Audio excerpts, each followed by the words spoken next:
Welcome to the Nomad Network, your first stop for complete and comprehensive Chicago Bears football coverage. Dive deep into analyses, updates, and all things Bears. Subscribe to our YouTube channel today and never miss a beat. Thank you in advance for your support. We promise to bring you the best because together we're unstoppable. Go Bears!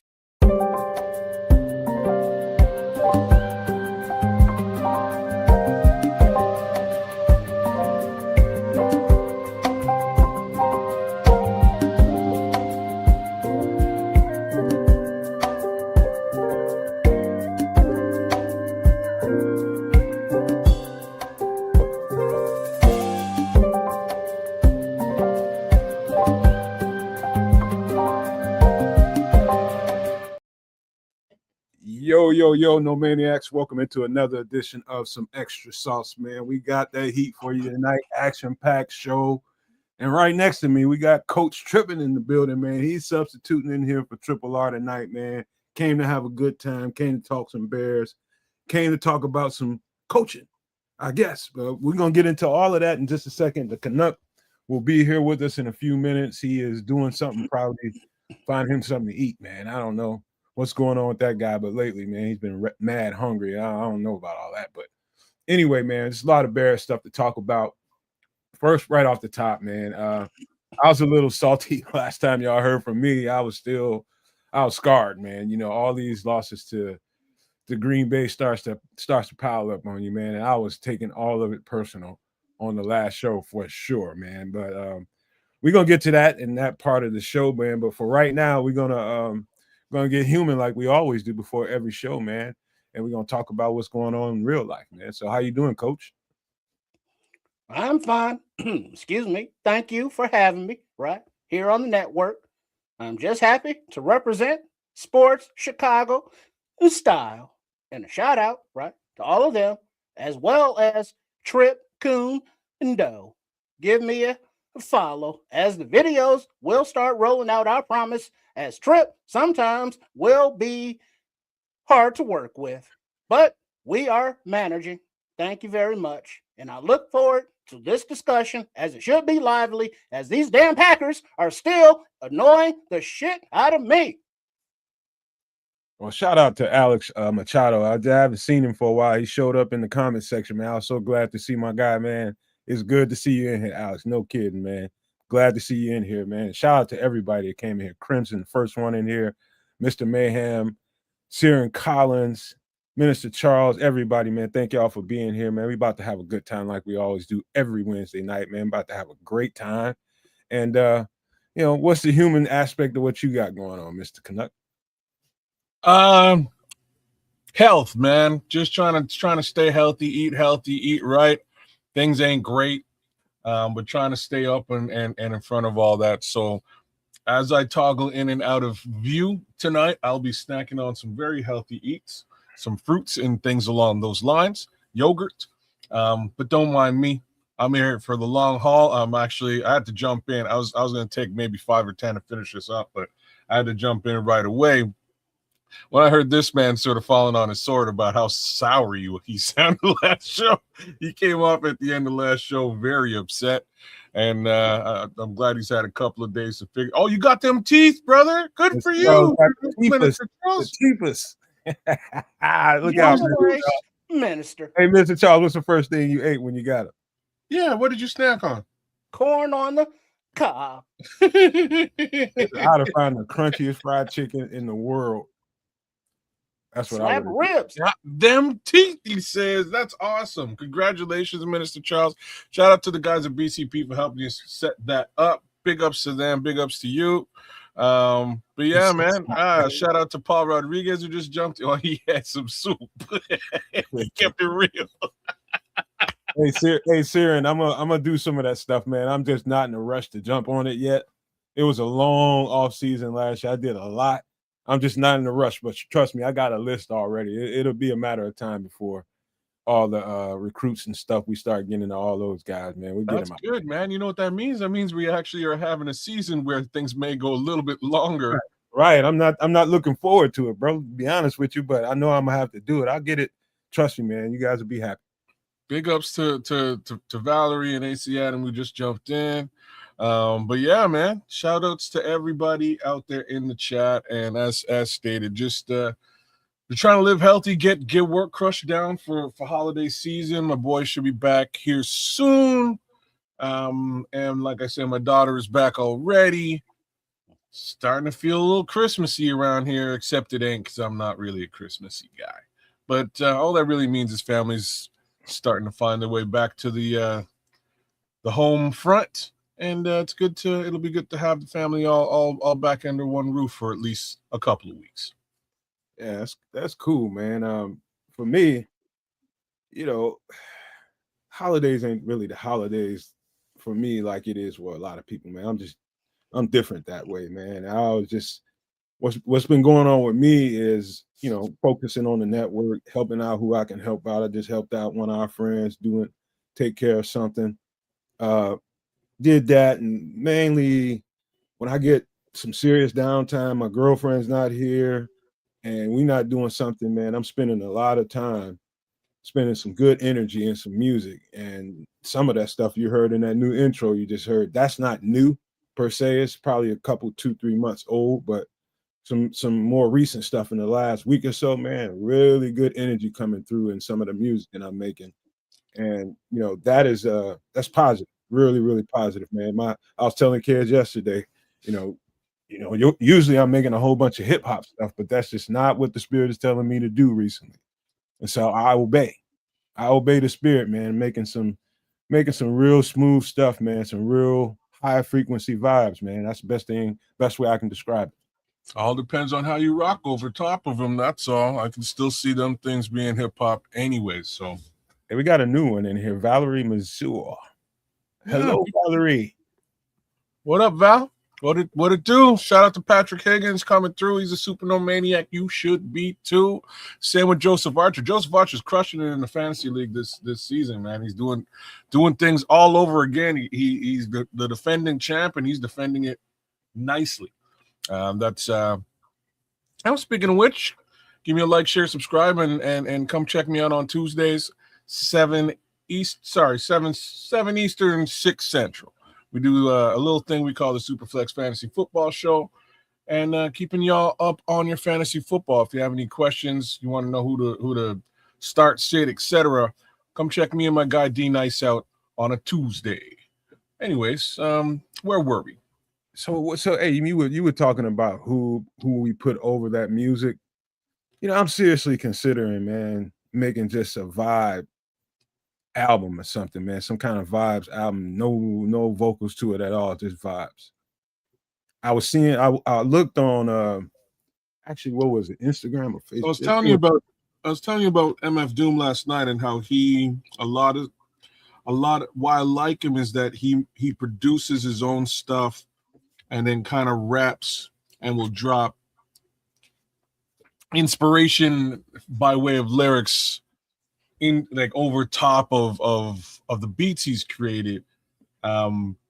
He also dropped I think 3 just beat albums, just production alone, and they're dope. What's cool about him is he called them, I think they were called Special Herbs. I think that's what the albums were called, and each one of the tracks is named after something you find in your cabinet, man. Something you find in your cupboard, in your spice rack. Cumin is like the name of a track. Friggin', I don't know. You name a spice, and it's basically the name of one of the tracks. But they're all dope. Anyways, a little general idea you could wrap around. You could wrap that beat album, if that's what you want to do, sort of around some sort of a concept, and I think it'd probably come off pretty cool. Yeah, I'm pretty good at that, finding ways to, like, some of the names I got for some of the stuff I got. It's all vibes and frequency right now, man. I feel something has changed very dramatically, not just for me. I'm just talking about around me. Everything starting to feel a little different, and when you're creating, usually your creativity comes from a lot of sources that you can't necessarily see and touch. You just feel things, you know what I mean? It's that. And so I'm just obeying, staying true to how I feel about any given situation. Whenever I'm creating, I'm just gonna go with whatever that flow is. However that flow comes out, it comes out. But lately, I'm just telling you, it's sounding really, really pretty, man. Well, you have to also look at, right, some of the outside possible influence, such as the circadian rhythms during the winter are different. So that will change your frequency, and that will change your mood, and that will change your musical taste and or motivations, right? So tell me more about the circadian rhythms, Is Coach. that Coach? Well, not to get too into detail because I don't know all the damn details, but I do know that it has to do with the cycle of the light of some sort, right? And as the wintertime, the daytime is shorter, so that's less light. And that's why you get the sad, the seasonal, something depression, seasonal, something depression, seasonal, something depression, seasonal, something depression. I can't think of it right now, damn it. No maniacs, please help me out. It's sad. Seasonal. I think it's just seasonal depression. Something. No, there's an A. The A stands for something. And it's not ass. But it could be Alzheimer's because I can't remember it right now. But whatever the case may be, it means that your rhythms are different. And frequencies, rhythms, same thing. You ever met anybody that's gone through that? I've never met anybody that went through the season. Hello. What the hell, man? You kidding me? Yeah. When you man, bro, you guys are lucky you can't, like, I'm always somehow in decent spirits on the show. I try to be in decent spirits. In any event, where I live, and I may have said this once or twice on the show, but where I live is the only place besides Siberia, Russia, that goes from 40 plus to 40 below in winter. We go so and we only get a couple months, you know what I mean? We only get a couple months of that 40 plus, and it's blistering sweat, humidity that you have to deal with. Well, hold on. Before you finish that story, I think Liberty's outlook and seasonal affection disorder. Yes. No, that means that's cuffing season. That's when you get you a fatty and roll up for heat, and you open a window and don't have to have the gas man in your pocket. The sad is actually seasonal affective disorder, right? Affective. There we go. There we go. All right. So I see affective. I see affectation in the chat. I'm with you though. But definitely, I have definitely suffered from it over a couple of years. I cannot lie about this for a second, especially during COVID. This, like, that COVID year, summer was decent, and then you're trapped inside, man. No place to go. You just got to kind of look outside of that gloomy nastiness, cold and snow, brother. Yeah, bro. So like them 4 drum guys would know. They would. You guys ain't. You know what I mean? You're not far from what I'm talking about. So that's what I deal with sometimes in the winter. I try not to. I'm not really experiencing any of that this year. This year I seem to be pretty decent, but I'll also say we ain't really in the thick of winter yet. So we'll see how it goes. And to also clean it up, our circadian rhythm, right? It's your body's internal 24-hour clock that governs sleep, wake cycles, hormone release like melatonin and cortisol, right? Body temperature and metabolism. So that could affect the way your moods and your body is acting, and so that will affect your creativity and what you are motivated to create. It affects a lot of things, Coach. It also affects just your general time. Like, one of the things that they say is daylight savings time throws that off. So this is part of why people just kind of feel weird right after the time goes forward and the time goes back with the seasons, right? That awesome idea from G.W. Bush that we've adopted into regular life. But people for the next couple of weeks kind of tend to feel off. You might get sick. You might tend to sleep in for extended periods of time when normally you're up early, and or vice versa when it goes the other way. Usually takes me personally, same thing. It takes me about 3 weeks to acclimate to daylight savings time. It's just a weird thing. There's some interesting. This turned into an interesting conversation. I didn't expect it to go here because I'm just one of those who isn't affected negatively by any seasonal change, any weather change, any daylight savings time. Nothing affects me in a bad way that way. I feel for anybody that goes through that. But let me read Liberty's Outlook. What he says. He says, I recall hearing that people in Nordic countries use light therapy to treat depression.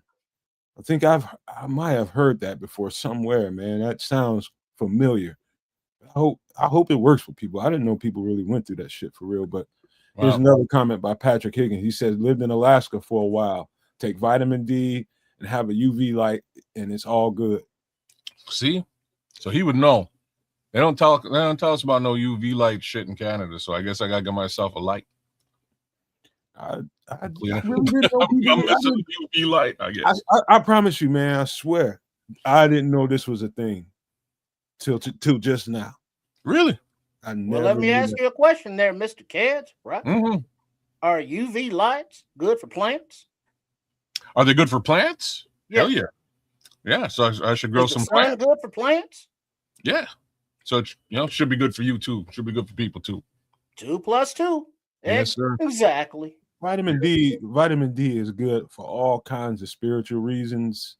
It is, especially for us, like white people, lighter skinned people need to protect their skin as they get vitamin D or sun rays. You can't get too much of that, or it affects them in a negative way. But for us, it's definitely an energy source. Like, I can remember not understanding any of this at all as a kid. I'd be out in the park in the middle of damn August, hottest part of the year, middle July, middle August, playing basketball for hours. And it feels like I'm getting stronger as I'm playing when, you should naturally, your average person would be like, man, ain't you tired? No, I'm getting stronger. My legs are getting stronger. Once my legs start sweating, I jump higher. It's like, I don't know. It just affected me differently all my life. All my life. I don't know if the sun beats people down, you, coach, or kids, but it never really beat me down. It gave me energy. I'm not thinking about that one. I don't all right, so like the sun doesn't beat me down. So if I'm in the Caribbean or in Florida, for instance, you're getting heat from the sun. Where I'm at, it's not just the sun, it's a valley. So the heat stays on top of you and drowns you out with humidity. It's like, damn it. It's let me ask you a question. It's like the desert. Let me ask you a quick question. Let me ask you a quick question. When you look outside and you see all that white and all that snow, what does it do to you? Kills me, man. Hate that shit. Honest to God. I see nothing but beauty out there. See, you're crazy. You're crazy. I'm sorry. I say that same thing to my wife as soon as it starts snowing. She's like, "Oh, look at how pretty it is. Look at how beautiful it is." And you know what? It's beautiful to me too, for all of maybe 45 minutes. But the reality is that shit ain't going.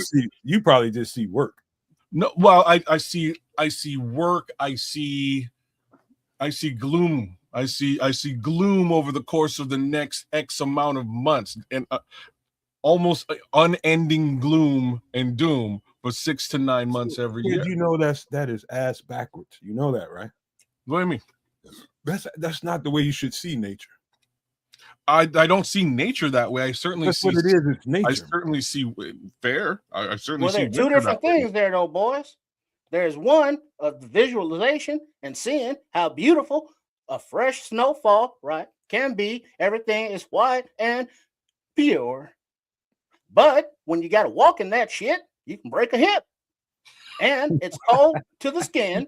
And as somebody who is not an exhibitionist, but does not like the touch of clothing on my skin, I prefer the summer months. And so winter is a time that I do not like because I can't be free. And so that's why a lot of people do get the sad disorder, not only through the sun, lack of or thereof, right? But Also, because of the weather and having to stay inside, or if you go outside, having to wear a shit ton of layers. He's right. That's And another that one. is very claustrophobic to some, having all those clothes on. I don't know. Maybe I'm different, man. I'm just different. Well, I you get got that what you mean, African in Coach. you. I get what you mean, Coach. You just, for somebody that likes to be free willy like that, you look forward to your hot months. I get it. But I'm just one of them people that finds the light in every damn thing, man. And I see nature that way. I just do. It's just Nature can beautiful. kill you. Man. It can, but it can be, you receive it the way you want to receive it. And I receive it in a way, yes, it's a little work on I enjoy all seasons, man. I mean, winter, spring, summer, Brother, there fall. was a time when I loved winter. It just ain't that time anymore. You know what I mean? Like when I was a kid, winter was awesome. You go out there, you roll in that snow, you throw snowballs at people, you smack them in the face with it, you make snowman, you make jumps and ramps, and you go sledding. We call it tobogganing in Canada.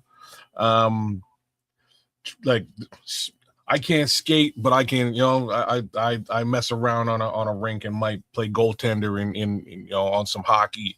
We'll play road hockey in the winter. There's all kinds of different stuff that we used to do as kids in the winter to make it fun. I'm not a kid anymore. It's bullshit. It's cold as all hell.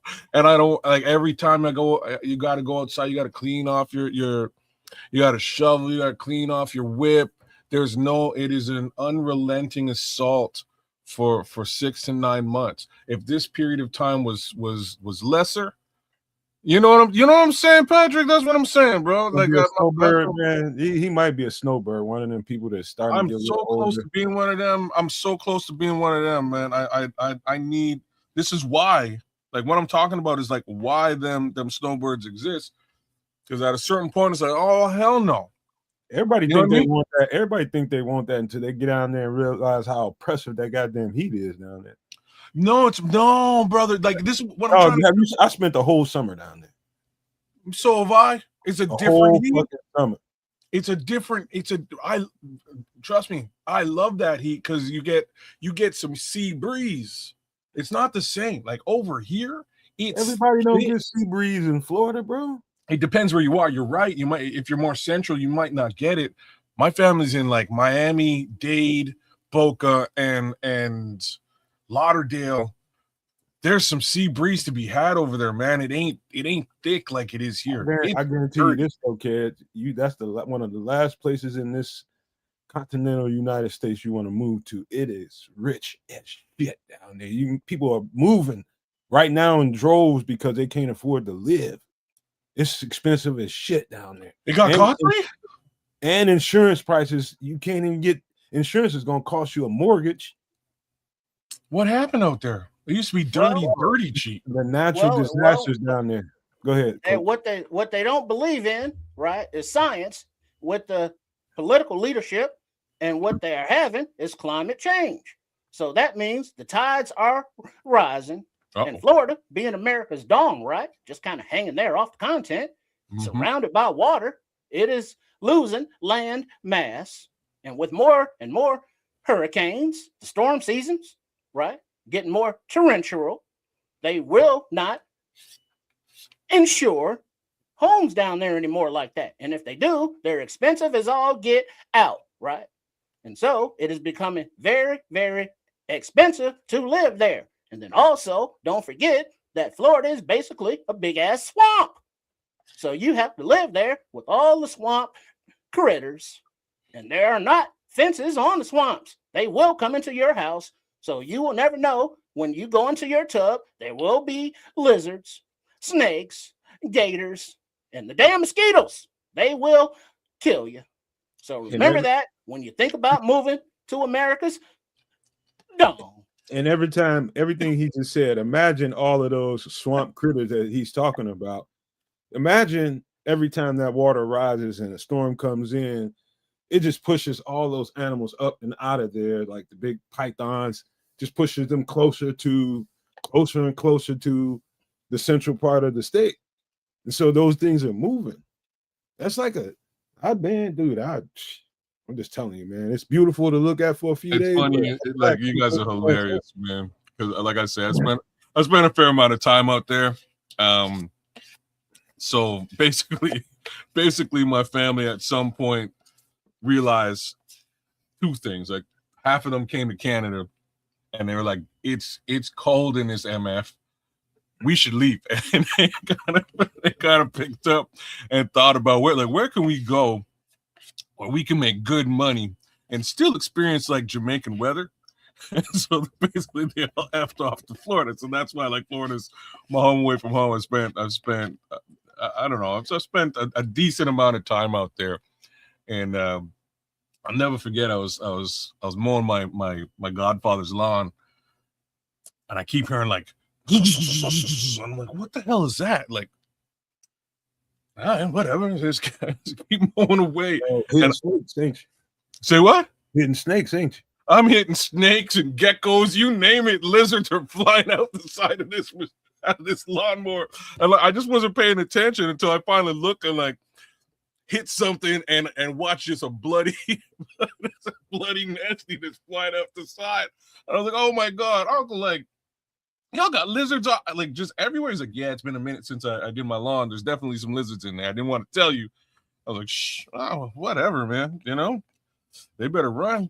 So I'm kind of used to what you're talking about out there, man. But even then, if outside of that insurance situation, I would move up there in a heartbeat. It's the most beautiful place in the United States, in my opinion, that I've seen.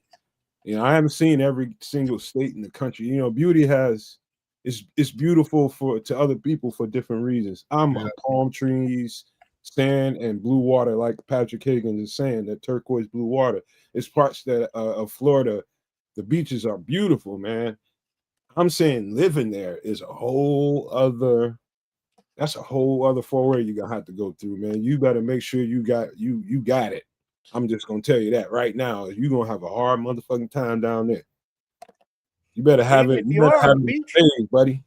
Enjoying the scenic view, and you got the paper, right, to afford it. You have to be aware of the jellyfish, of the sharks, and the eels, and the those gators. will kill your ass. It's like one of the few things, like, you know, not one who's like afraid of stuff like in general. Just not. I don't really handle fear very well. You know, scary situations, but alligators. Oh no. You know what I mean? Like, and I've been seeing alligators out there in Florida on the road, like on the street. It was the craziest thing for me to see. And it was like, oh man. And I picked up and I ran, man. I was with my mom. So my mom was like, you just left me here. She's like, you didn't protect your mama. I was like, but it was a gator, Mom. What am I supposed to do? What am I going to do against alligator? As everyone know, kids, and running from a gator, you don't have to be faster than a gator. You just have to be faster than your mama. And I can whoop my mom's ass in a race. I'm sorry, Mom. I'm sorry. Oh man, she was so disappointed in her son, but it was just the facts. I had to be out. I remember I was down in Fort Myers, man, and I met this dude named MJ, and the other dude's name was like Sand. What I remember. I was probably about 13, 14 years old down there in Fort Myers. Fort Myers is by the water too. But where my aunt was staying ain't that close. You know, it's close enough, but you get in the car, you're gonna have to take a nice little ride to get there. Anyway, long story short, there's a little body of water that I guess a lot of people went and, you know, when it got hot, they went and jumped in there, man. It was me and Sam and MJ. Some white dude came down there, him and his boy. He was just like, man, we finna go down here to go in here and get in the water. They had all kinds of little shit, you know. What you call those things? Huh? No, what are you saying? I'm trying to think of what those things you float on, man. I forgot what they call them. Like inner tube things. Like big inner tube things. Okay. Donut. So anyway, I was just like, hell yeah, that should sound good. Where is that? How far is it? And MJ and Sam was like, oh, no, man. You can't go down there, man. Let them go, man. I was like, what the fuck? He's like, dog, it'd be gators and shit down there. I was like, what you mean gators? He said, no, man, it's real ass alligators down there. These motherfuckers crazy.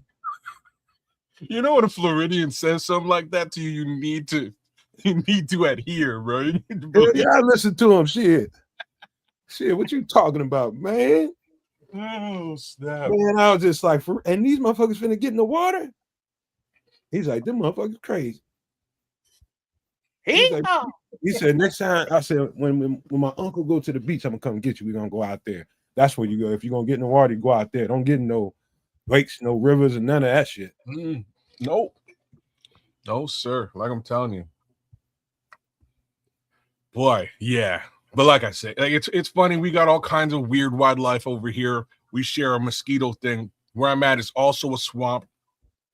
It's kind of a similar flex, except it's just colder. You know what I mean? So I don't know. At this point in life, I'm just saying, y'all, I'm ready to trade it in. I would definitely trade in this damn snow. And like, it's funny because the cold, I can handle the cold, right? Like I can actually handle it. Cold doesn't bother me like you would think it would. It does. It's really the snow. Snow drives me nuts at this point. It's psychological, Fred. I'm telling you that right now. It's something psychological. I promise you, it's psychological. It is. I wish I could say that it isn't. It's a 1,000,000,000% psychological. There's nothing like you got to figure out a way. You got to figure out a way to flip the script on that, because y'all live around too much goddamn snow for it to be affecting you like that. I'll tell you how to do it because I know how to do it, and I'm doing it now, and I've done it. You just have to be like diligent with snow upkeep. Get it the F away out, and then do it. Yeah. When it comes down, you go out there and shovel it off. When you know what I mean, you clean off your car. You just go and do it, and it won't be as daunting. You can't be lazy, bro. You cannot be lazy. Once the snow stops, I've gotten bitten in the ass a couple of times. I told y'all that. Snow stops. I get out there and clean up vehicles and do the walkway, and an hour later get dumped on. That happened to me twice. But I ain't gonna let that get the best of me. I come in here a little pissed off a little bit, but it don't last. I'm just not gonna let that shit put no whipping on my psyche. I got to go out there and do the work anyway. You the man of the house, you got to go fucking do it. As long as it's not that heavy, wet snow, known as the Widowmaker, right? Yeah, I'll put you out right there on your driveway. You know what I mean? Shout out to Crooked Commish. What it do, brother? Hopefully everything's good. What's going on, boy? Hopefully all's good. He's doing all right. He's in the playoffs this time around. The playoffs started already? Well, I think we in the playoffs. We're in the playoffs at the end of this week. So we're real close. Yeah. See, Chris, like I'm that type of dude, Chris. I am that type of dude, brother. Like I had man, he must have been 20 years old, maybe 18 or 20. And he saw me out there fighting with my damn driveway. And he just pulled over. He's like, "Sir, I have a snowblower in my car.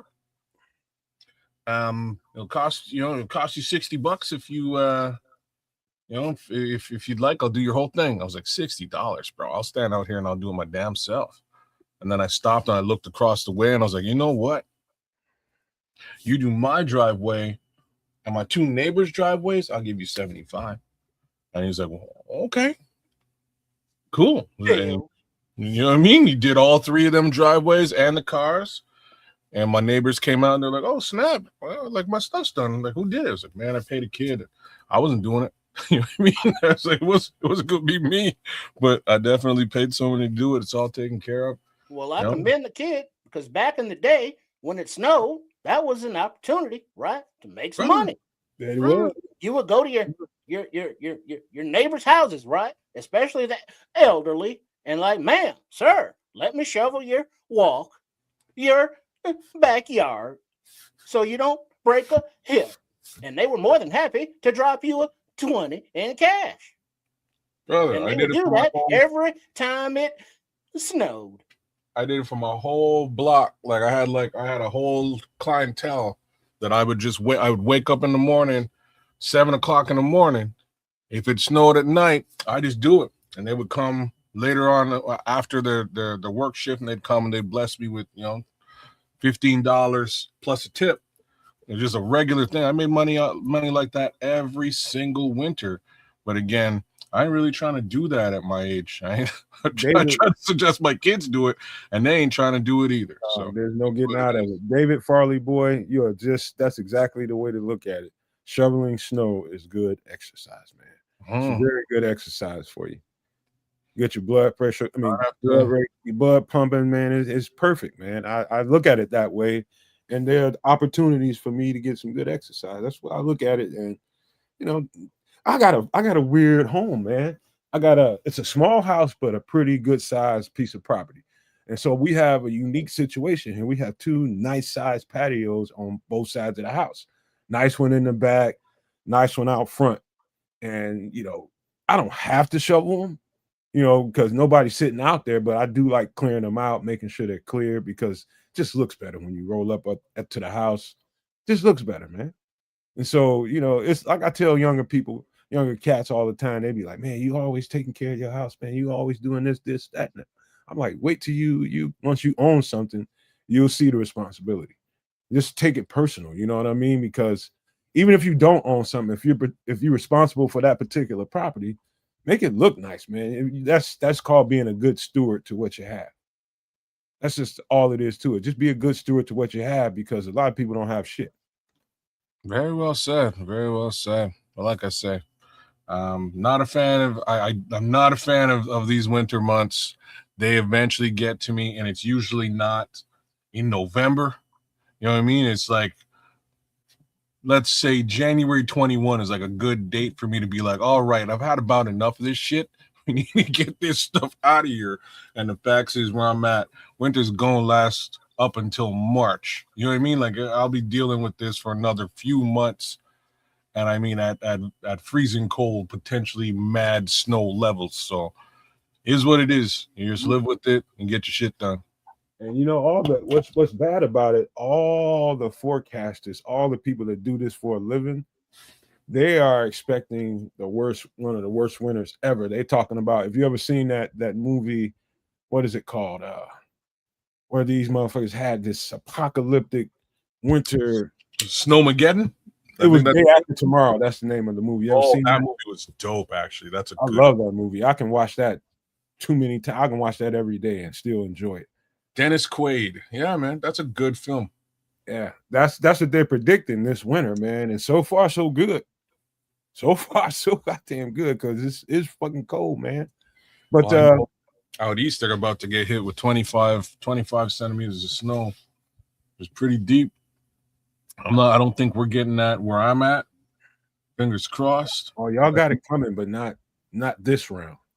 No, I don't think so. I don't think these people they're looking at like weeks and months in advance, looking at weather patterns. It's coming. Minus 20. Is that in y'all?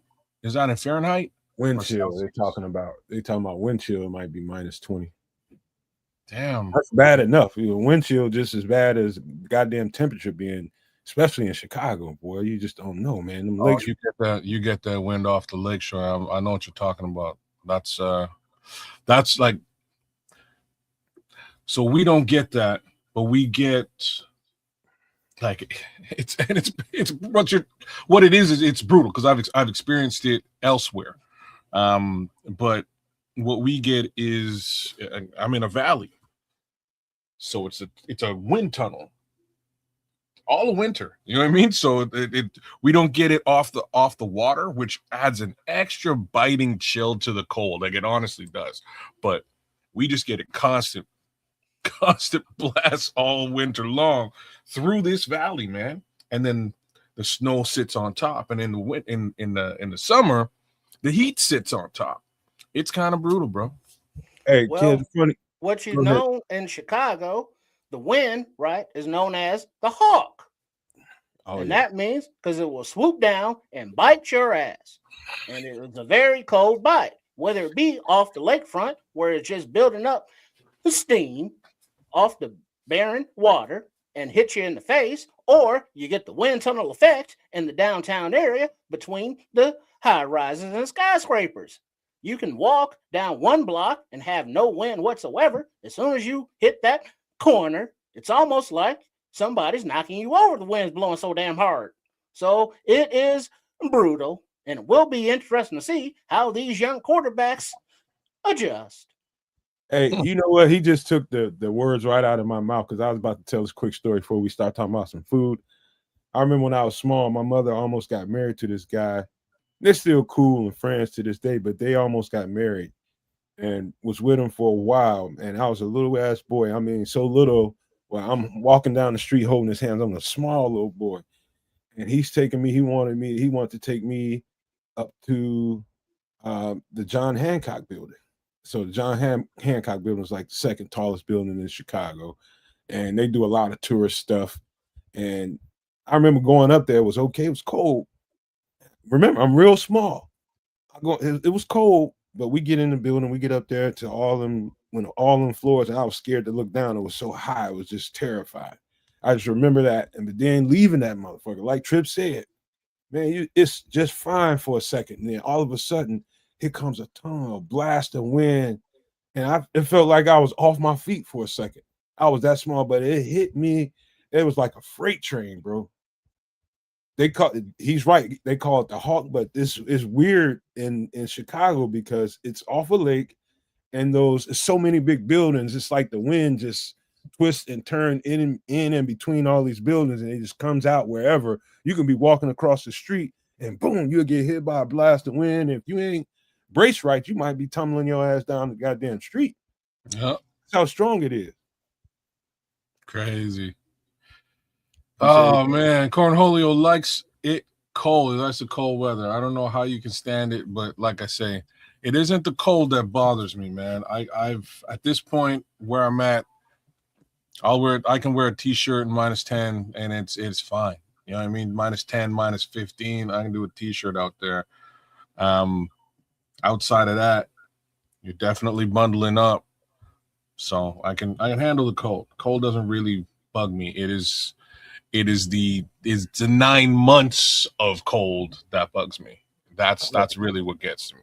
I'll tell you what, man, because we can talk about this for a long time. I got some story to tell y'all, but we better get to some food right quick, man. Here's some What are we eating?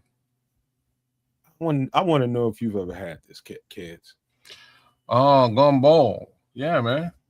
Had Cajun gumbo? Oh, for sure. Cajun gumbo is delicious. What do you think about this, Coach? As long as it's not too spicy, it's delicious. It's usually I'm not a fan of okra, but I will eat it in the gumbo. You just swallow it. Yeah, it's all boiled down. This is generally a little bit spicy, man. At least the one that I had was it had some good kick. I think there was a little bit more cayenne in there. I don't see cayenne listed here, but I'll go through the ingredients. In there. Is there? Okay, hold on. Let me. Oh, there it is. Yeah, okay. Let me go through. So, the Holy Trinity: garlic, bell peppers, onion, celery, rice flour, cayenne. There it is. Shrimp, bay leaves, okra, andouille sausage, mushroom, sassafras leaves, and vegetable broth. There you have it. I have to put some of this together myself just to. What do you think about this, Coach? Because the ones I've had, I don't know if they had mushrooms in it. It's basically right like a Louisiana bayou stew, just using the ingredients that are native to their land, like the shrimp, right? And they're good with the pepper and the andouille sausage and the okra. That's a southern thing. So this is a southern stew, and it is very flavorful, and the ingredients are nice. But as I stated before, the okra tastes like snot with the same consistency, and I don't like that. But I will eat it because Big Mama used to make me clean my plate, and if I left the okra on the side, I couldn't have dessert, and I couldn't enjoy dessert. And being a fat man, I enjoyed dessert even as fat boy. So I had to eat the okra and just swallow it. But everything else is delicious as long as it's not too hot and too spicy, and that will burn Mr. Brown out, or AKA my boom boom. I won't lie. I'm not familiar with sassafras leaves. Not familiar at all. I know there's some kind of I know there's like a leaf little they put a couple of leaves like you go down to Louisiana and you see it getting made. I was just fortunate enough to meet some people that showed me some Cajun cooking when I was down there. I was only down there for a hot second, but I got a it was a sad time, but it was a good time at the same time. Somebody lost their life down there, but I got introduced into this lifestyle and how they cook down here, right, tremendously, man. And some of the stuff I seen being done down there, I don't know if I've ever seen. Just to be quite honest with you, some of the stuff that they put in their cooking, man, some of the food, like Louisiana is rich. It's probably I've never been in one place that had so much good food outside of Chicago.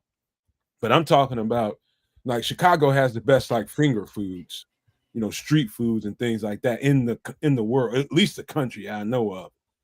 But old Southern traditional cooking, I've never been to one place that has so much good food than down there in New Orleans, man. It's great everywhere, bro. It's like you can't miss.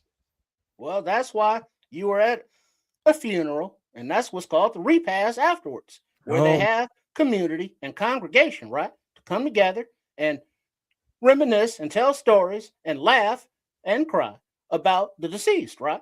And so a lot of the friends, family members, community members, and church members, right, they show their love by bringing a dish. So you have a whole lot of different dishes all together by people trying to comfort. well, to be honest with you, what happened was somebody got unalive while I was there. The person I went with to New Orleans for the first time, he got unalive while we were there, but we were there for a couple days. And his family, whenever he came home or whenever family comes home, everybody gets together and does a whole lot of cooking. And so we got to hang out for a couple of days before that happened. So that's why I was sad. It was like we were supposed to be there for like a week. Like that was my sophomore year, and then we took spring break down there. So it was sad that way. But man, dude, it's probably like New Orleans and the food down there. It's like you almost go to another country when you go down to New Orleans. The way they talk, the way they act, the You know food. what it is, huh? What's that? It's that French. So, um, a contingent of French Canadians portaged from Quebec all the way out to New Orleans and settled Louisiana. There's also then a contingent of Haitians who also wound up settling in Louisiana. It's basically French America, although nobody really, like, you're not gonna find a lot of folks out there that actually speak French, but that's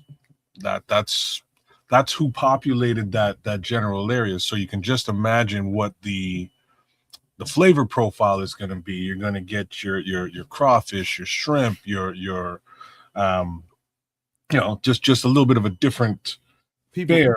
But you're kids, people also speak d'Artois down there. this is what I'm saying. A lot of them.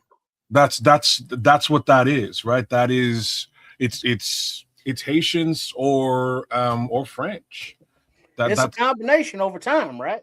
that's As what the it French is. went down there, them and the Haitians made whoopee, and they Yeah. made babies, and those babies had that accent of the two, right? And that's why you have everything with the French la la thee and la la that, as well as the voodoo, which comes straight from Haiti.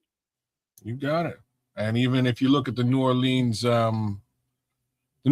Saints logo, for instance, that's the fleur de lis, which is also the Quebec flag.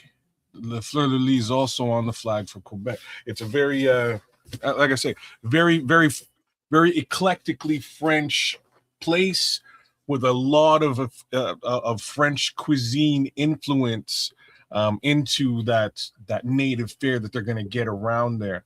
It's very interesting. They don't like just sort of like along the lines of what you're saying. I'm yet to go to Chicago. I have to go to experience some of the food there because it's always a topic. But similar suggestions. Montreal's pretty crazy. They have amazing food in Montreal that would blow your mind. I also have to say, yeah, beignets, yeah.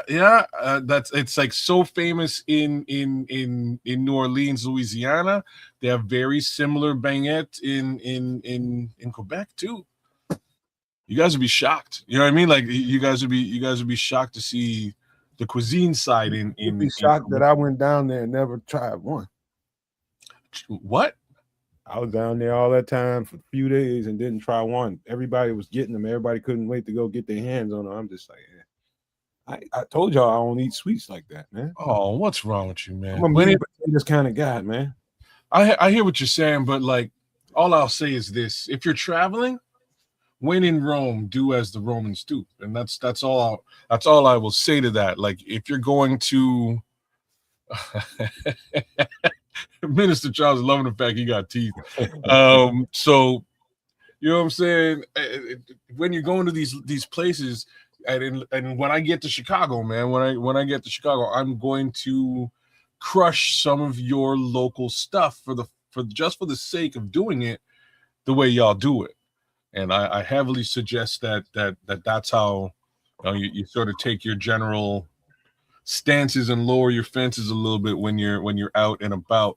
I had to do that when I was in Amsterdam and Germany and Norway, and man, just completely different food out there, right? When you come over here, make sure you go down to New Orleans when you get a chance too, man, and go to look for ask somebody about a place called. You need to go to Dookie Chase. Okay, that sounds weird, don't it? Well, any place where I'm eating that's named Dookie, I'm a little bit worried, right? I'm a little. Go to Dookie Chase. Go to Dookie Chase. They serve Cleveland steamers.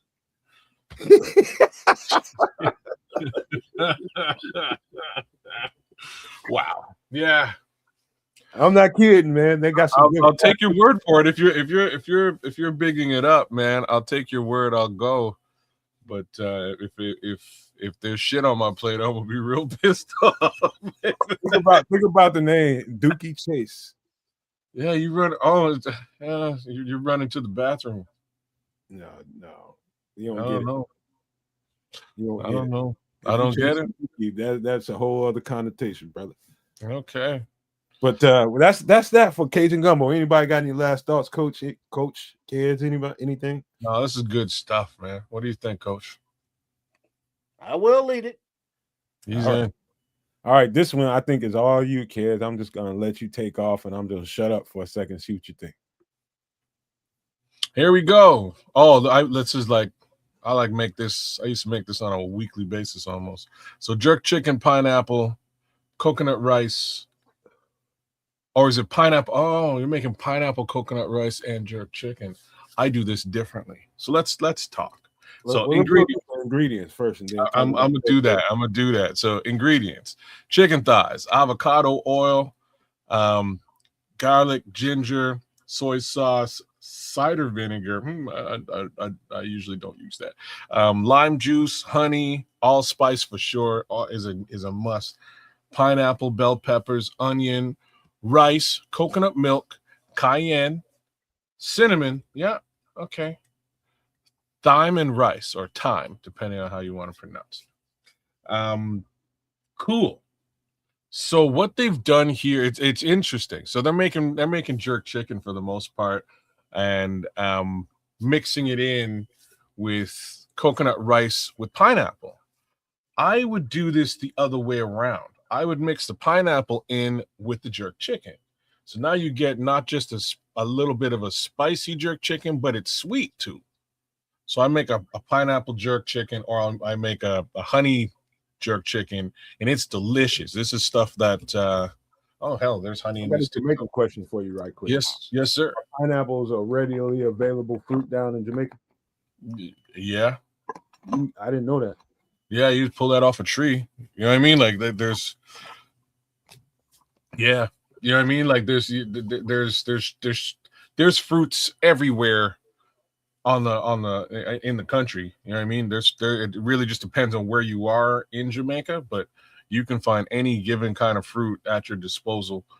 Definitely pineapples, definitely coconuts. And like I say, they got like 100 different types of apple that would confuse most people's. But yeah, readily available, the pineapple, man. It's a very, very common mangoes too, very, very common fruit to gain access to. But that's what I would do, man. I would actually make the chicken separately, make sort of a pineapple chicken stir fry. With that, I would be using coconut oil as opposed to avocado oil, because I don't like avocado oil. It doesn't sit well with me.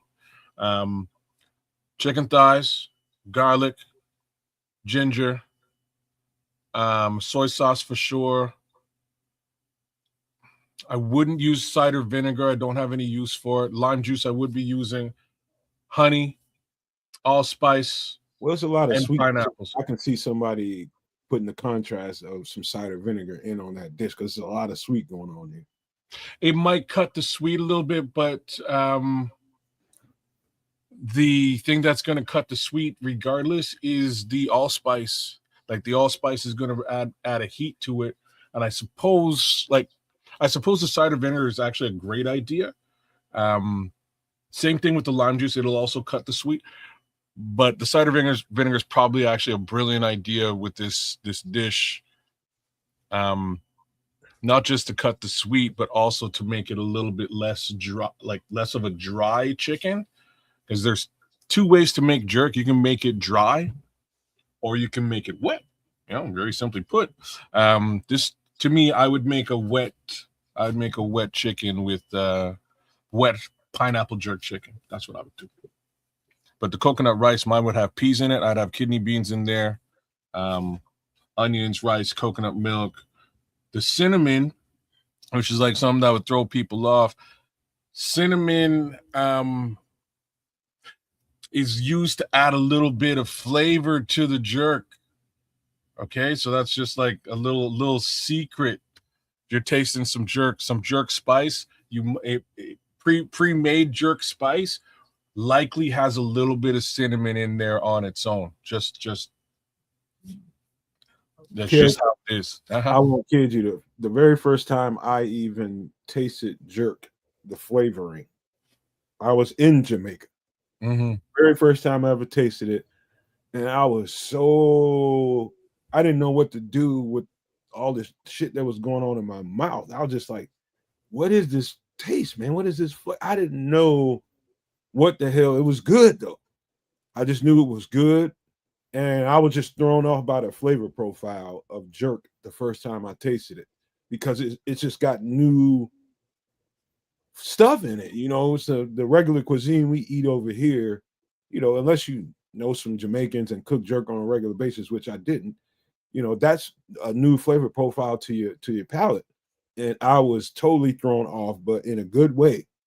I was just curious as shit. I'm like, what the fuck is this? And I was just, give me another plate of that. I was just thrown off, man. Just that pimento wood, I think, is the key to it. So where's that? Is that here? Okay, it's not here, but that's allspice. You know what I'm saying? So allspice is just shaved up pimento. It is unique. Pimento wood, the pimento wood flavoring is absolutely it's a different flavor profile than most anything. Like I have to admit, but I've learned how to make, you know, jerk spice from scratch, and it's really just allspice. You crush that up, and away you go. Crush up pimento, same thing. That's allspice. It's the same general thing. My man Dwayne says, he said, I had the best gumbo on the West Coast. Wow. Damn, Dwayne. That's you about the first person I ever heard somebody mention gumbo on the West Coast. I can't think of anybody I can think of that I know out there. I know some Long Beach cats, Pomona. Never heard one of them say nothing about no gumbo out there. But hey, shit, you'd be surprised where you might find something anywhere. It's true. But yeah, this would be mad, like this would be mad flavor again, especially if I chef this up. Like I say, I would make the chicken. The chicken would be different. It would have that traditional jerk heat to it, but it would be a little bit sweet, which kind of throws people off. But they're like, "Yo, this is delicious. This is like spicy, like a spicy Asian chicken almost is how it will come off." And then rice and peas and like rice and peas is coconut rice with kidney beans. So that's how I would do it. Just like a slight nuance difference. Can't make it without thyme. Obviously, rice is important. Onions, bell peppers have to be in the. Oh, you know what's missing from this? The one thing that's missing from this is a single Scotch bonnet pepper. That's what's missing from this ingredients list. Can't do it without a Scotch bonnet pepper. Well, Coach, we didn't get your take on what you think about this dish. It looks tasty, right? I've had jerk before, and it is spicy, but it is a milder spicy, right? Yeah. It's a little bit like the Jamaican barbecue sauce. As kids, the Canuck was explaining earlier, right? When you go to different places, you have to try their different seasonings and spices, as they're all a little bit different. And this one, I really appreciate the pineapple as a natural sweetener. Pineapple is delicious in all forms, whether you roast it, smoke it, dry it, or eat it just as a fruit. It's delicious. And then you roast it with the meats, with pork chops, chicken. It goes well with many different foods. And so that flavor in there is a natural sweetener as well as the coconut, right? And then the jerk is that seasoning, and it gives you that dancing on the tongue. And as Nomad said before, when he was a little boy, there was a party in his mouth, but not that kind of party. And stop it. Oh, snap. So I have to ask the most obvious question now to both of you. Since you gave pineapple such a ringing endorsement, Coach, what say you with regards to pineapple on pizza? It is fucking delicious. Oh, not the answer I was expecting. A beautiful piece of ham with it, like some smoked ham and pineapple, right? And some Swiss. It is tasty. No, man? Nah, I wasn't that much of a fan. It was okay because I didn't pay for it because it was somebody else's pizza. So I ain't doing it. I'm not spending my money on it. Wow. Okay. If I'm buying it for a get together and somebody says, "Hey man, get some Hawaiian pizza or something like that," then other people are eating it, but I'm not buying that for myself ever. Dwayne's asking for a Jamaican stew recipe. I think we actually did something like that a couple of weeks back, didn't we? I don't think we did that specifically, but I know of a dish. Yeah, I'll do that, Dwayne. Stay tuned. All right. If we haven't done it yet, Dwayne, we'll put it up there. I will also point Nomad at a very specific. It's called stew beef. It's very. Remember, I was saying this. So, all right, you're right. We didn't do an actual Jamaican stew. We did. We did another stew, and I was like, man, add these couple of ingredients, and it would be stew beef. I'll get you a stew beef recipe, and we'll do that soon. We'll do that. We'll try to pull one of those up next week. I'll try to remember to make one. But I know of a night. I seen a good one too. There's some different shit too. Mm-hmm. I have to say that. All right, we need to get to some drinky drink, man. Any last thoughts on this? No. This is all good. I'll be eating this. I'll be cooking something very similar. Same token, Minister Charles is saying absolutely not with regards to pineapple on pizza. So it's always a good question. I'm super with it. It's delicious. I'll put pineapple on all kinds of strange things. It has an awesome punch, just a little bit of sweet and sour kick it adds to anything out there. So something about sweet don't sit well with me with a pizza, man. Just because I'm from here and that's just not how we roll, man. I've tried it, but I didn't like it. This is just the bottom line. That's why I asked you guys, right? You guys are very pizza traditionalist, as in everybody from Chicago is very pizza traditionalist. So I figured I would ask. At the end of the day, I'm with it. It's the most extravagant I've ever gotten a pizza had bell peppers, some stewed bell peppers, some mushroom, and maybe some anchovies. I had anchovies once before, but that's about as far as it ever. Like that sweetness. Now I'm not doing it. But we need to get to some drinky drinks, man. So what are we drinking? Let's get to this one. Oh, here we go. Oh, this ain't real. All right, so the porn star martini. Ingredients: fresh passion fruit. That's a serious ingredient. Pineapple juice. Okay. Vodka. Okay. Passion fruit syrup. Interesting. A squeeze of lime. No ice. Meaning that this thing needs to be shaken, not stirred. Interesting. This is so I've never had a porn star martini, but I've made a porn star drink. That's a joke unto itself. I'll leave it alone. Made a porn star a drink. But no, there's another drink called the porn star that is it's close, but it's a real punch in the face. We'll do that another time. I don't know. I'm not really a martini guy per se. I've had a couple of martinis. If I'm gonna have it, I'm gonna have it dry. Like I'll have it like 007, with an olive. But that's about martini for me, man. I'm not too. I don't like the fancy martinis. I like them regular. Well, go ahead, Coach. You got any thoughts on this? I'm not a particular fan of the vodka, but all this damn sweet makes you look like you just want to make that sweet face pucker, right? Mm-hmm. Well, I mean, this is definitely I would consider something like this. The minute my girlfriend sees when I make these, and she wants to do this for sure. I don't even know what a passion fruit looks like. I know what a passion fruit drink tastes like. I don't know if I've probably seen a passion fruit, but didn't know what the hell it was. But everything in here looks good. It's all about proportion when it comes to these things in the sweet, Coach.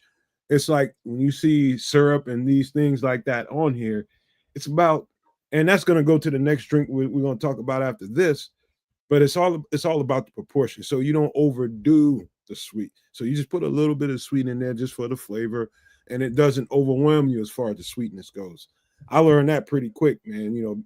College students, man, we go over above and beyond when it comes to drinking, man. So we get a lot of experience as college athletes at trying shit, trying different things. And, when you got girls around, you got to just make drinks differently, man. You can't be just beer and a bottle of whatever. And that ain't going to work, man. You got to get some shit for the ladies, man. This is definitely some stuff for you and your lady, man. I just consider a drink like this. A martini is a martini. Martini is just, it's a fancy way of taking a straight shot of liquor. Basically, is all it is. You just take a goddamn shot. I'm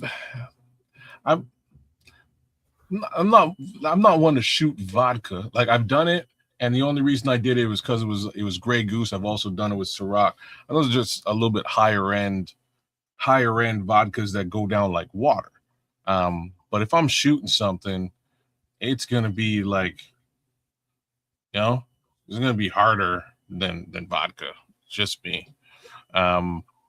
Anyways, that being said, I'll do like an actual, dirty martini. That's fine. That's fine with me.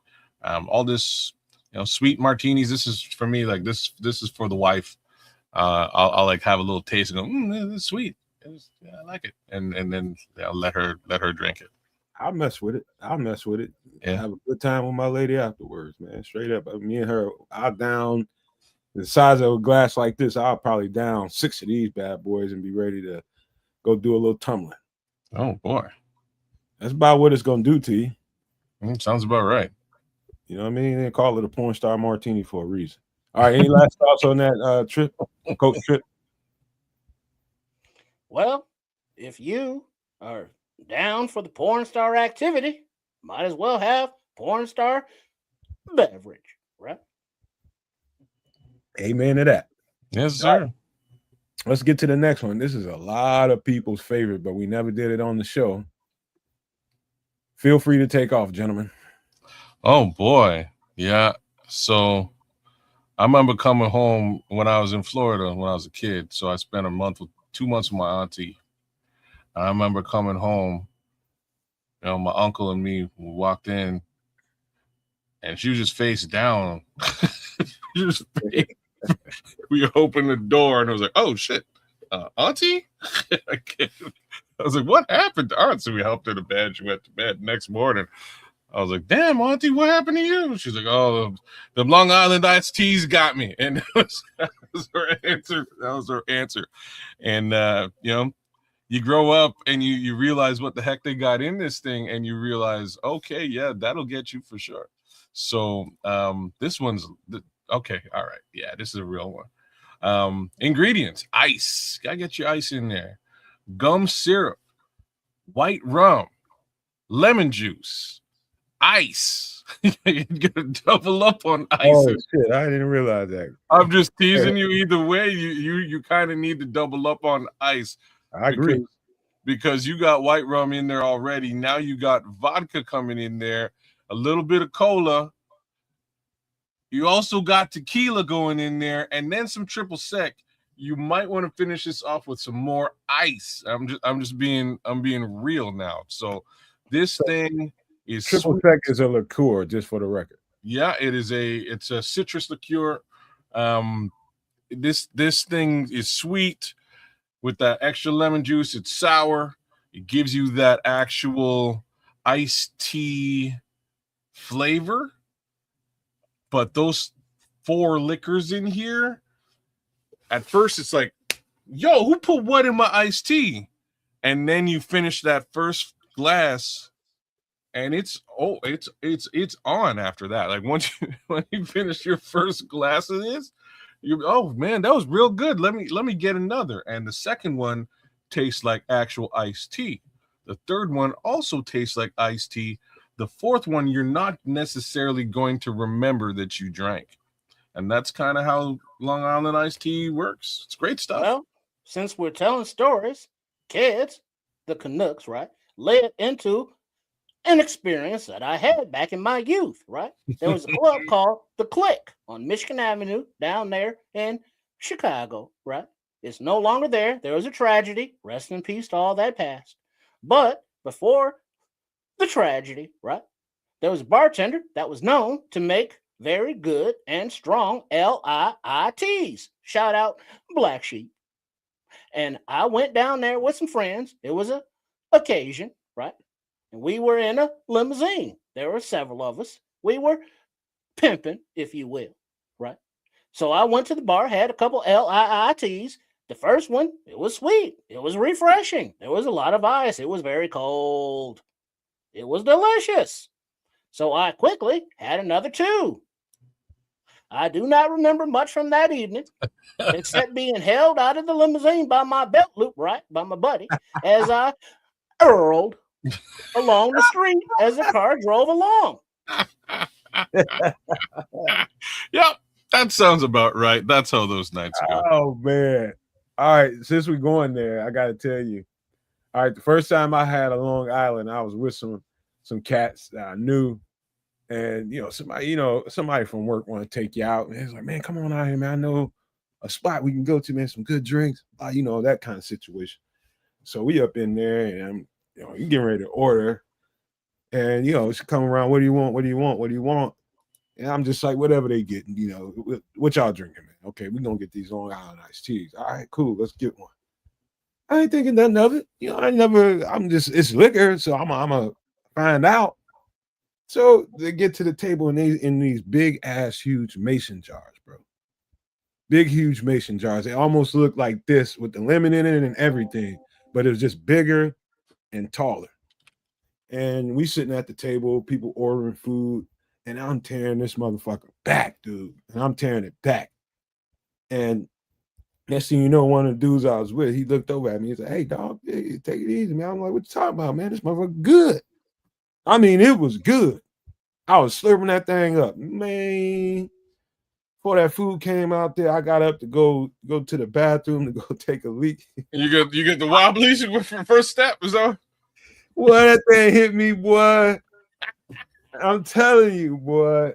I was like, "Oh, That's how it is.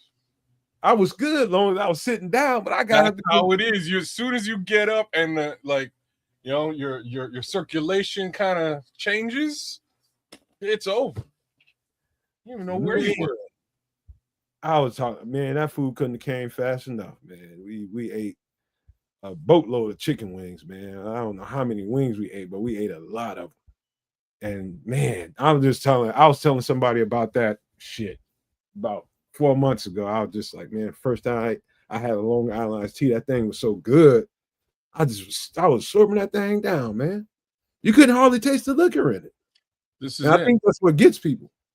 This is it. Like the triple sec really helps because it's sweet and citrusy. Then the lemon juice kind of cuts a little bit that liquor taste.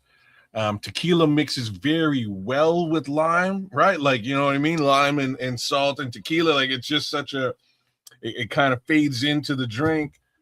Man, like I say, those first couple of sips, you're like, yo, there's a lot of liquor in here.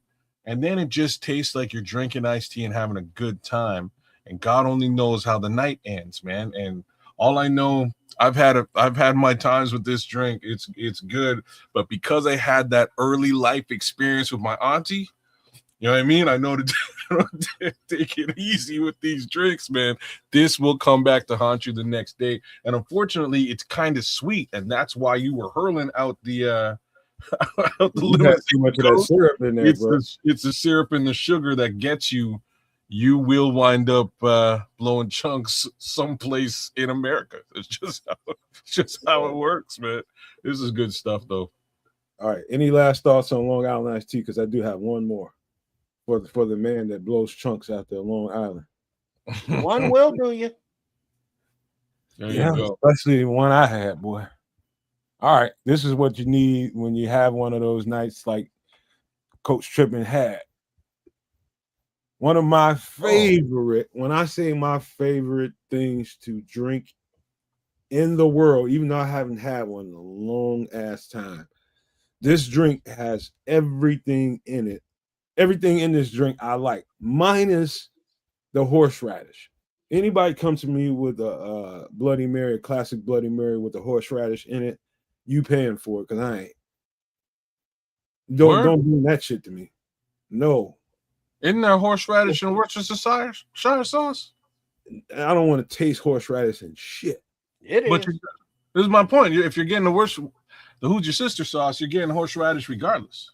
You don't put too much of that in there to begin with. Yeah, you can't. Like, yeah, you do. So no, you don't. Yeah. All right. So this is probably actually my favorite drink. I don't. In Canada, we don't call them Bloody Marys. We call them Bloody. Let's read the ingredients first, kid. All right. Here's your ingredients. You're starting off with salt. Interesting. Sometimes you use celery salts or even a Caesar mix, and we'll get to that. So celery stalk. Put a big old piece of celery in this thing. Some olives, vodka, lemon juice, Worcestershire sauce, horseradish, celery salt. There's the celery salt. I should have known it was in there. Tomato juice and hot sauce. So we call it a Bloody Caesar. I will opt to drink a Caesar in most cases where I'm eating food and going to drink after. If I'm sitting down and I got a plate of food, if I got a steak, if I've got even a pasta, I will likely opt for Caesar again, which is the same thing.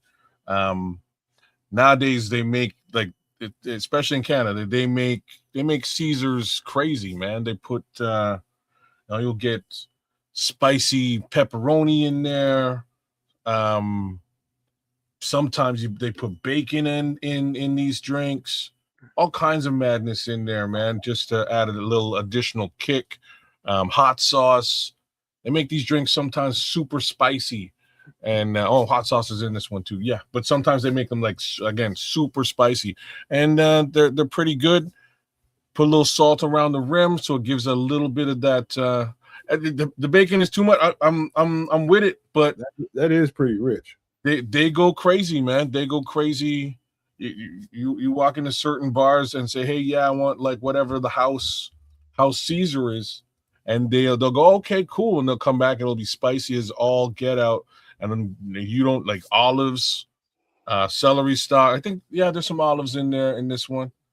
Yeah, you'll have all kinds of craziness in the drink, and it's almost a meal in itself. But it's very good to have alongside a meal, right? I find it personally, I would opt for this even over a beer with a meal, unless it's a hot summer's day. If it's a hot summer's day, I'll have a brew.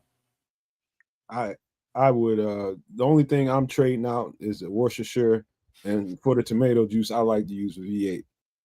Yeah, or like Mott's Clamato is good too. I don't know if you guys got Clamato up there. I don't know if I ever heard of it. No, we do. Yeah, it's good stuff, like especially for this. What do you think, Coach? I've never been a particular fan of the Bloody Marys, right? Or as they're known at brunch time, hair of the dog. Because many people party on Saturday night, and then on Sunday, they go to church, then go to brunch, and they're still hung over. And this is the cure for the hangovers, supposedly, right? It is. Anytime that I've had beverages of the alcoholic nature of the night before, the next day, instead of doing the alcoholic type thing, no judgment, I prefer to H2O and electrolytes. That works too, obviously. Yeah. Well, here's a sweet science to drinking. Here's a sweet science to it, because usually when you're drinking, especially if you had too much, the sweet science, like boxing, it's about body chemistry. It's about how do you combat what's getting on to you. Something's getting on your body, man, and you need to counter it with something.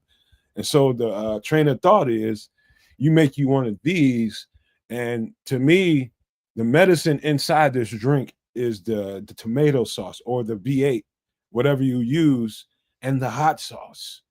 That is gonna so how I think of this drink in those terms is that whatever's bothering you, that drink that's bothering you, it's gonna come up or it's gonna come out. And so my thing is, you drink one of these, you forcing it to come out instead of up. That's gonna put me on the toilet every single time. Every single time. The hot sauce, the V8, all that other stuff in there is just gonna be like rocket fuel. And I'm gonna feel a whole lot better after drinking one of these. Plus, it tastes like, I love the taste of it. It's got all the stuff in it I like. Me too. I don't know. Like I just kind of no, Dwayne, we didn't hear about that, but maybe these guys did. We'll see. It's the vitamin B from the tomatoes that kills the hangovers. Well said, Mr. Charles. That makes a lot of sense, actually. But that's what I tend to do. I tend to preface my night before I start drinking with one of these or two of these, with a meal, and then I start to drink. But at this point in time, I don't really drink. Like, a lot of the hangover has to do with sugar content in your liquor, right? Like, if you're drinking a lot of sugar, and that also means beer, because beer is fermented from things that create sugar. All right, you can get a hangover. If you're drinking straight liquor, the odds of you getting a hangover are very slim. And that's the only reasons that I know this is through my keto experiments. Through my keto years, I was drinking booze without any chaser mix at all. I'm drinking like a glass of rum. You know what I mean? But sipping it. And I could pound down a full, like a beer mug of rum and not feel mashed up the following day. and get up the following day and actually do things. Although the night before I was bouncing off the walls. Well, So you know the old expression, liquor than beer, you're in the clear. Beer before liquor, you'll never be sicker. Right? damn straight. Yeah, I believe there's a truth to that. But Grant, G-Man, I think that's G-Man. I think I'm right. He says I like to drink a sweet iced tea with some Deep Eddies lemon vodka. Mm-hmm. I'll coming over stuff I ain't never heard of. Man, there's some real good, like I've never had Deep Eddies, but there are some very good lemon vodkas out there if you're paying attention. I got some from the Ukraine of all places. It's friggin' delicious. I'm not a big vodka guy, like really, but I got some of this lemon vodka for my Moscow mules that I make. It goes very nice with my Moscow mules, but there's some real good lemon vodka out there if you're at the liquor store. Just saying. No, this isn't an alternative to Long Island. This is like I can just drink this. I don't have to be hungover, but this is like a hangover cure. Never tried the theory, but I know what this drink does to me. It's definitely gonna be rocket fuel to my stomach, and it's gonna It goes right through you, huh? Is what you're saying? It goes right through you. Yeah, that's what you need. It's gonna come up one way or the other. You ever had that feeling after you've been drinking, and you just wish it would just come out?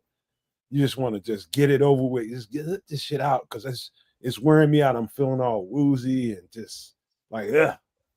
And it just hangs around until it's ready to come out, and it's gonna come out of your mouth. When you drink this forces it the other way.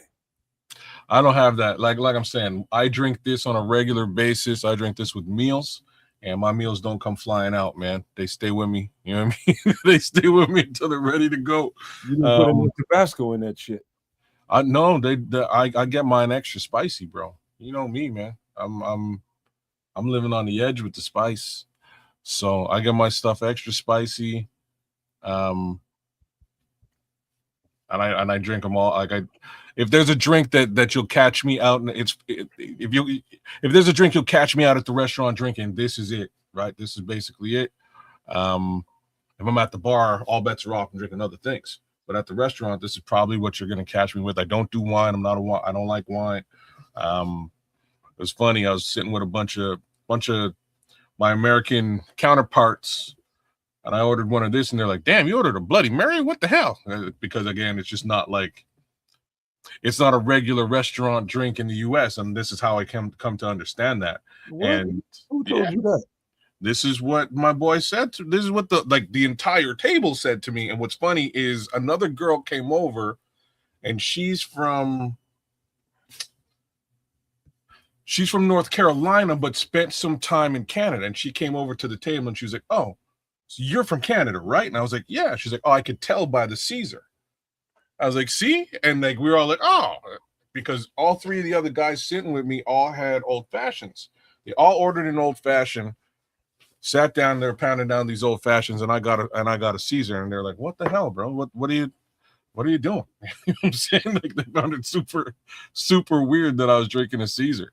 But yeah, no, this any bar in the United States. Now I've been to some hole in the walls, and people was able to whip up a Bloody Mary. And you might go to a hole in the wall that we ain't got the ingredients, but any reputable bar around this area will be able to serve you a Bloody Mary, bro.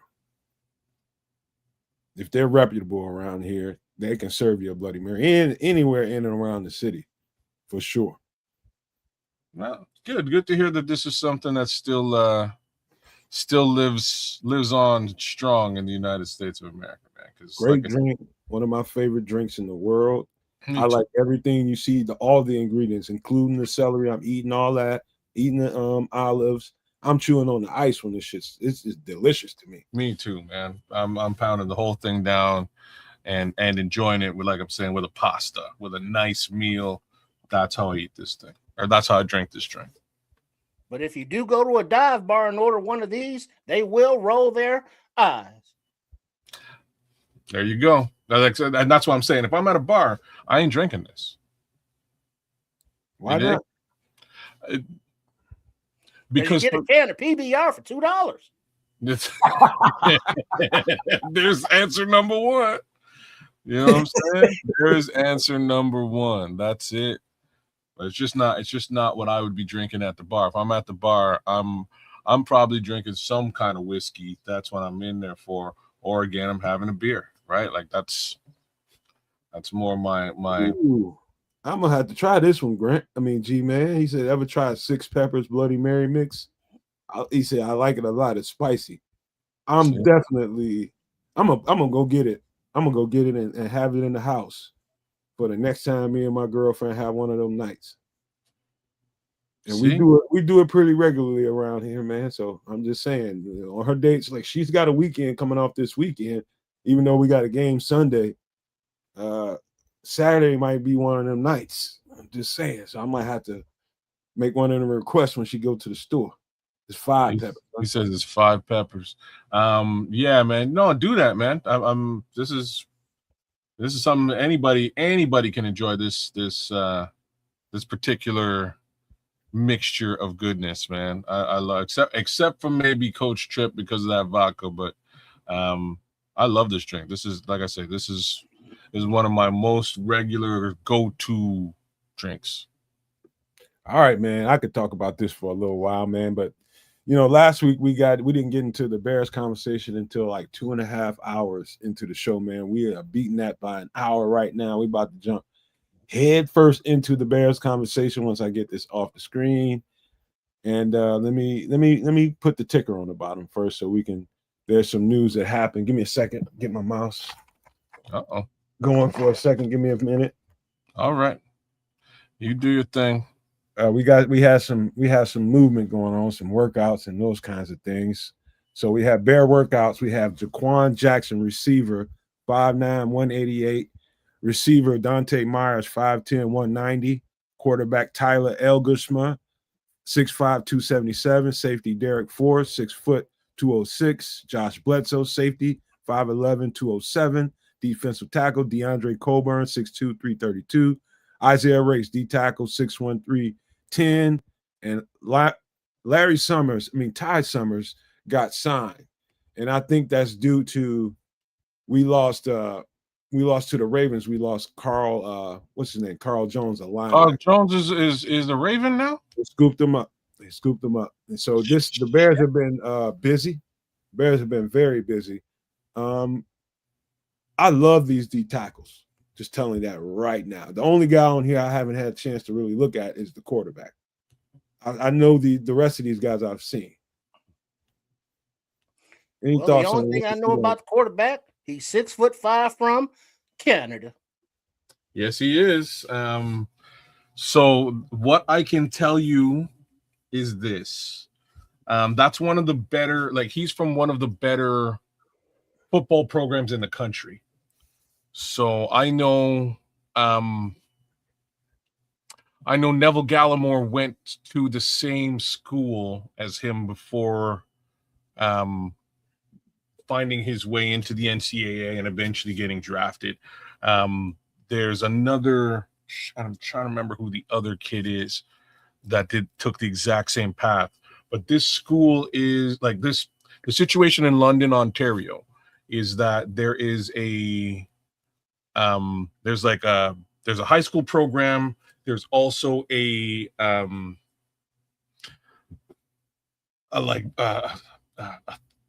semi-pro program that's tied into a prep school and tied into eventually a college.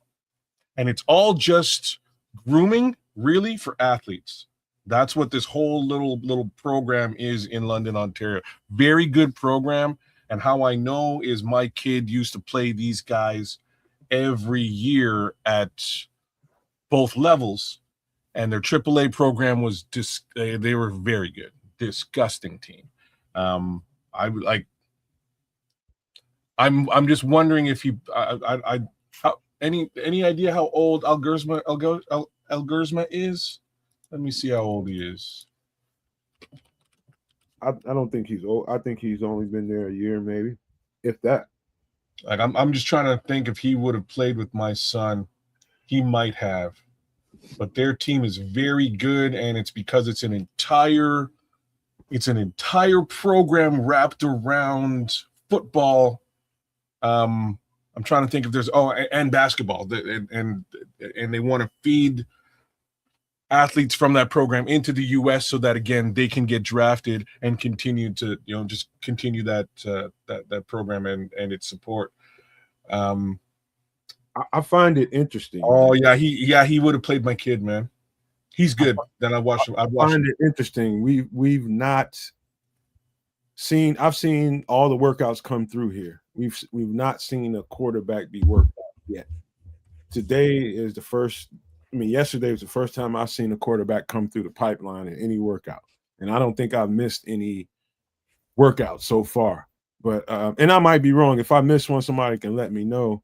But I find it interesting that he would be the tallest quarterback by far that we have on the team, 6'5", 227 pounds. That's more like what Jared Goff looks like. Interesting. So what I can tell you. So he's 23. My son is 22.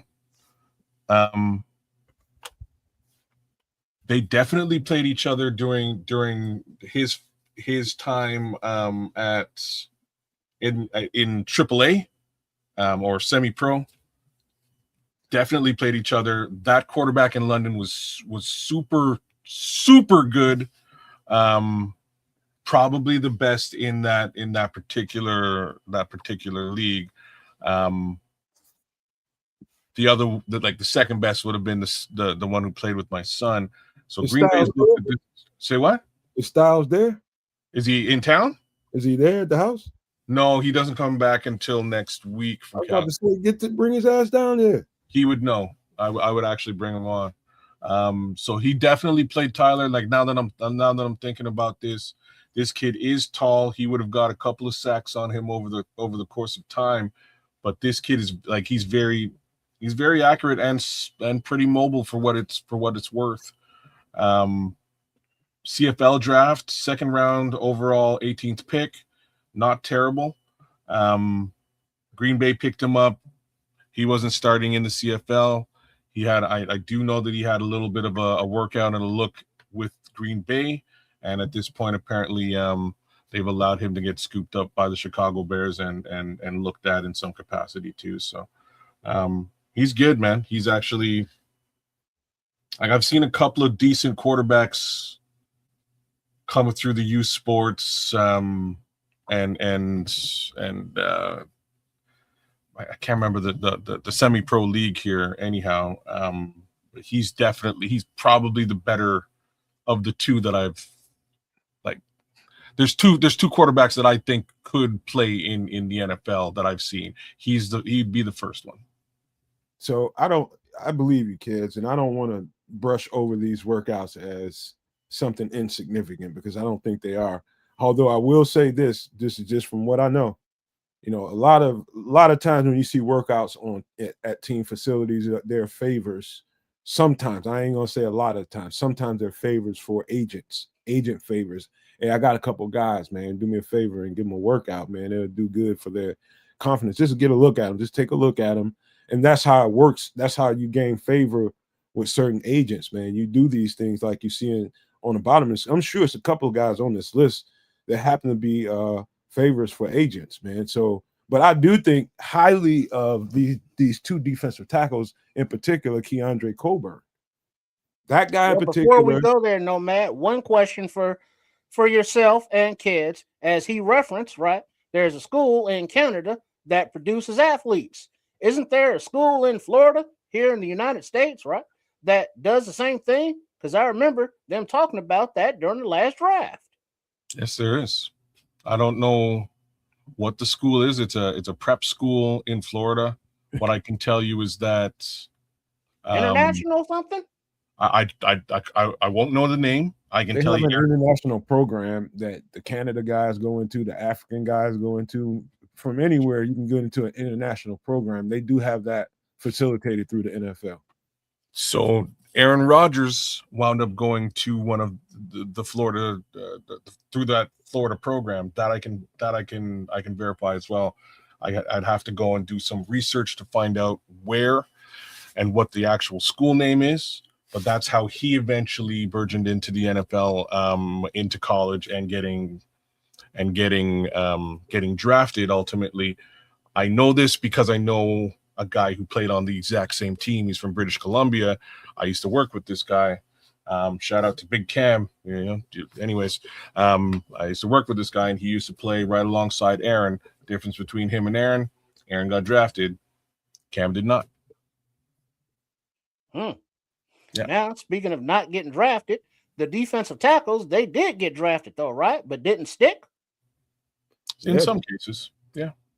Depends on where you got drafted at. It's understandable, man. It's dudes that can play out there on the street. It's dudes that can play on people's practice squad. Well, the one that you just mentioned. Keandre Coburn, yeah. Yep. Yeah, I think he just came out maybe a year ago. I don't think he's been in. Has it been a year? He came out in this draft or the draft before, one of the two. I know that for sure.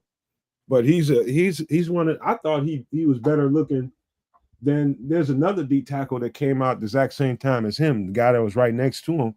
He ended up, I think, with the Titans, I want to say. I think it was with the Titans. Sweat? No, I think it might be Big Trevondre Sweat. It might be him, but I know I studied them, both of them. I just can't remember. I get so many goddamn players swimming around in my head, but I know that player. I know him and Isaiah Rakes.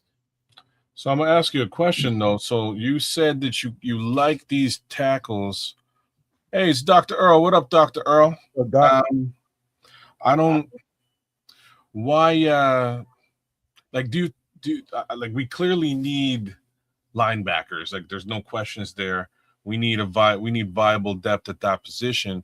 Do you think we need to do anything at the defensive tackle position? Yeah, I think, to be honest with you, I think the rotation has been kind of weak. It's like whenever Javon goes out, and Javon ain't been playing particularly perfect football, but whenever he goes out, it seems to be a letdown. Like this year, I hate to say it, man, but Bill ain't playing his best football right now. I don't know if there's something going on with him, but he doesn't seem as impactful to me. I'm watching him on tape, and I'm just like, damn, Bill, he's like almost like overnight he lost a step, but there could be always injuries going on with a player that you're not hearing about. But he's definitely not having the punch off the ball that he had last year, and he was just really sticking out like he was last year. Definitely not seeing that on tape. He's getting taken out of plays, sometimes double teams, but just when he gets his one-on-ones, he's not winning. So I would be definitely looking at, because Bill is coming up on a contract year as well. Well, there was talk before the season, right, from KB, his cousin, over there on one of the other podcasts over there for the Bears, right? That he was contemplating retirement. Yeah, I remember and if that. he's at that point of his career, there could be a need for other tackles, as Jonathan Ford has not impressed. Chris Williams, right, has fallen off. Big Javon Dexter has not impressed. And Grady Jarrett, right, he's just now getting healthy, but he's still on the backside of his career. So as far as the interior goes, with Shamar Turner getting hurt, right, and going out for the season, now that interior is very, very shallow. Yeah, it's just the rotation. It's the rotation. Javon's playing, let's just say, admirable football, but not like the best football that I know he's capable of. At times he really pops off the screen, but then at times it's like he goes to sleep. It's not consistent. I would just say that. But them looking at D tackles doesn't surprise me whatsoever, because they probably do need to beef up the rotation. One of these guys is going to get signed after Ty Summers just got signed, because there's a loose practice squad position open. And so within the next 24 hours, they'll probably fill it with somebody. I don't know if it's one of these guys they just worked out, but somebody's going to get a role. It's probably going to be a need role more than one of these guys. Man. Of these two tackles, which one is a better fit going forward for a Dennis Allen defense? Definitely the heavier one. That's Keandre Coburn. He's 332, and we need some beef up front just to help solidify that run defense, man. I'm not saying that Isaiah Rakes is kind of built just the same, but just a little lighter. Could serve the same purpose, but if I had to pick one of them just on the film, it's Keandre Coburn for sure. So, long story short, is we did sign a linebacker, so we got a little bit of linebacker depth. That's not so bad. That's all right. That's a good start. Special teams demon, right? Yeah, that's what we need. That's definitely a special team signing. Also, another guy on here that what's his name? I forget his. I'll have to wait till his name comes up, but his last name is Jackson, receiver.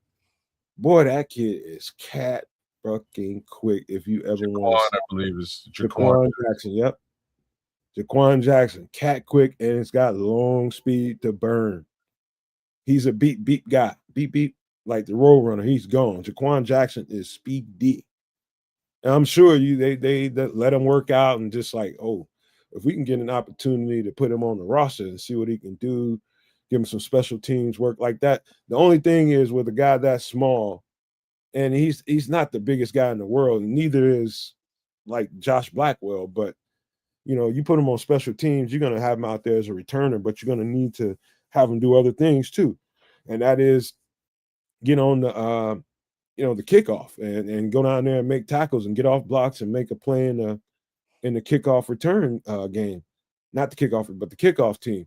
And so you got to play multiple roles. So you got to be strong enough to not only play what your natural role is as a returner, but you got to give some other value too. So a lot of these guys, they find themselves without jobs and find themselves on the practice squad because they're like one-trick ponies. Well, it looks like Ryan Poles, right? He's doing what happened to Carl Jones Jr. with the Ravens.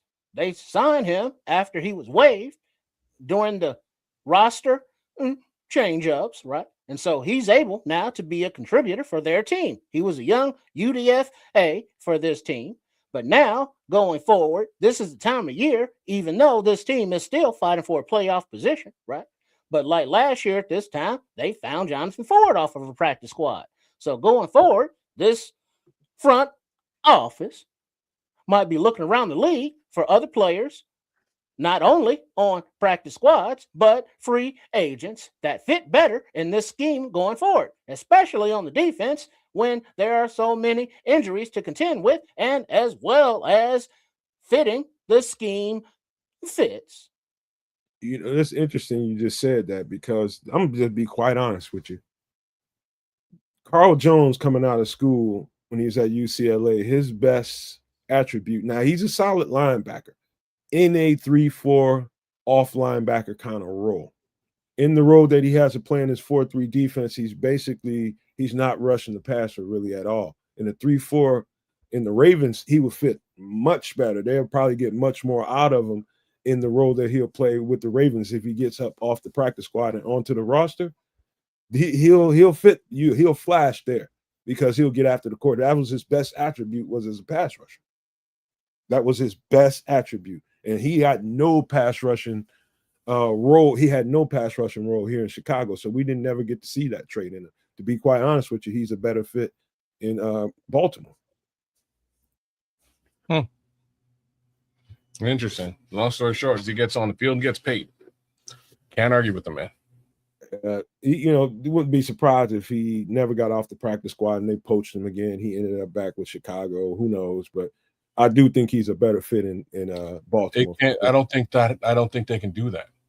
Right. So if you poach somebody off the practice squad, it's, to my understanding, you have to pay them as a part of your 53-man roster. That being the case, he's part of their 53-man roster, and they. Well, no, kid. When they signed him, he was on waivers. Yeah. He wasn't on the practice squad. He was on waivers. They waived him first. That's why they got him so quick, because he was on waivers. That might be different. They may be able to put him on practice squad in that case. You're right. Okay. All right. Yeah. All right. That's that, man. Let's get to this injury report. Let me pull this down. I think we've seen enough of it. Let's get to the injury report. Give me a second. Let me share that. All right. Where are we at? Okay,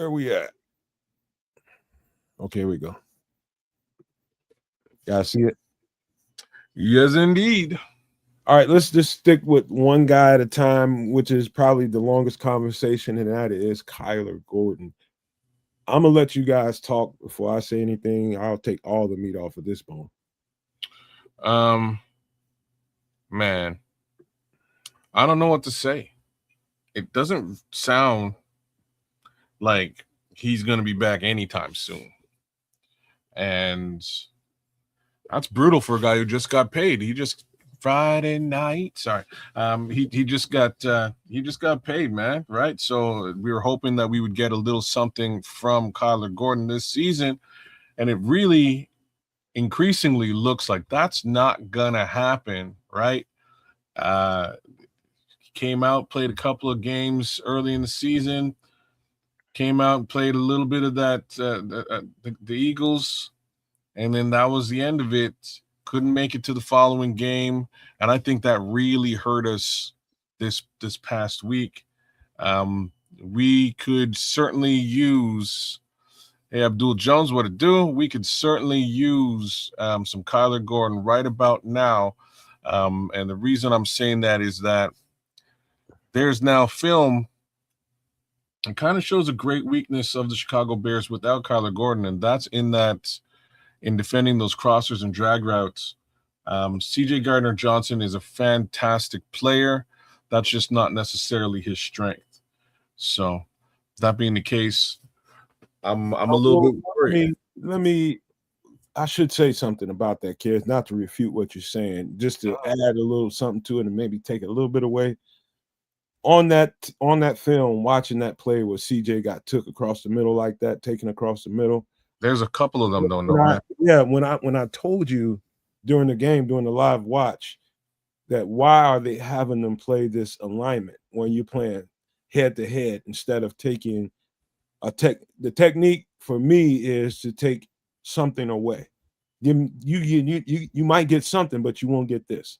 Whether you give them the outside lane or whether you give them the inside lane. But the rule of thumb playing cornerback, slot corner in particular, the rules that I played with, you take the inside, don't let him cross your face. Give him hell before he gets across your face. And that's going to disrupt the timing of everything the quarterback's doing. And so I don't particularly blame CJ for playing the technique that was asking him to play, because it happened twice, like you said. That's the technique they're asking him to play. That's fair. That's a fair way of looking at it. Again, if that is the assignment and he is doing what he needs to do or what has been suggested that he do, he's following orders in that case and it ain't working out, then it's more of a Dennis Allen problem than it is a CJ Gardner-Johnson problem. My opinion, I'm fully in agreement with you. I thought he would jam the receiver at the line of scrimmage in both of those cases, the two snaps that I'm thinking of. I thought CJ Gardner-Johnson would jam that wide receiver at the slot and at least, make him fight to get in front of him. He more or less got taken off the line.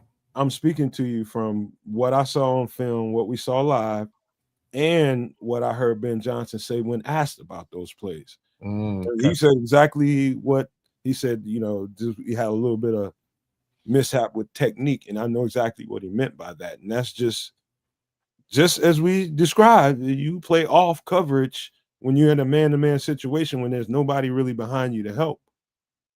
You're hamstringing yourself.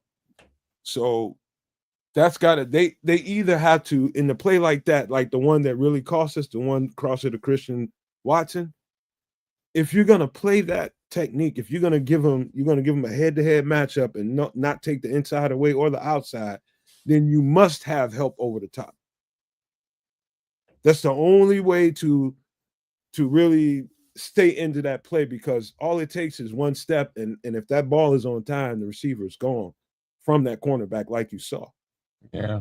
You've got to have some help over top. You can't just have him out there playing and there's nobody to help defend him behind him, man, when you just gave him the whole fucking field to run on. Well, that's the problem, though. That's the trick bag that Dennis Allen is put in. Because of the lack of pass rush from the front four, he's forced to bring the blitz. And that will man up on the back end. And especially when the blitz doesn't get home, that leaves him hung out to dry, right? You nailed it. And this is the grandest conversation to be had about the Chicago Bears defense. There is no pass rush. I don't know. The only times there's a pass rush is if we're manufacturing it with either a linebacker or a corner in today's world. Those Well, guys. that's another reason that Kyler Gordon, right, is missing, because he was good at getting home on the blitz, as well as being in coverage, as well as tackling. So his skill set covers more than CD Deuce can offer. And that's not a knock on CD Deuce. It just means that Kyler's better. But for fuck's sake, he cannot stay on the field. Is this a strength and conditioning issue at Hallis Hall? Is it his diet? What the hell is the problem? Well, that's exactly where I want to go. Let's just stick to Kyler Gordon for now, and we'll move on down this list. Here's the thing, and it makes me feel like that either the rehab process, they're not. I think maybe they might be pushing them out onto the field too early or something. That's the only thing I can think of. It's like what's funny about it is I've had one notable soft tissue injury. It was a hamstring, as a matter of fact. And I told you guys before, I think I said this on the show. What's funny about an issue like that is in about a week or two, in about 2 weeks, you feel like nothing's wrong so long as because at first you can hardly walk and extend your leg because you feel that shit. You feel that tug back there. And then all of a sudden you get a little better. You start to heal a little bit. You start to feel normal. You don't feel any of the tug. You don't feel any of the, the oddities that come with having a soft tissue injury. And then you start wanting to do more, right? Now you were just like, hey, man, I'm feeling good. And they're just telling you like, no, you that's natural. You're supposed to feel good after about a week or so, but you're not. You go out there and you try to open it up a little bit and you're going to fucking feel it. So that's probably what's going on with Kyler. He's starting to feel good and he wants to speed up the process. I don't know, but I know this. If you go out there too early and you go out there and you're feeling good, you open up your gate a little too fast on a transition or something, it's going to take you down. You're going to start right back to zero where you started. So that's the danger of a soft tissue injury like that. If you get out there too early, even though you're making gains after a week or two, maybe 3 weeks, if you go out there too early pushing yourself, you're going to start right back at zero like Kyler is at right now. That's the danger about soft tissue injuries. You will have some gains, and all you have to do is make the wrong fucking move, and you'll start right back at scratch, bro. Well, I don't even know what to tell you because it looks like a couple of the wrong moves have been made with respect to Kyler Gordon. He barely made it out of training camp this season. I think he's played a grand total of perhaps 3 games, and it doesn't look promising moving forward. And let me tell you right now, I was really hoping that we would see a little bit of this guy for Green Bay, versus Chicago, the sequel. I just don't want him to have that trajectory, right, of a Tommy Harris or a Mike Brown. Mm-hmm. But I don't know if I've ever seen. I hear you, G-Man. I hear you. But I don't know if I've ever seen in one season one player have the combination. He's had soft tissue injuries in 3 different places in one season. I don't know if I've ever seen that. And usually, you're going to have multiple soft tissue injuries in a season. It's usually the same one. It's usually the same one. You just didn't rehab it right. You didn't give it enough time. It's usually the same. He's had 3 different soft tissue injuries, 3 separate places. Groin, hamstring, and I think another hamstring. That's crazy. I disagree with you, Red Baron. I wouldn't call Kyler Gordon a bust, right? I just call him fragile thus far. There's a difference. A bust means he can't play. He sucks because he doesn't have the talent or the skill set to be productive on the field. Kyler Gordon is productive as hell on the field. That's why he earned that second contract. And he was pretty much healthy before that. But since then, he's been snake bit. Hey, check this out, kids. Remember that day when I told you, because Scrolls is saying all that flipping like a mutt. Remember that day we was in here doing a show. How'd I know it was gonna come back to this to his damn flipping? Like I knew remember it was. I said that. Remember I said that shit. I also said it maybe 6 months later. You know what I mean? I said later on I had to stop and be like, damn, my boy's just flipping in the sky and like teach this motherfucker. We just need you to be on the ground safe and making tackles. Stop all this Spider-Man shit. It's cool, but it ain't that cool. You know what I mean? It ain't cool enough that we don't want to see you for an entire season. So be careful. Take care of yourself, Kyler, please, man.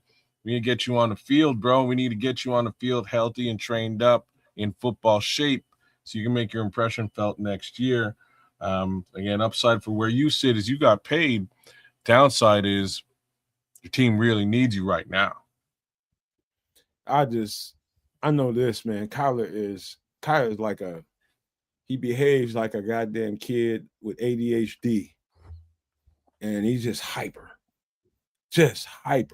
and needs football for all that. I was watching Kyler's got a podcast now where he puts out videos. Been watching him, do his thing. I don't know, man. Some of this is nutrition. Some of this is trainers not stopping you from getting out in the field and putting yourself at risk. I think it's a combination of them both. If I had to guess, some nutritional stuff and just the trainers have to have some breaks, man. You got to put some breaks on these cats. And I've been in the training room with guys hollering and almost getting into it with the trainers, talking about they're getting held back. Trainers holding me back. I've seen that shit, man. It's like almost brawls happening in the training room because they're getting mad because the coach is going to go off of whatever their representation of the situation is, right? Mm-hmm. And that's the right thing to be. But when you're ready to go and there's somebody that's watching your injury and watching your process saying, no, you ain't there yet, you have to respect it. You have to respect it. And so maybe we're at that point with Kyler right now. Any other thoughts? It grinds my gears when current players have podcasts. That's all. Well, I don't think he should be podcasting at all. I'm kind of right there with you on this one. We need him on the field, man. Let's get Kyler on the field. Brother, I wish him well. I wish him health. But, man, the Chicago Bears definitely need him back on the field, man. They do. All right. We're going to skip right on over Travis Homer because there's not a lot to talk about there. We get to some Romo Dunze. He's coming back with the limited practice. And what do you guys see? The thing about this is it's going to lead me into a DJ conversation, but I'm not. How did I know you were going there too? Like that. This is why I'm sitting back. I'm not going to do it. I'm not going to do it because we're talking about Romo Dunze. We'll get to that when we get to. Because how are we gonna do this, kids? Let's just keep it short and sweet. My man looked like he's coming back. Right, it looks like he's coming back. He was in limited practice, limited capacity on Wednesday. That being the case, give him another couple of days. I think we will see Rome Odunze ready to go against the Cleveland Browns. Worst come to worst, he sits this week. I don't think it's the end of the world if he does, but clearly.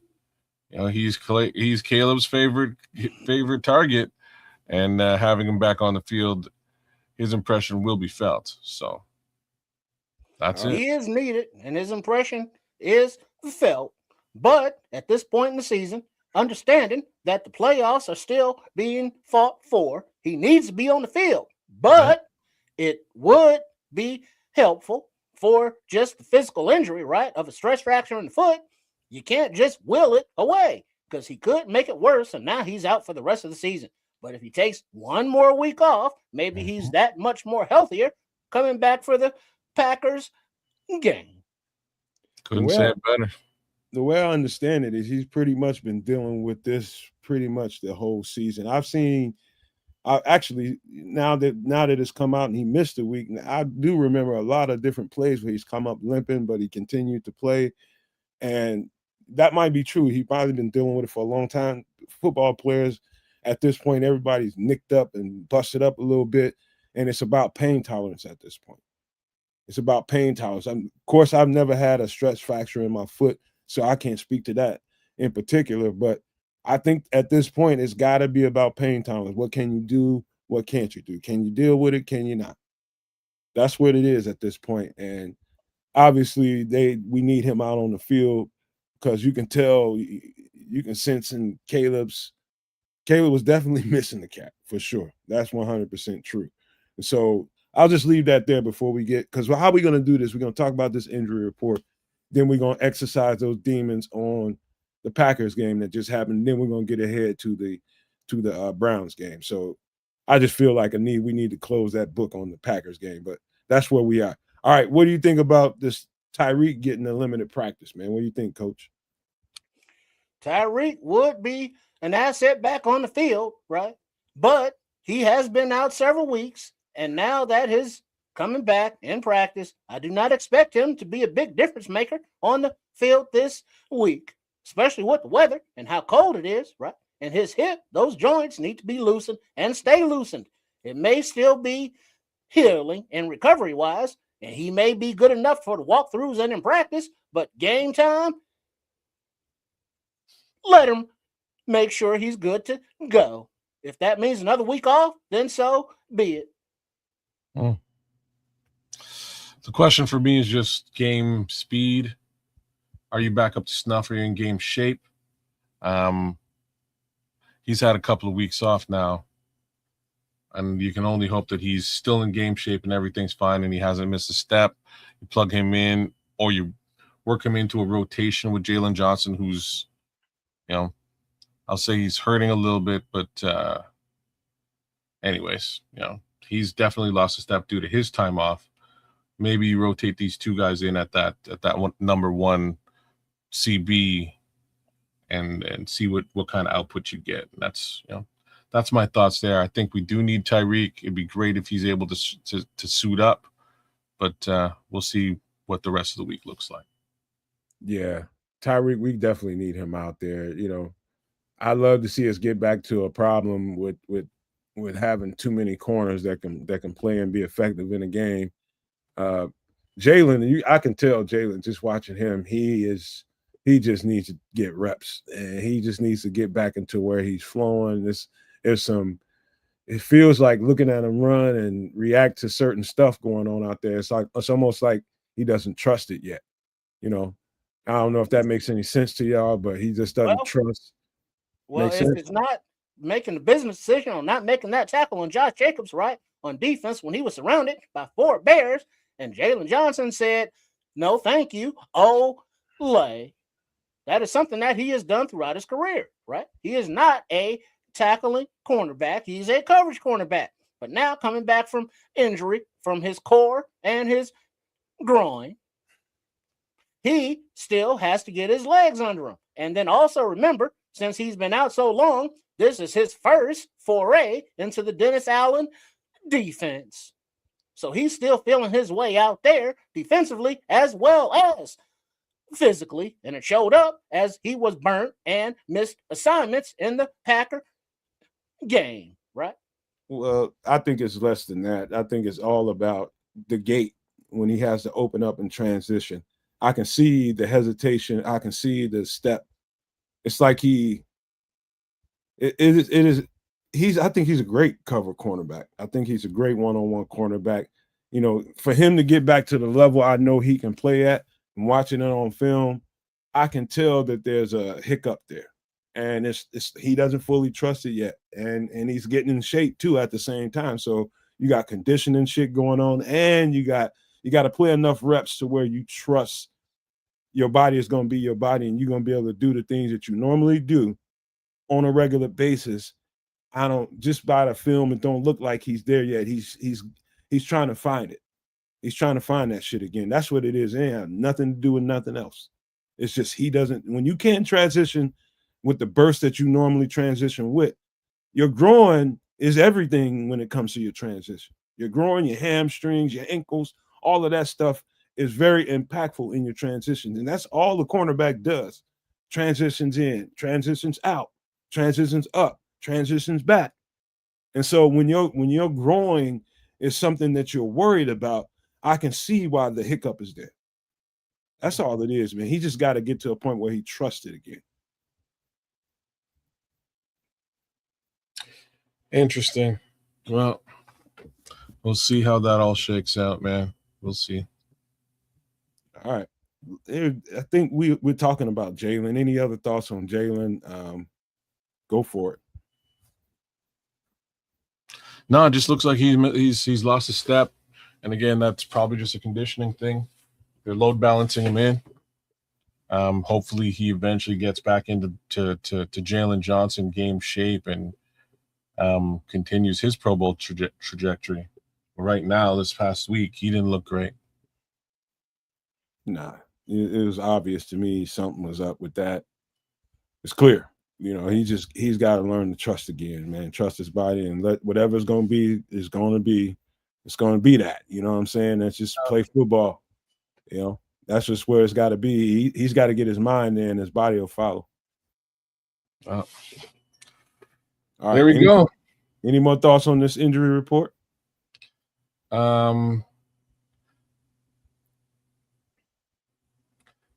Yeah, no. I mean, we could talk about Ruben Hippolyte, but what for? At least we're getting one more linebacker into the fold, into that linebacker room that's taken such a hit. Speaking of which, I was really interested to note that Noah Sewell virtually only suited up at special teams and didn't suit up at linebacker at all this past week. Found that a bit odd. All right. Any other? Let's just move on to the Packers game. Let's get that out the way because I think we do need to exercise that demon, to be quite honest with you. And before I go, let me just set the table. With as salty as I got with the close of that game, the ending of that game, it didn't really get no better watching the tape.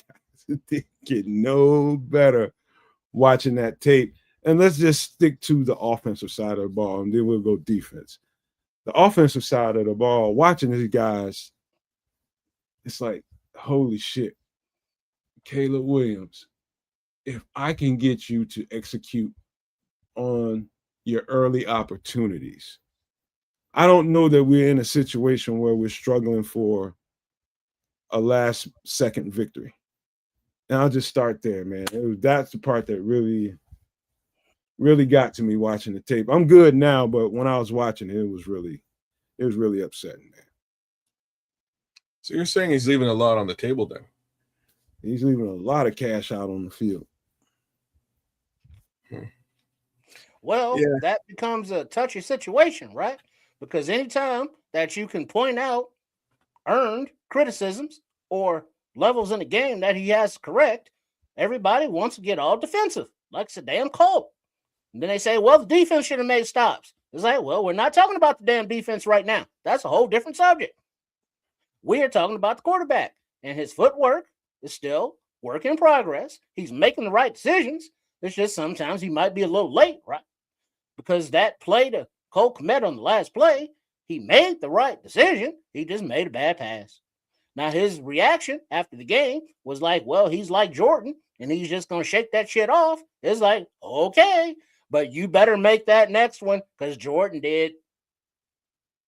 That part's funny because that's what I said at the end of the game, which is, like Ben Johnson as a head coach, he can't continue to take the ball out of the quarterback's hand. That's not in anybody's best interest, especially the young quarterback who's trying to gain confidence in his game. So when I say again, it's funny because I called the play, like I called it too, man. If you all remember watching the game, I stopped and I said, 4th and inches, they could run the ball here, but then I noticed that Swift was on the field, and I was like, nope, I'm pretty sure this is gonna be some sort of a pass over the top. He can also bootleg right and get the first. And there it was. It happened, and It's funny because I remember Nomad going, no, no, no, no, run the football. I was like, all right, like I'm not mad at this play call because you trusted your guy. You put that trust in the quarterback. And unfortunately, on that particular play, he just didn't. It's not even like. Could he have made a different read? Yes, he could have. He could have went to DJ, and I think we all know that. But I think, moreover, it was mostly just a really bad pass, man. It's not a good pass. That DJ Moore, right? The only way that would have been successful had he pump faked, because DJ Moore didn't spring open until he basically was throwing the ball and everybody collapsed on the quarterback. So technically he was open, but not at the time the ball was released.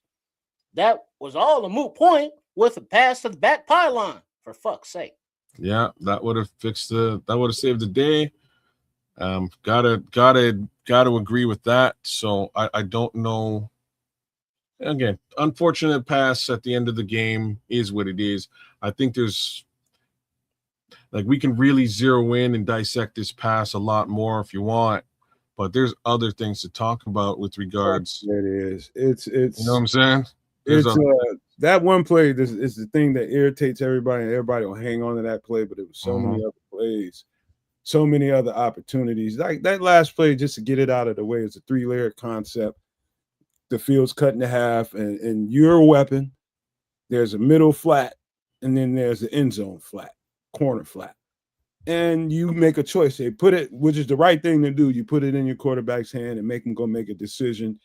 And I'm not going to say it's the wrong decision. It was to me, in that situation, the ball doesn't leave my hand. I'm going to make sure, unless somebody's hot on my ass and ain't got no chance in hell at getting the first down, I'm going to make sure I get the first down, because everything else is risky. Actually, Cole Kmet was open a little bit earlier. He just didn't throw the ball, but he threw the ball once the ball got in the air. That's when Keyshawn Nixon kind of fell back into that coverage, and that's just the way it played out. But there's so many other things, man, and this is gonna I'm gonna tell you guys something.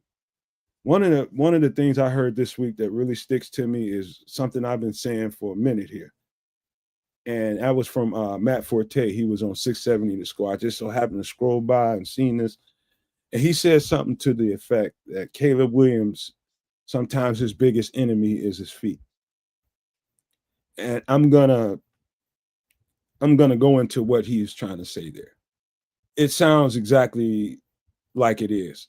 Sometimes the idea in an offense like this, in a timing offense like this, it's very, very important that you don't get happy feet. And if you get happy feet, you step into the pocket, not away from the pocket. Whenever you run away from a West Coast offense timing system, whenever you run away from the pocket, you really just threw the whole trajectory of the play out the window. And now everybody's playing fast break basketball. And now they're just kind of reacting to you, trying to see if they can get a pass. I know Ben Johnson, he might not say it publicly, but I know damn well he's completely frustrated with Caleb. And that's why he ends up losing so much money on the field. There's all kind of $100 bills, 50s and 20s all over the field, because instead of stepping into that pocket, and sometimes you might have to take a shot on the chin. That's kind of what Matt Forte was saying. You got to be willing to take that sometimes, just to make sure you stay true to that play, because the stuff is there.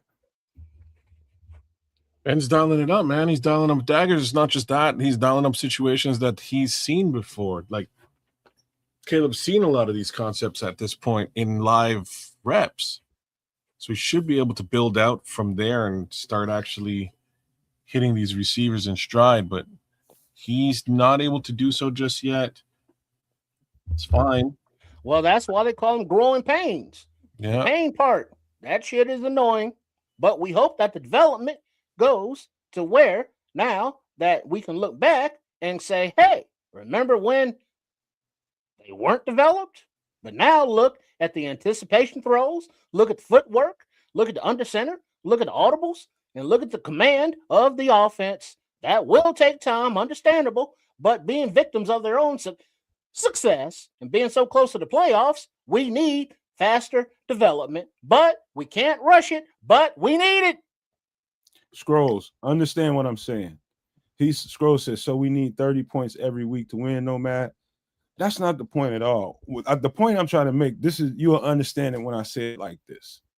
Let's just say, even though we don't have to have 30 points to win every week, there's probably 40 to 45 points on the field every week with the way Ben Johnson is designing this offense and some of the opportunities that are there. We could be 40 burger. This is a 40 burger kind of offense, man. I am telling you, Scrolls, don't take it as a criticism to Caleb so much.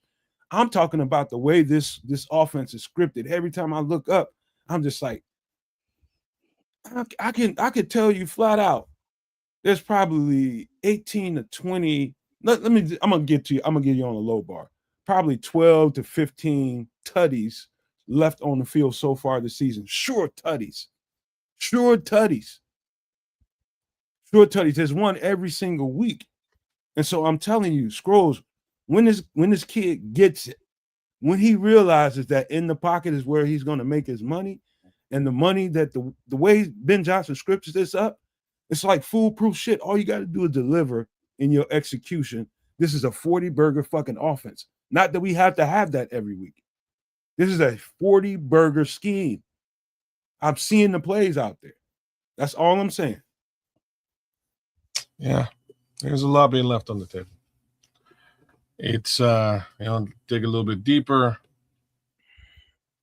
That first half of football was not a good thing to look at. I remember him coming into to this team and saying, I believe Courtney Cronin asked him, it was either Courtney or Dion, one of the female beat reporters asked him, do you feel nervous?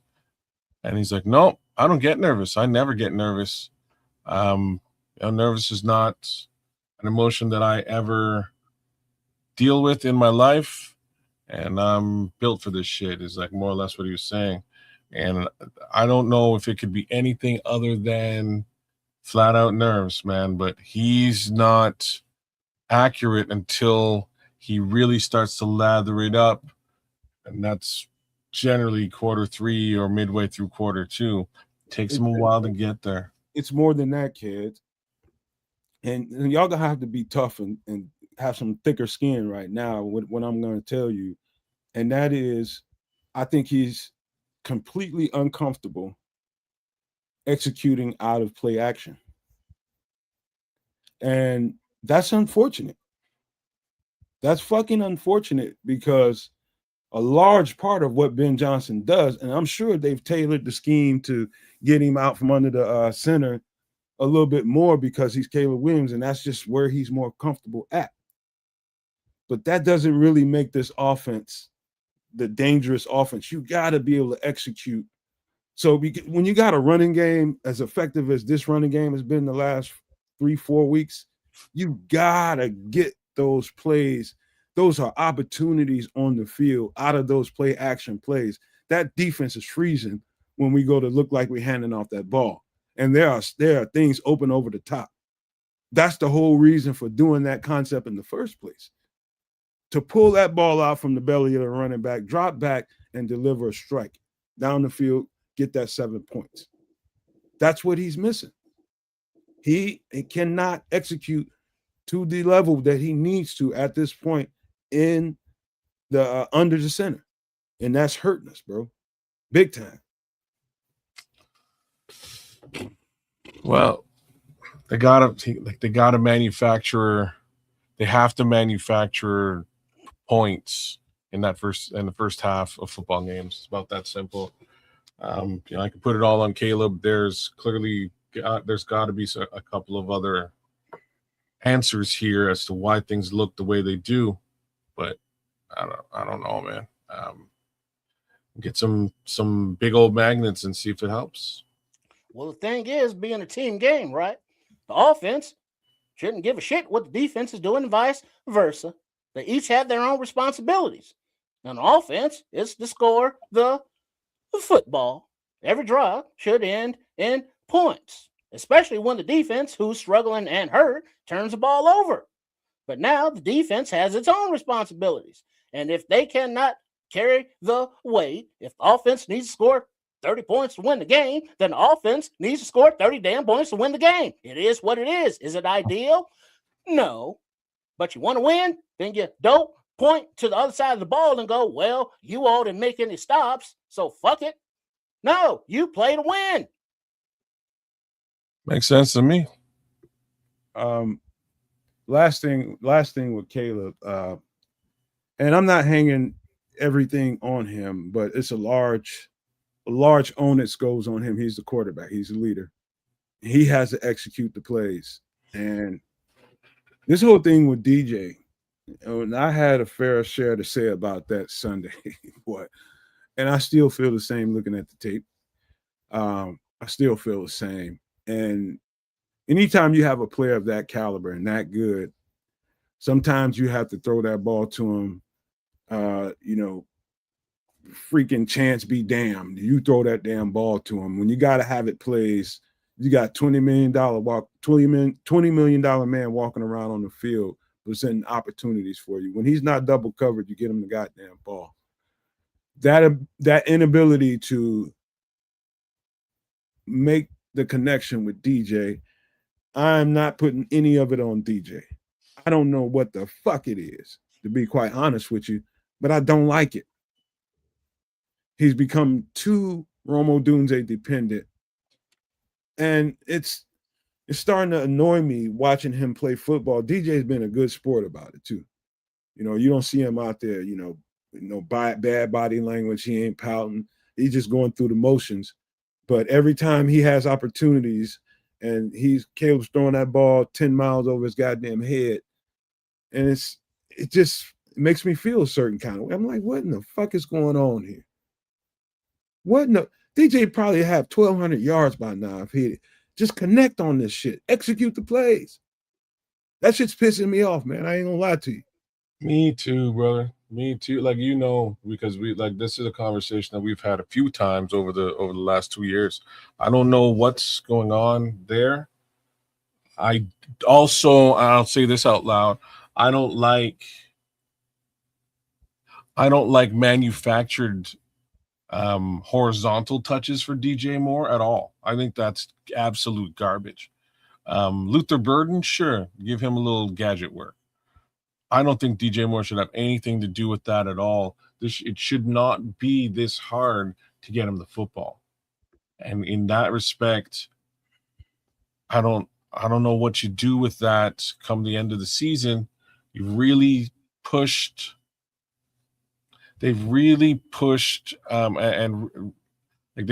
pushed his contract back. They recontracted him twice. I know that's going to be sort of a significant situation if they decide to move on from DJ. DJ's got under 500 yards on the season, and that ain't great. Right, he's got a long ways to go to have an actual viable season. Maybe they turn things around this weekend moving forward, but yeah, it's been a rough go for DJ Moore so far. You got to understand, man. You got to understand this guy's. It's almost laughable when you look at it on film. I hear you, man, and I don't. I've heard that he runs lazy routes or poor routes. Who said that? It's been said. I don't necessarily believe that at all.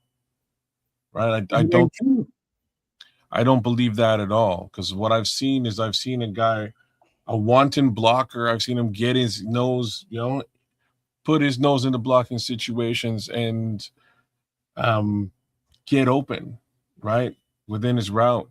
So I don't know, man. I don't understand why it's this hard. It is a damn shame the way this offensive coaching staff is utilizing DJ Moore, right? Absolutely. You would think that if the connection wasn't there with the quarterback, they could design more plays that is like, hey, quarterback, DJ Moore is the open man on this play. Throw him the damn ball. That does not seem to be happening, or it does happen, but the ball is short or over his damn head. I don't know what it is. It's not precision route running. He's a damn number one quarterback. Number one pick, that is. Throw the ball to the receiver. He doesn't have to be it precisely on that dime, but get it to him. That seems to be the issue, and it shouldn't be that way. Now, the quarterback, Caleb Williams, right? He is finding a connection with Loveland, but it shouldn't be an individual connection with individuals. He's the quarterback. He's the point guard. Feed your athletes, of which DJ is one of the main ones. So Scrolls, I gotta tell you, man, I love you, man, but you know you in here capping. You know you in here capping. I'm just telling you right now. That's straight cap, and you know it's cap. Let me tell you something, man. Hawkeye, I actually mentioned that last week because I just didn't know what else to say at this point. But every time I watch the film, I'll tell you this much. Let's just say about 15% of what I keep seeing every week, and it's pretty consistent every week. About 15% of the 12 to 15% of the plays, DJ's in blocking. He's helping with the run game. He's blocking. He's doing a good job executing his assignments. But after that, he's being routed up and opportunities are there. Talking about like 85% more of the plays, he's in routes and there to throw the ball. You know, every now and again, they roll covers over top of him and try to take DJ away. But lately, they're not even doing that because they're not trying to get the ball to DJ down the field, or Caleb's just not throwing it to him. I don't think it's the coach.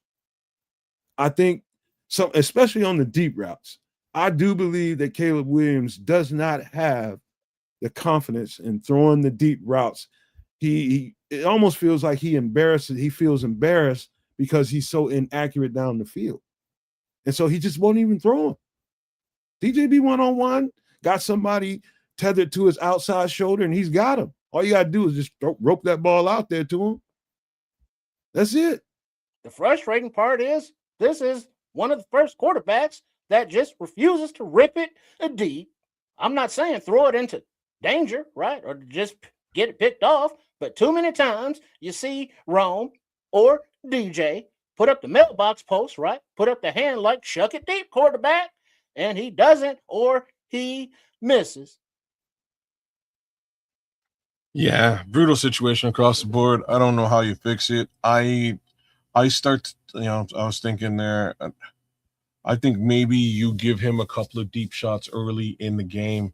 Maybe that'll help him acclimate to, just being out there. Like there's like a disconnect here within Caleb mostly, because that second half was a second half just like a few of the second halves that we've seen over the years with Caleb Williams. Somehow second half shows up and he is the Iceman, as they like to call him. He's cold-blooded, gets the job done. It's the rest of the game, that first half of the game, that he seems to need a little bit of support with. Hey, G-Man, trust me, when I watch it, it gets late in the game. Let's just say after, you attempt to go to DJ and the ball ain't right and it's just fucked up. Later on in the game, he gets to a point where he's out on the route and he knows the ball ain't coming. He's going to slow down and just be like, all right, that play is over. You see that kind of energy, but he's not pouting about it. Mm-hmm. He's just like, okay, why keep running this full-ass route when I know this ball ain't coming? That's where the energy is to me when I look at it. And it's just a fucking shame. You got a player that good that you're not getting the ball to. You're not even throwing it to him. And when you throw it to him, it's inaccurate as fuck. Somebody just needs to call that what it is. That's not right. And they need to fucking fix it. Is that too hard to say? No. Shit. Makes sense to me. Yeah, I mean. All right, so offensively, that's what bothered me looking at that. But man, we got to a point where we was able to really, really, impose our will on them in the run game, and it was really starting to be effective, man. They was biting off 4 or 5 yards a chunk at a point. especially in the second half, you can see those dudes reeling, man. You can see that running game was really taking it out of them, man, taking all that punch out of them. And that's why I felt like we had them. You know what I mean? And it just, it just didn't work out in the end. But, man, that running game, I believe, is something that we're going to be able to lean on. I think the offensive line is just getting better and better all the time. It looked a little rough at time because we were dealing with Micah Parsons and they were doing things to try to neutralize him on a regular basis. And that's what you have to do against guys like him. They're going to have to do the same fucking thing this week against what's his name, number 95. So Myles Garrett. Yeah, Myles Garrett. So that's just the way it's got to be, man. O-line's doing a great say thing. That you don't care about DJ's production, just keep winning. But you get DJ more production, that goes a long way to help winning. That's facts, right? And also, I have one more question. Go ahead. Why the hell does not Coach Antoine Randall L. of the wide receivers, right? Or Ben Johnson or anybody tell these wide receivers, hey, you have Caleb Williams as a quarterback. He is either going to roll left or right out of the pocket. Be aware and be ready to help. Why do they still not come back to the quarterback? There's a good question. There's only a few receivers that I see regularly do it. Main one being Colson Loveland seems to be very good at it. Unfortunately, he does not get targeted anywhere near enough when that's happening. Cole Kmet's not bad at it either. But the actual wideouts, you never see it. You know what? No, sometimes you see it with Rome. Sometimes you see it with Rome. Rome tends to get to a point where he looks back and comes back to help. Maybe that's part of DJ's problem. Maybe that's it. I just don't know. I just don't know what's causing these slow games, right? What is truly causing the overall slowness of this offense? It moves at a and this is an offense that was scoring on the first drive for a bunch of weeks this season, and now all of a sudden we're back to almost Flucian, Flucian fare. There, take that, Matt Eberflus. In any event, I don't know.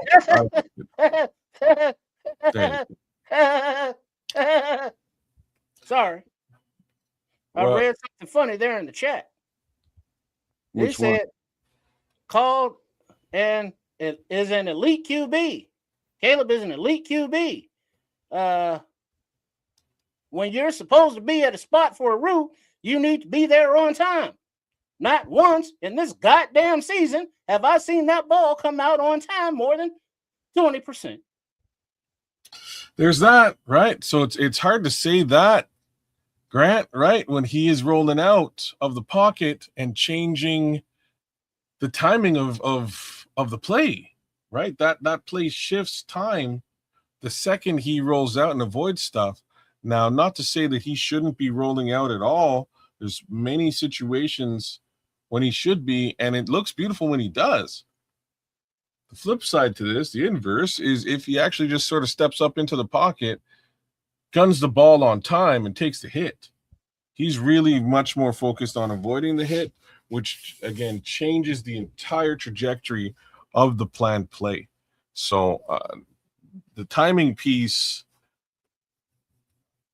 is going to be off. So then you get into backyard football and hope to God these guys are ready for backyard football. And what Coach Tripping is saying is they ain't ready for backyard football. I don't know. It is at some point you got to see. I think after 13, 14 games, at this point, this is what it is. This is what it is. And so that's why I was saying Sunday that maybe the plan from this point on out is got to be, but it just, if it doesn't get better, I don't see us doing what we need to do come playoff time. If it doesn't get better, and I'm talking about under center, him playing on time, if he can't get that, he's got to throw this ball on time and all that scrambling. it's like you don't have to scramble all the time, man. They're giving you a nice cushy pocket. All you got to do is step up in it. Don't be afraid to take a hit, and you're going to make way more plays. Of course, nobody likes to see the quarterback. He's the number one quarterback. But at times, to stay true to the play, that's what you have to do. You're basically capping your own self in the foot, and then the entire team every time you roll out of the pocket, even though you're talented enough to make some of these plays. But some of these opportunities, when you got a good running game and an effective running game, and you don't strike on some of these opportunities and play action, you're hamstringing us. That's just the bottom line. That's called playing on time and delivering the ball and execute. Yep. There's Indeed. no. Go ahead, Coach. No, I was just agreeing. Everything's been said. It just needs to be done.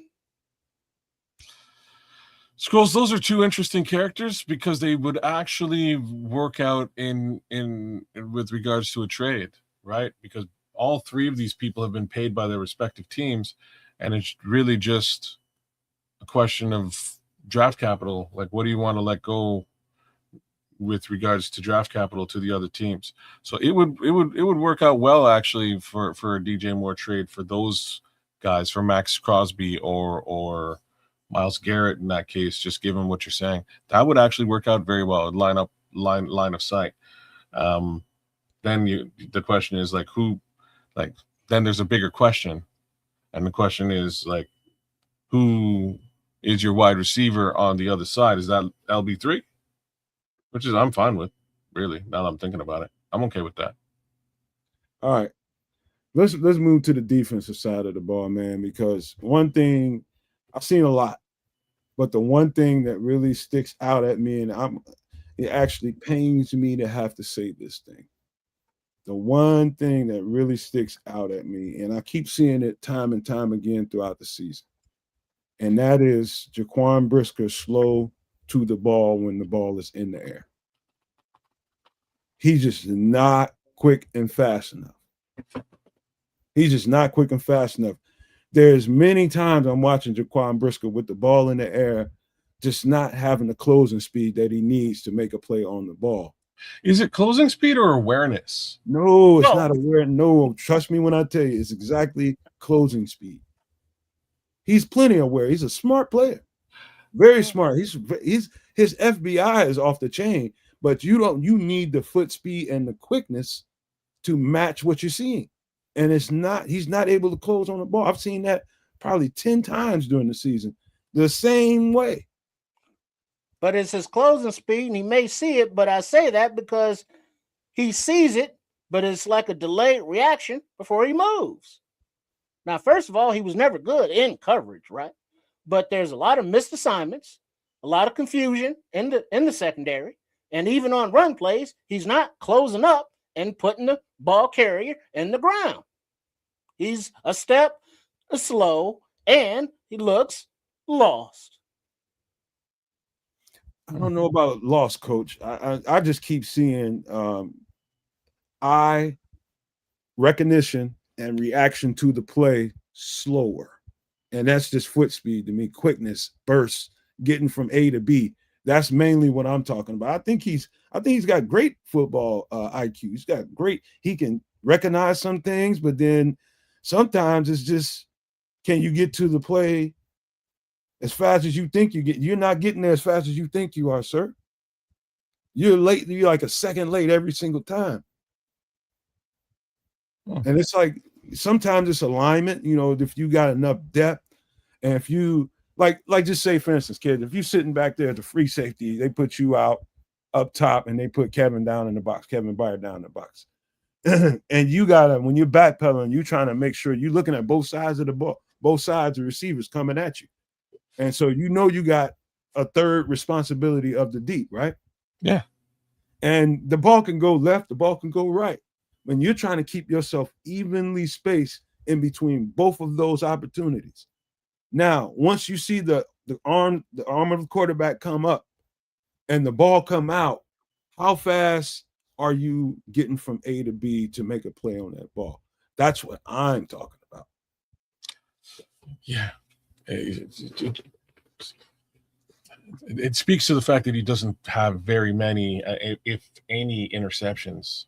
I don't mean just on the year. I mean traditionally, doesn't get very many INTs at all. So you're probably bang on whether it's foot speed or again, potentially awareness.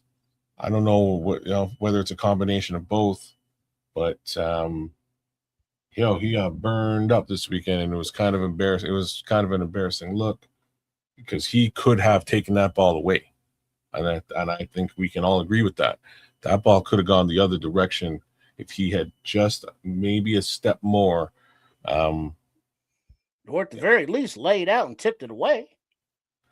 Absolutely. I think that's also on the docket. And to be very fair, I have to say this, it was a couple of times during the game, KB got a little nosy and it cost him. But those are reasons that, when I say being nosy, he's looking for a play to jump, and he got caught over the top. That's what I mean by being nosy. He just lost alignment, and a guy got behind him, and he couldn't make up the speed. Now, normally that doesn't happen to Kevin Byard, and if you're a ball hawk and you're just trying to make sure you get a turnover a game or something or two, you're gonna probably try to jump something that you think is coming, and you might pay for it over the top. And that happened to him maybe, I'll say once for sure, maybe twice.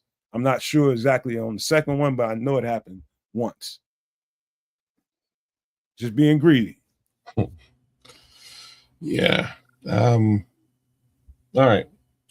I'm good with the Jaquan conversation. I don't know what you do there. There's really nothing you can do other than maybe give Jaquan a swift kick in the ass. You know what I mean? Like he's not moving anywhere. He's going to have that position, and I don't know if Hicks would be any. Like, it's funny. So Hicks, I think, actually excels in awareness and speed. I just don't know if him accelerating in those two arenas, if that's actually going to be better than his ball speed. I mean, his reaction speed. He's much quicker and faster than Jaquan Brisker. I say he can beat Jaquan in a race by a step or two. I mean, it's just foot quickness and speed. He's got both. He's got long speed and he's got foot quickness. He really should be, if you ask me, he should be a slot corner. That's what he should be playing. But you got him out over top playing safety. He might be a better option at this point. Where Jaquan excels is down in the box, and he's a threat down there in the box where Hicks is, he lacks a little bit. He's not as heavy as Jaquan, and he doesn't pack as much a punch, and he kind of gets dinged up a little bit when he has to play down in the box. To me, that's his only weakness. Talking about Elijah Hicks is when he has to play in the box, you're only going to get so many tackles out of them shoulders before you might have to go to the tent. But unfortunately, this season, right, Jaquan Brisker hasn't been that thumper in the run game or support. He make a play here or there, but overall, it's like, oh, is number 9 on the field? Oh, there he is. Sounds about right. Hey, guys, give me 1 second. I'll be right back. All right. Yeah. That's Jaquan, ladies and gentlemen. Like I say, I love what he does in the box. I love what he does with respect to tackling. He does a little too much with respect to tackling in some cases, which again goes back to that injury concern with him. But he could be a heck of a lot more impactful in the actual passing game, as being where he is. He's not, and it's a bit concerning. So there is that with regards to Jalen Johnson. On the defensive side, I want to transition to somebody else, but I don't want to steal Nomad's thunder here, man. I'm gonna give him a second to get back because there's a certain person I want to talk about, and hopefully he gets back soon. Well, until he does, we can take the opportunity to plug the channels. This is a great call. So, my guy, where are you? Where can the world find you, friend? Well, right now, it's myself and Trips, right? We got the channel at Trip Kundo, TRIPPKUNEDO. And it's for self-defense videos, teach you how to protect yourself in the situation arises, and also balance, coordination, and mobility for all ages. Please subscribe, and those videos are dropping directly. And then also a shout out to the cohort there at Sports Chicago Style, right? And that's also a channel there on the YouTube, as well as Chef Trips. He has his own. Hello, this is Chef Trips.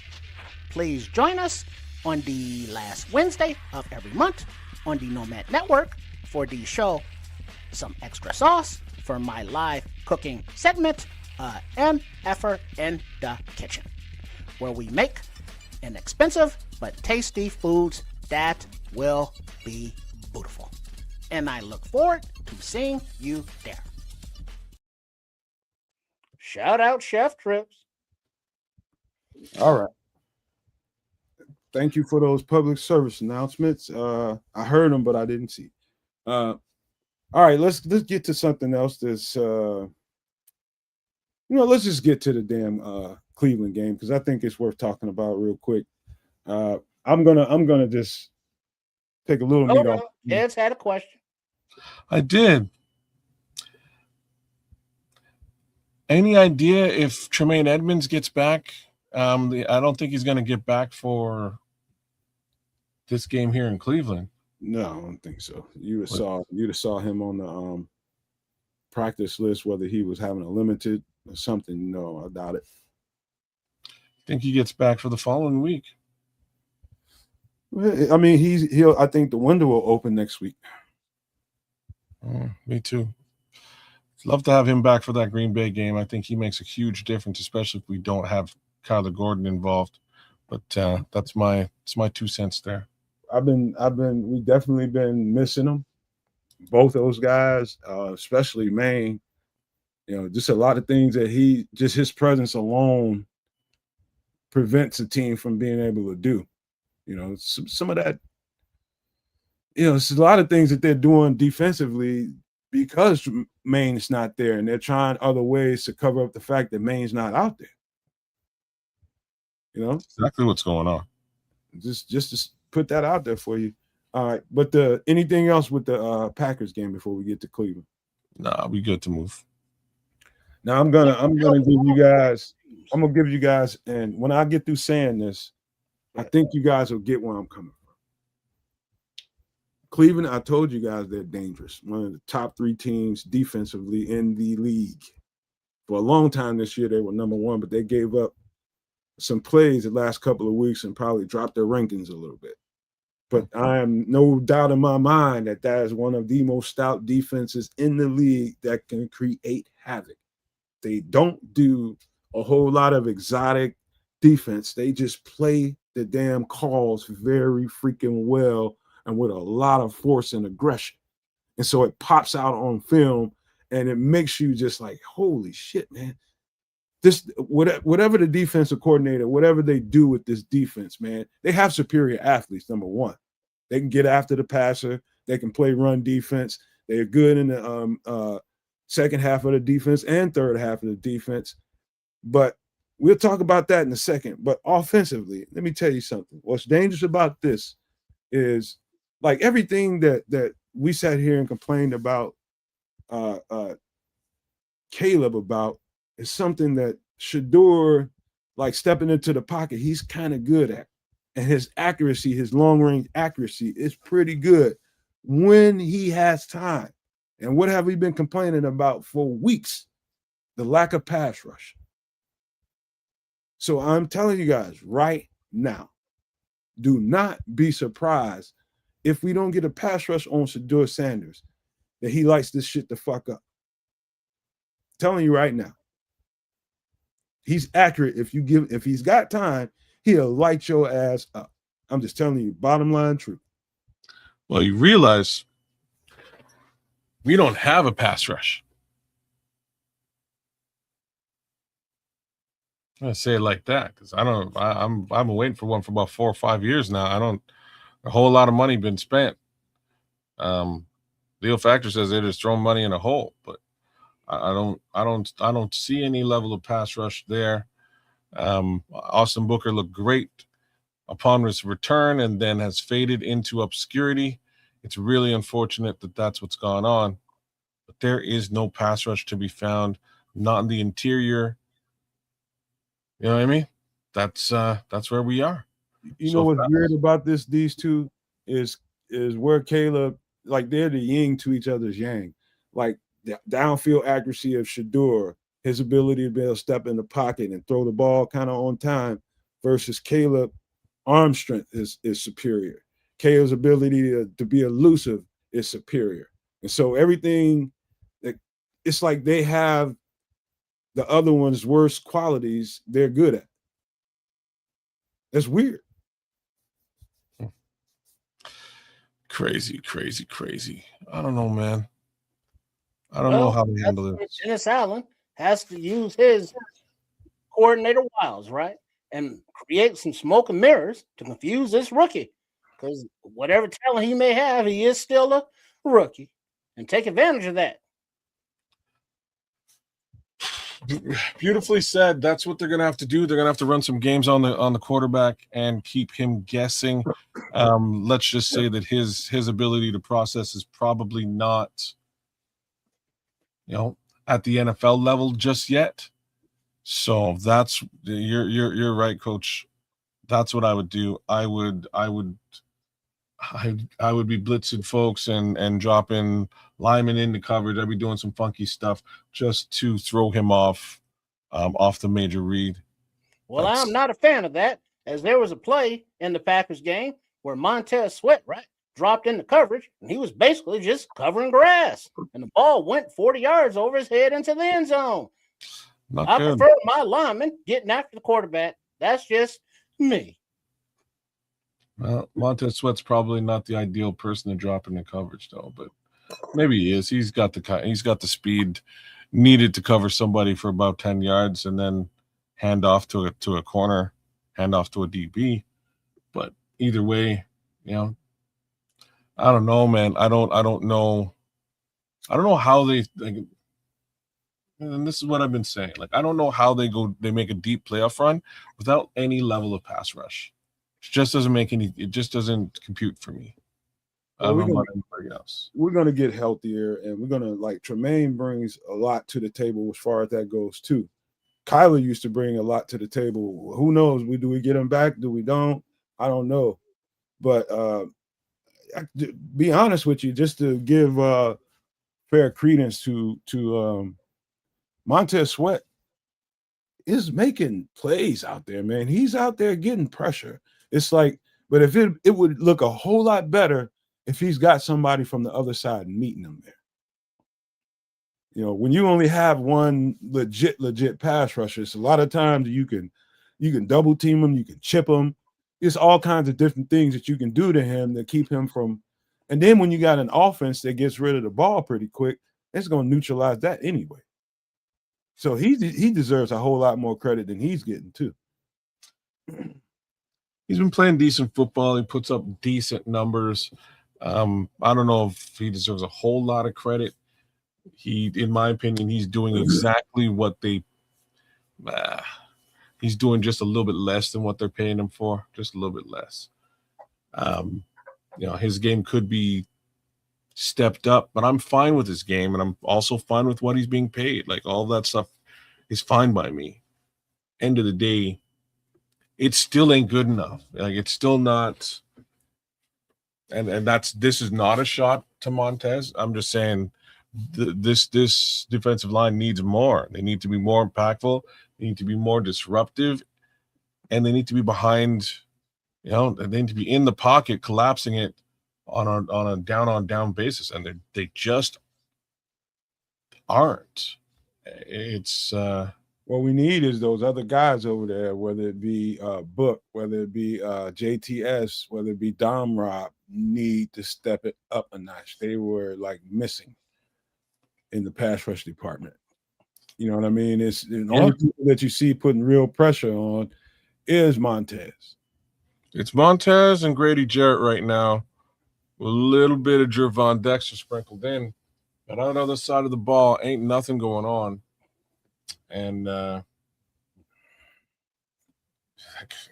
I'm telling you, you can't manufacture a pass rush out of that, man. You just can't. This might sound like the damnedest thing to y'all's ears when I say this, but I will stand by my words. Shedeur Sanders, if given time, which if we don't get the kind of pass rush we need, he's gonna have time. He will absolutely rip this fucking defense. I'm telling you guys right now. They gotta rattle him. They gotta disrupt him in the pocket. And mainly, if you can disrupt him from the middle, that's particularly good because he likes to step into the pocket. So that's really where you want to get a lot of pass rush. Get him off of his mark and get him moving left or right, then you got you a game. But if he's comfortable stepping into that pocket without Grady Jarrett or Javon Dexter in his face, we're gonna have a long fucking day.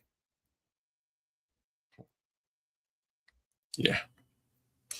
Fine. I do have faith in the secondary to some degree with regards to what Shedeur Sanders may get up to, but even then, with all the injury on that secondary, it's tough to count on folks, man. It's just tough. No Tariq. Jalen Johnson's looking like a shadow of his old self. No Kyler. It's a little bit tough back there. You can only, thank the gods, man, for Kevin Byard and Nashawn Wright, who's really stepped into to being a player on this team. Outside of that, I'm really hoping that Tariq can get back to form and maybe find his way on the field. Where they put him and what they do with him, I don't know. I don't know if it's going to be a rotational thing with Jalen, or if he gets that side of the football again, that side of the field again. I don't know. Tough sledding, man. It'll be an interesting game. This is one of those games that I'd have some corner blitzes dialed up on him from his weak side, his blind side. So coming from his left side, that would mean Nashawn Wright. I'd send him a couple times on a blitz, something that he doesn't really expect coming. If especially when he's got screens dialed up and you can see obvious screen plays being set up to the right side, send the corner blitz on those kinds of things. Shedeur's ways is you can rattle a rookie, particularly one of that rookie, get pressure from the inside with Javon and Grady, but every now and again send a cornerback from his blind side. That'll rattle his ass a little bit. That'll get him kind of happy feet. He'll start looking around a little bit. And, just there's ways to get to this guy. There's ways to get to him, and you don't have to always get it off your edge rushers. There's ways to get to this kid. Well, like I say, I'm less worried about Shedeur than I am about the state of the actual pass rush on this team. I'm worried. This is easily one of the games that was the scariest to me when I looked at the roster at the beginning, and I still feel that way now. Scary. I know what that defense can do. I don't feel that way at all. And I understand why you would feel that way, especially early in the season. We had no idea what was going to happen on the left side of the offensive line. No clue.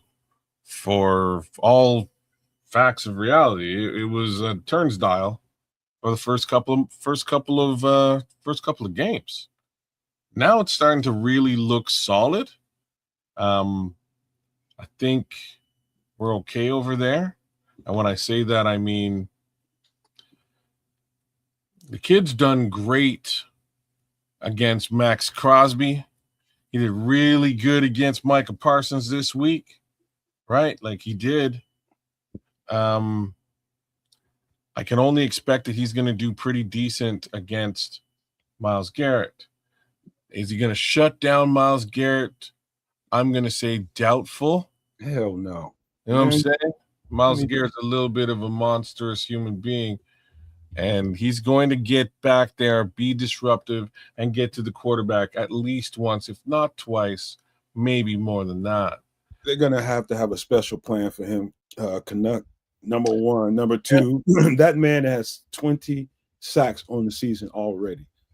Two, this dude, let me tell you something. I'm telling you where he's particularly dangerous. I think I heard Ben Johnson actually say that. I thought I heard him say that in a press conference earlier this week or something, or today. I don't know. But when I'm watching him on tape, when that guy gets out in that wide 9 stance, for people that don't know exactly what that means when the edge rusher goes wide out away from the rest of the defensive line, and he's way away from him, and he attacks the quarterback from that position. That's a wide 9. And when he's there, you better have somebody there to chip him so that he doesn't get to a run and start. Because I don't give a shit what you do. Once he gets to a run and start, he's damn near unstoppable. Ain't shit you can do about that moose when he gets a run and start at your quarterback.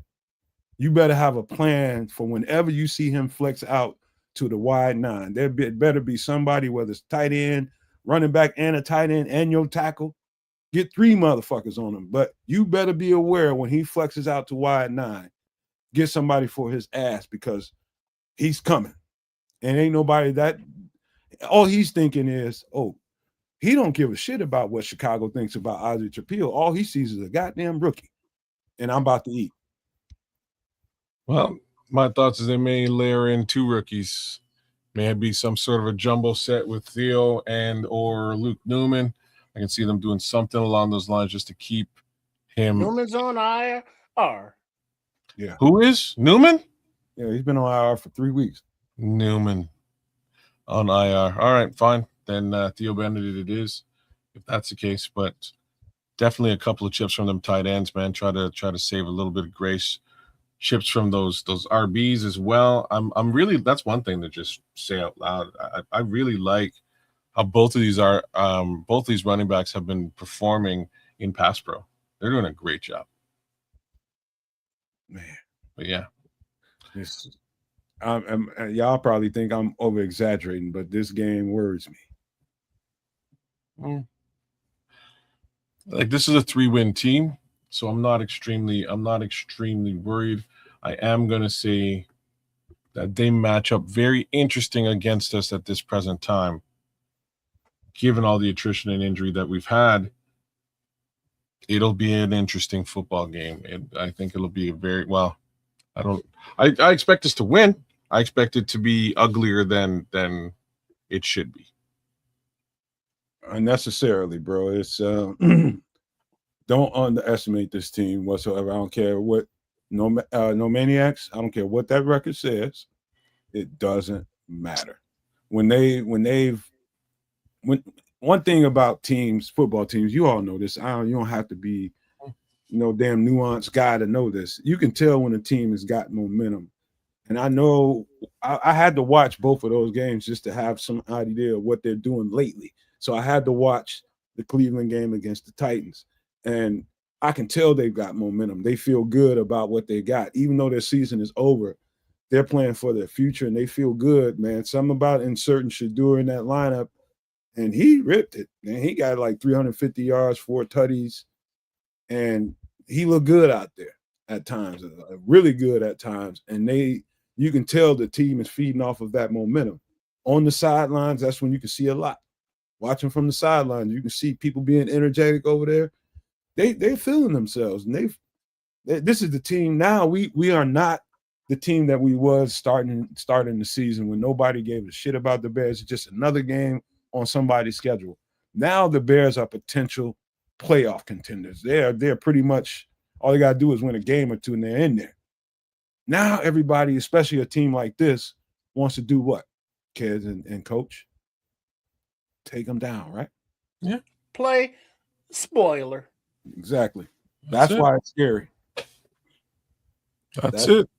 And they're also trying to like establish themselves as a team. It's taken them a minute to do that. Just given the quarterback carousel that's ever present in Cleveland. But they might have found a guy who fits that bill. It sounds quite a bit like they have found a guy, right? That's kind of how it sounds like to me with Shedeur Sanders. He's playing some decent football as of late. I like his football makeup, just big, tall, fast, as well as decent arm, pretty accurate, and willing to step into the pocket before rolling out. He does a lot of things that I appreciate from what I've seen so far. We'll see it up front and close this weekend, but I think that's an important factor. They're trying to establish what 26 is going to look like in 25. Bears are trying to win in 25, so a little bit different. We thought we were on the establishment tier, but that's now changed. They're playing for something, which is great to see. Let's see if they can continue to play for something by beating the Cleveland Browns. All right. Last thing I want to say about this is, everything that I said about what they're playing for and what we're playing for. Good thing about this team is have we lost 2 games in a row this year? Yes, the first 2. Okay. Earlier in the season, right? Yeah. I just don't see this team playing taking back-to-back L's. I do believe that we'll win this game. We'll find a way to get this bad boy, but I don't think it's going to go the way a lot of people think it is. It ain't just no gimme on the no. Fucking Browns are too good, man. And I'll tell you another guy that's playing real good football for them, and you can see it. You're probably reflecting in your fantasy numbers, kids. Is Harold Fannin, the tight end, playing some really good football. If we want to talk about that, all 3 of the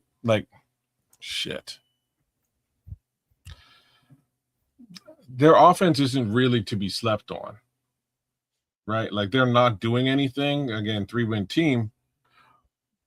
But at face value, let's look at the offense. So yes, Harold Fanning has really grown into a pretty talented tight end threat.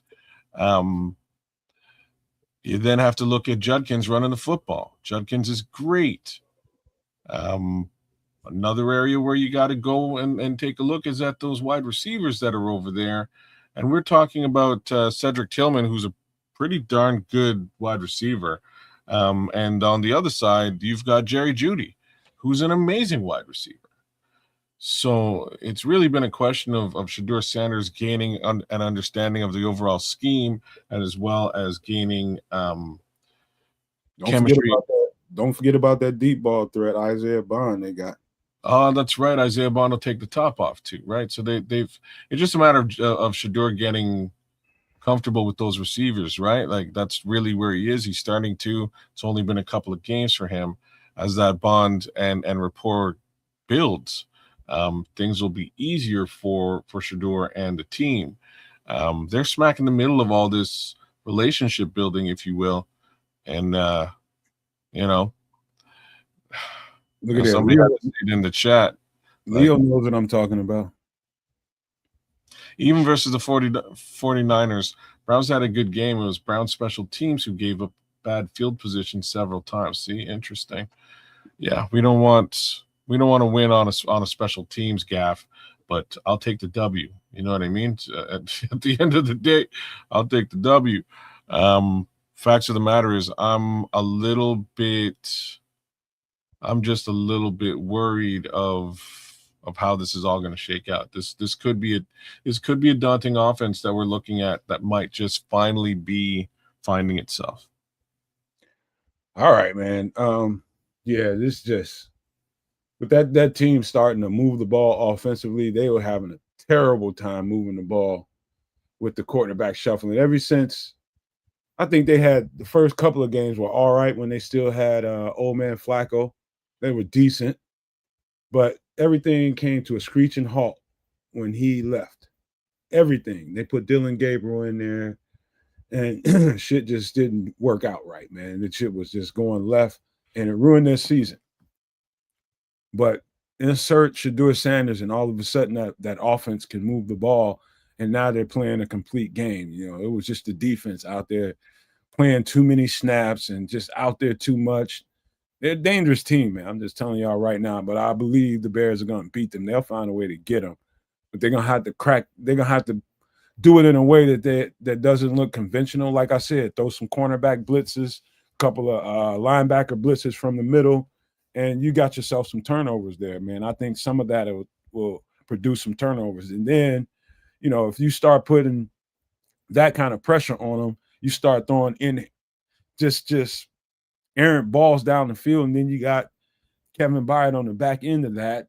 So there's ways that can work out for us very, very well, but you have to. Well, according to somebody there in the chat, right, the starting center is out, and they have Tevin Jenkins on their line, and we know how to confuse him. So the front four, right, should run a lot of damn stunts. No blitzes, all automatically necessary. Somebody's trying to kick Tevin in the nuts. Yes. Kevin's going to be playing right guard in this game, I believe. Are you sure? Does he start? Because I don't think he does. He's going to start. Why? Because somebody's hurt. Oh, okay. They lost their center, their starting center. I think we were after him at some point. We were trying to get him. I forget, it's Ethan Posich. And I think Bitonio got hurt too. If I'm not mistaken, Bitonio is either the right guard or the left guard. So whichever one, Tevin is playing for the right guard. They have a laundry list of injury as well. It's unfortunately just not with folks that look at this go. Tevin Jenkins revenge game. It's funny. It's funny to think about. It's potentially possible, and let's just say it like it is. Somehow the Bears have a tendency of losing to these rookie backup quarterbacks. Just kind of how things have worked. So, I wouldn't be shocked if that's the result. I'm just hoping that it's not the result, because they should not be losing to a 3-win team at this point in the season. Yeah, man. If you're for real, like we feel like they are, you don't lose this game. Yeah. There's no losing this game if you're for real. You gotta win this game. And I'm not saying you gotta go beat the dirt off of them. I'm saying get out this motherfucker with a dub. I don't care how you get it. I'm not particular about how you get a win. I just want to win. Get the wins you need to get, move to the next opponent. Slightly particular about this one. I'd like to see them beat up on somebody. And why not the Cleveland Browns? I prefer they beat up on the Packers. Me too. But that is yet to be seen. I still think we win that game if we have a couple more bodies back, but we'll see if we get some of those bodies between now and the following week. Indeed. All right, Coach Trippin, since you're substituting there for any other Bears conversation, did we miss anything? Is there something? How much do you think the weather will play a factor in this game? Not only with special teams and field goals and extra points, right, or PATs, but with the passing game. Will the quarterbacks wear gloves, or will both teams lean more on the running attack? I think it's going to be it's going to impact the play calling. And so what you might have scheduled, the plays that you pull up for this game. So you got all these hundreds of plays that you might want to put into this play sheet for this week. It's going to narrow. You're going to probably get a little bit more creative around the line of scrimmages. So that means a lot of screens, a lot of runs, a lot of tight end drop-offs in short areas. So you really want to focus on the short game. Down the field, I don't know that you can haul in too many of those plays. I think it affects it in that way. My answer is the same. A lot of running the football. That's my thoughts. Ground and pound and see what happens. That's my thoughts there. Try to take a lot of the onus off of the quarterback's shoulders again, if possible, just to avoid that. Oh my God, my fingers are cold. I'm throwing ducks. So that's my 2 cents there. But Caleb Williams has come out and said that he does not feel the cold. So I will take his word for that. That's the first time I call him a goddamn lie. Just first time? You're a goddamn lie. That's the first time I ever would say that. Okay. He's a lie. I don't know what he lied about that shit for. Me either. He know he lying. Shit. It's cold, man. If we're talking -20, that really isn't a joke. It's not something to mess around with. You hear me? Cold as all hell. And You got to commandeer a win at the same time. Gonna be tough. You know, me being from this climate and used to cold, like me and Trips are, like you are, kids. Mm-hmm. I'm not gonna tell you that some cold, like there's cold that affects you as a football player. And to me, most of the time, it's when you're hitting, it just feels different when you're cold, man. Everything freaking hurts, man. That's why I was telling you on your show, on your fantasy show, that 225-pound back in where is that, Washington? Chris Rodriguez. Yeah. If they playing somewhere where it's cold, good luck to the defense because they're gonna be hurting. That shit makes a difference. But that being said, they both have to play in the conditions. There's no okay, this is going to affect this team more than it affects the next team. You both got to play on the same field in the same conditions. So we don't. That's this. We got to win. I don't give a shit what we do, but I do believe it's going to have to be. You're going to have to really, really execute in your blocking plan because I don't see them throwing the ball a lot down the field. I'm sure they'll take a shot or two, but I don't expect this to be an aerial attack. It's just going to be a ground and pound. Let's go and whip their ass and get the hell on out of here. Yeah. That's my expectation too. We'll have to see, man. We'll have to see. I just wouldn't want frozen fingers to be fumbling footballs, right? So try and keep that on the ground. All right. Since you're here for Coach Trippin, since you're here for Triple R, man, I got something that we need to talk about, man. Here I go again with a dead mouse. I got to open it up. Hold on. Again, I keep saying every week, and it seems like I'm beating a dead horse, but I still stay firm to this, man. Prepping, I've heard somebody tell me that prepping and the amount of people that are prepping for a disaster has gone up somewhat like 220, 300, almost 300% in the last 6 months. And, again, people have always looked at these people as the crazies amongst us in societies. And I understand why people think that some of this stuff goes way over the top, and I get it. I totally get it. It goes too far. People are spending hundreds of thousands and sometimes millions of dollars for this stuff, and I almost feel like it's a sport for a lot of them. But me, I'm very practical when it comes to this. I do the sensible thing. I wonder what you are doing right now to try to prepare for anything that might come off wrong in society. Here we go.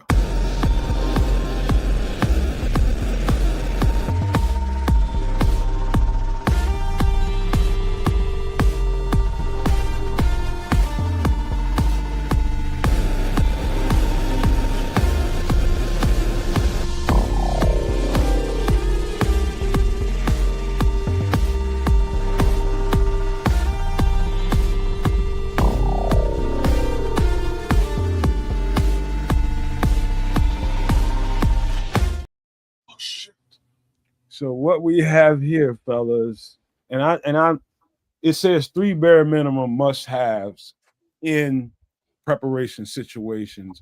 There's 6. So this is just 3 on this screen. But let me not talk too much and let me give it to Coach Tripping to explain what we have on the screen. Well, yes, over at Sports Chicago Style, right? Sometimes we talk about these things, and as Triple R, as I fill in for him, we have spoken about some of these. And these water purification tablets, 200 doses for $32.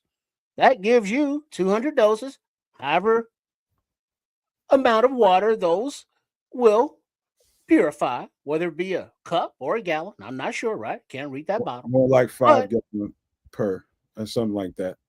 So 5 gallons per pill. So do the math, and that's how much water you can purify, right? Because that's one of the most important needs that your body needs is water. And when you're out in a survival situation, there will be no purification or filtering through the natural sources. So you're going to have to inject your own. So this is a $32 investment that hopefully you will never have to use. But if you do use it, your body will thank you. The second item, right, is a solar power bank with 4 USB ports for $42. That means it's a little handheld device, right, about the size of a cell phone, maybe even a little bit smaller, right? And you can sit it in the sun, and it will charge itself. And now you can plug other devices into it that it will fit, and it has adapters that will fit most things that need power. Now, granted, in an emergency situation, you may not be using your cell phone, but there are other items that you do need power for. And the next one is one of those. It's a headlamp to illuminate the darkness, which it gets every night, right? And if it's an emergency situation, it could be dark during the day too, because you don't know what the situation is. But you will need a light for illumination so you can see what you're doing.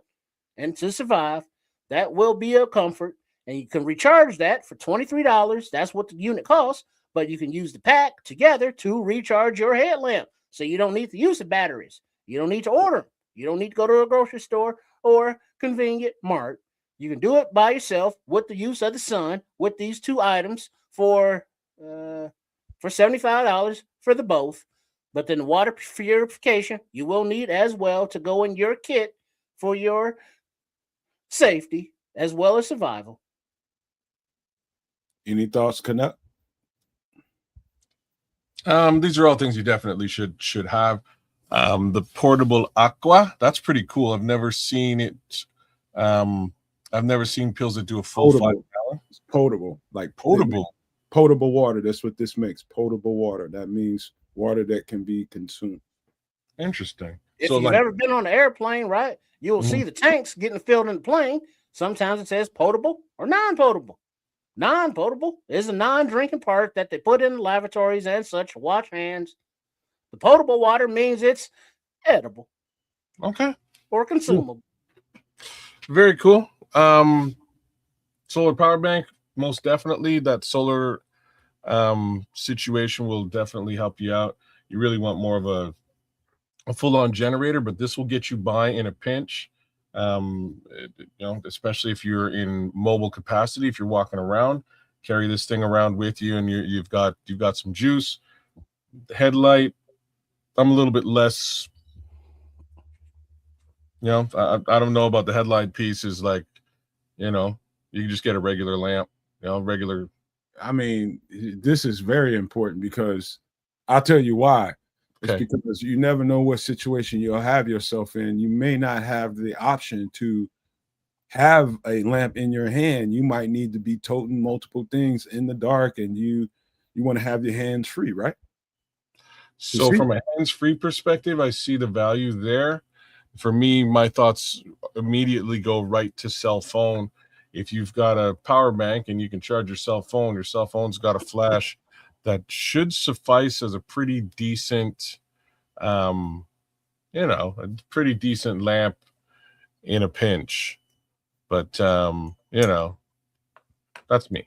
I think all three of these are must-haves. They are absolutely must-haves. I don't care. Now the thing is that like I have, and I'm gonna replace mine. I'm gonna change mine out with the headlamps. Let's just start there. With the headlamps, I have battery-powered headlamps that don't have a solar panel to them. But I am going to change those out for solar headlamps. This is much more efficient.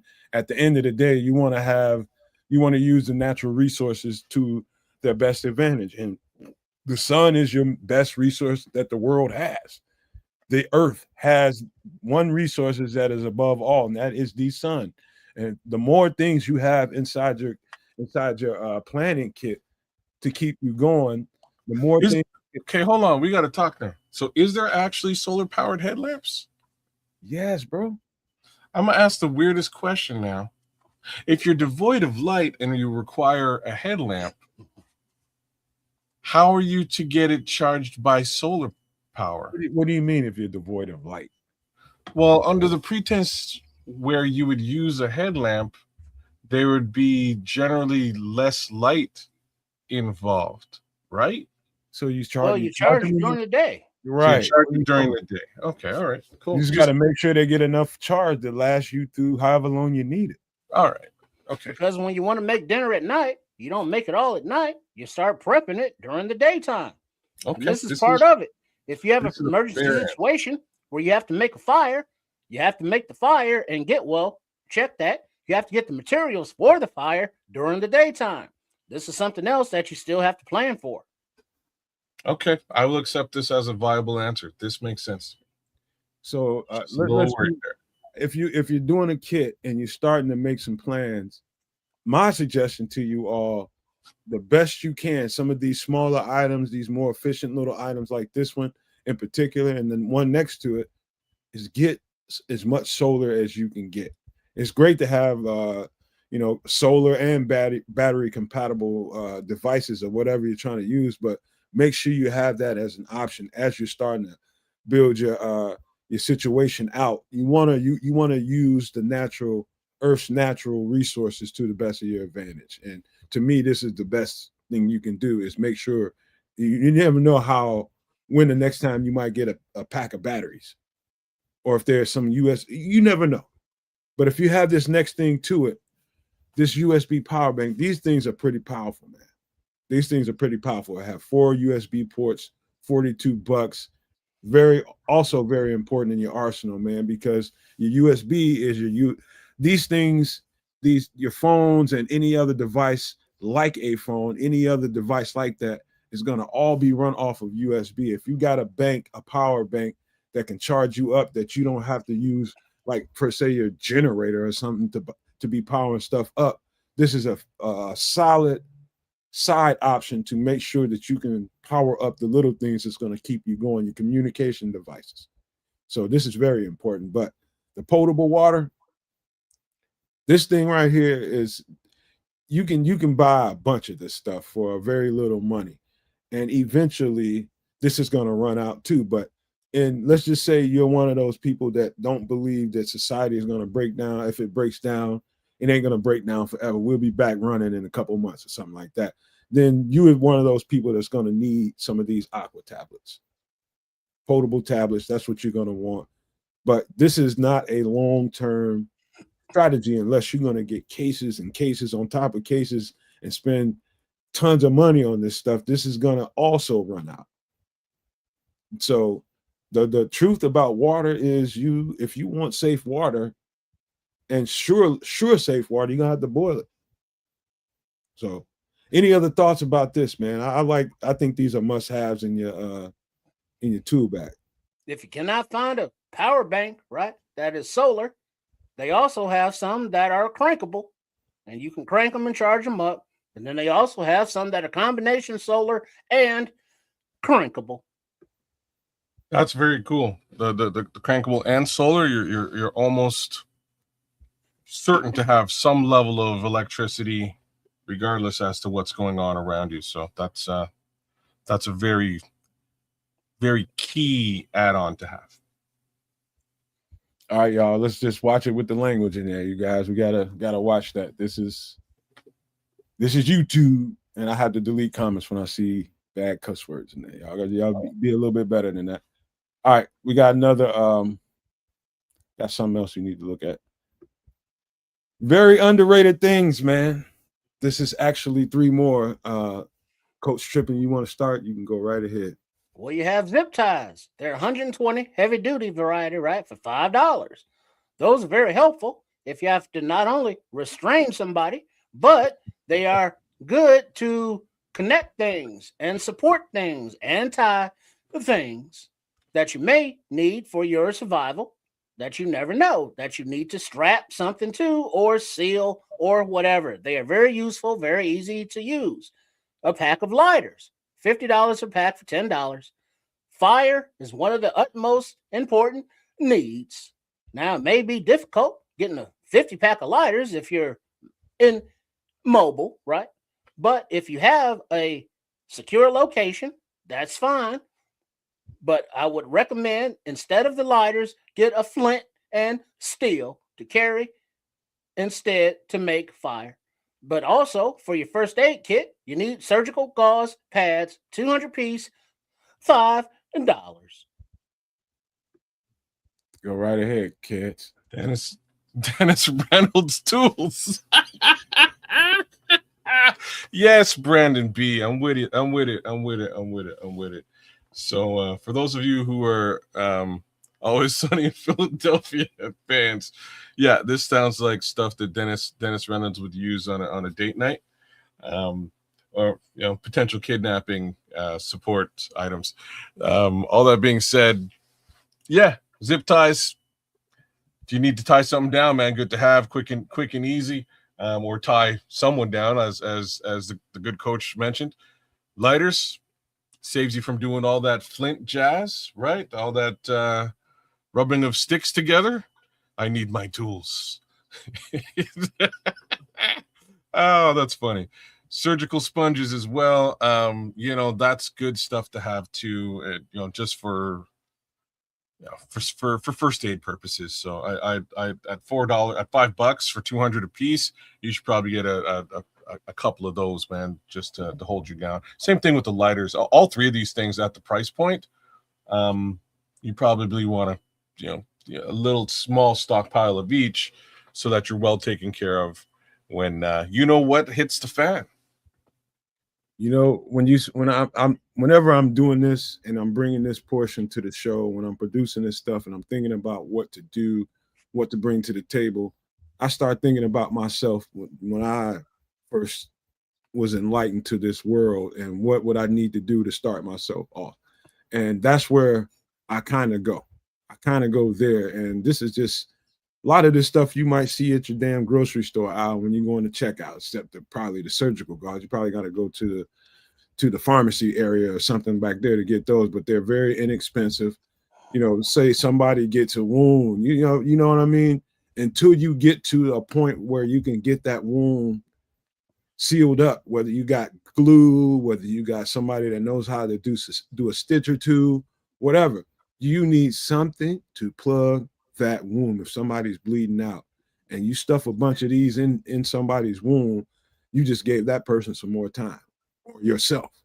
These surgical sponges or the gauze are very, very important to your kit whenever you're getting yourself started. This is very important. Don't overlook this. Make sure you got, if you can get, see, the thing about these items is you don't want to go out and go get a whole bunch of this shit unless you just got buku money.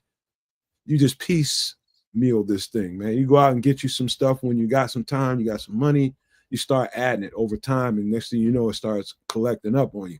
Also, lighters, man. We're not cavemen. There is a whole flint thing that we talked about on a previous show, but then there's an easier way. You can go get a whole bunch of goddamn lighters, crackhead lighters, for very cheap. And I suggest you go do that. Whenever you got a couple extra dollars and you at the checkout line at your bulk shopping store, get you a whole bunch of goddamn lighters and start stashing them away. They last a long time. And I can't even tell you how many uses you can come up with for 120 heavy duty zip ties. These are about, I think these are about 14. The standard is about 12 to 14 inches zip ties. You can do a whole lot with those. You can do a lot with those. There's too many things to mention right at this point, but you can do a bunch with some zip ties. You can secure a situation that you may or may not have screws for, or things like, or nails. It's just a bunch of different ways to make a zip tie effective. I can tell you a ton of them myself, but since we're doing this show, I don't have the time for that. Any other thoughts about these? These are very economical, very practical things that you, over time, you get some here, you get some there. Next thing you know, you got a bunch of stuff stored up for a situation. Any last thoughts on this? No, these are all viable survival tools, as well as potential kidnapping tools for Dennis Reynolds. Exactly. You want to have as many resources as possible. Hopefully you never have to use them, but if you do, you will be happy you planned ahead, right? All right, so the last part of the show, any other thoughts about survival? I'm open to listen to it, but if not, we're gonna move on to the last part of the show, which is what I came to talk about. I don't know about you guys, but if y'all ready, we can go ahead and do it, unless y'all got other thoughts. Well, you need to come up with some also improvised tools that can be used as weapons for self-defense in a survival situation. Improvised tools, huh? That can be used as weapons. That could be look like violence or something. I don't know. I have to look into that and see if we can pull that off, because I know what you're talking about. Are we just talking blunt objects here, Coach Trevor? Well, they could be everyday items, whether it be blunt objects whether it be car antennas, whether it be anything that you find in the public. The point is knowing how to utilize it as a tool for self-defense, how to swing it, how to manipulate it with your body, and where to strike on the attacker's body to cause the maximum amount of damage. The coach is right, man. We should have totally went down this road with him joining the show today, and he would have definitely showed us like a wrench. There's a great what right. we can do is I'm working with Trip, and we are using improvised tools, right? And we can do something in the future as we are doing the channel at Trip Kundo for the practical uses of those, but we can do something on here as a demonstration as we utilize each tool that we come across. All right. I got a funny feeling Coach has a secret fantasy about hurting people. You don't have to enjoy it, but if you do, don't. Well said, Coach. Well said. All right. Yeah. Yeah. Y'all are just screwed in big cities. Keep it real. You're probably right. But hey, like you got to try to go out. I don't know why people think because they're away from the big city they're somehow safe from anything. That ain't shit. The only thing is the amount of people, the numbers. No, he's right. There's strength in numbers, and there's also weakness in separation. Yes. Well, it becomes a resource thing, and if you're in a city with a large population and there are limited resources, then it becomes a dog eat dog world. If you got resources, you don't have to worry about what the next man got. I'm just saying. All right. Yeah, resources. You're not next to the next man. Because the next man's going to try to take your resources, which is why you need self-defense tools. This is why Coach Trippin is bang on. When you have your own resources in the city, you have to at some point defend your resources, protect those resources, because what you ain't got, somebody else might want. And what you do got, somebody else might want. Indeed. I pray we never get into a situation where we have to go at each other over resources, because it's really not necessary, man. It's just ways to avoid any of those kind of inconveniences, let's say. If you prepare yourself, you don't have to worry about some of these things, and you can sustain yourself for quite a bit of time. You get efficient in how you go out and procure food, procure water, and those kinds of things, and treat water. You learn the basics. There's always ways for you to take care of yourself without having to go get into armed conflict and get yourself hurt or hurt somebody about it. And there's ways to do this shit. And I know everybody thinks the worst when it comes to this subject, but it don't necessarily have to go down like that. That's those are my thoughts. I'm just saying every zombie apocalypse movie or doomsday strategy film, at some point raiders show up and they ain't friendly. You know what I mean? So you have to be prepared, because that's what's going to happen, right? You're going to look at a situation where you might have a faction and a clique of people that you are, protecting and are building with, but that doesn't mean that there isn't another faction of people who are looking to take your stuff. Hey, man. I am Negan. There you go. That's a great example. I am not. I have that side to me where I will unleash complete hell on you if you cross a certain threshold. But I'm definitely a peaceful person. But much more, I will preserve myself. I'll just say that. But I'm not. That's not my first instinct, is to go Brandon out. B, man. Yes, somebody. That's yes, it is the world now, minus the apocalyptic part. But yes, I'm with you. All right, yes, Brandon. Coach Trippin is a character. I've been called that many times, but many worse things. So I will acknowledge character. All right, we got some other stuff we got to deal with, because I asked you guys, and I hope that at least somebody in the chat spent a little time, and it's only $14.99 now. The last time I talked to you all, the Age of Disclosure is on Amazon Prime for $24.99. Now it's down to $14.99. You know, to me, you know, that's a little pricey. I'm gonna wait till it come down a little bit more, but I've seen enough excerpts of it so that it's the most powerful thing on any app, any streaming app, whether it be Netflix or whether it be Prime. Outside the Diddy documentary, this is the hottest thing on the planet right now. Just saying. But we need to get into that, man. We're gonna start this conversation off kind of like this.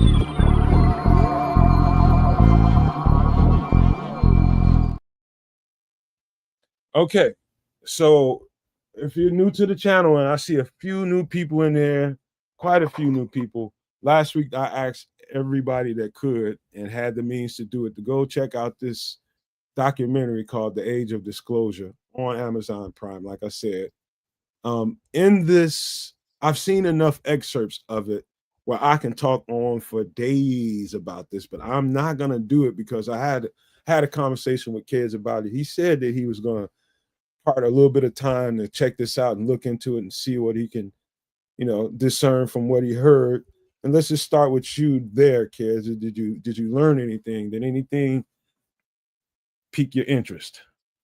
Yeah, no, I didn't get the chance to do it. So I'll be completely dead honest about that situation, to be frank with you today. I'd had some business stuff bubble up on me and I didn't have the time to do it. But I meant to do it. There you go. That's the answer I'm giving you.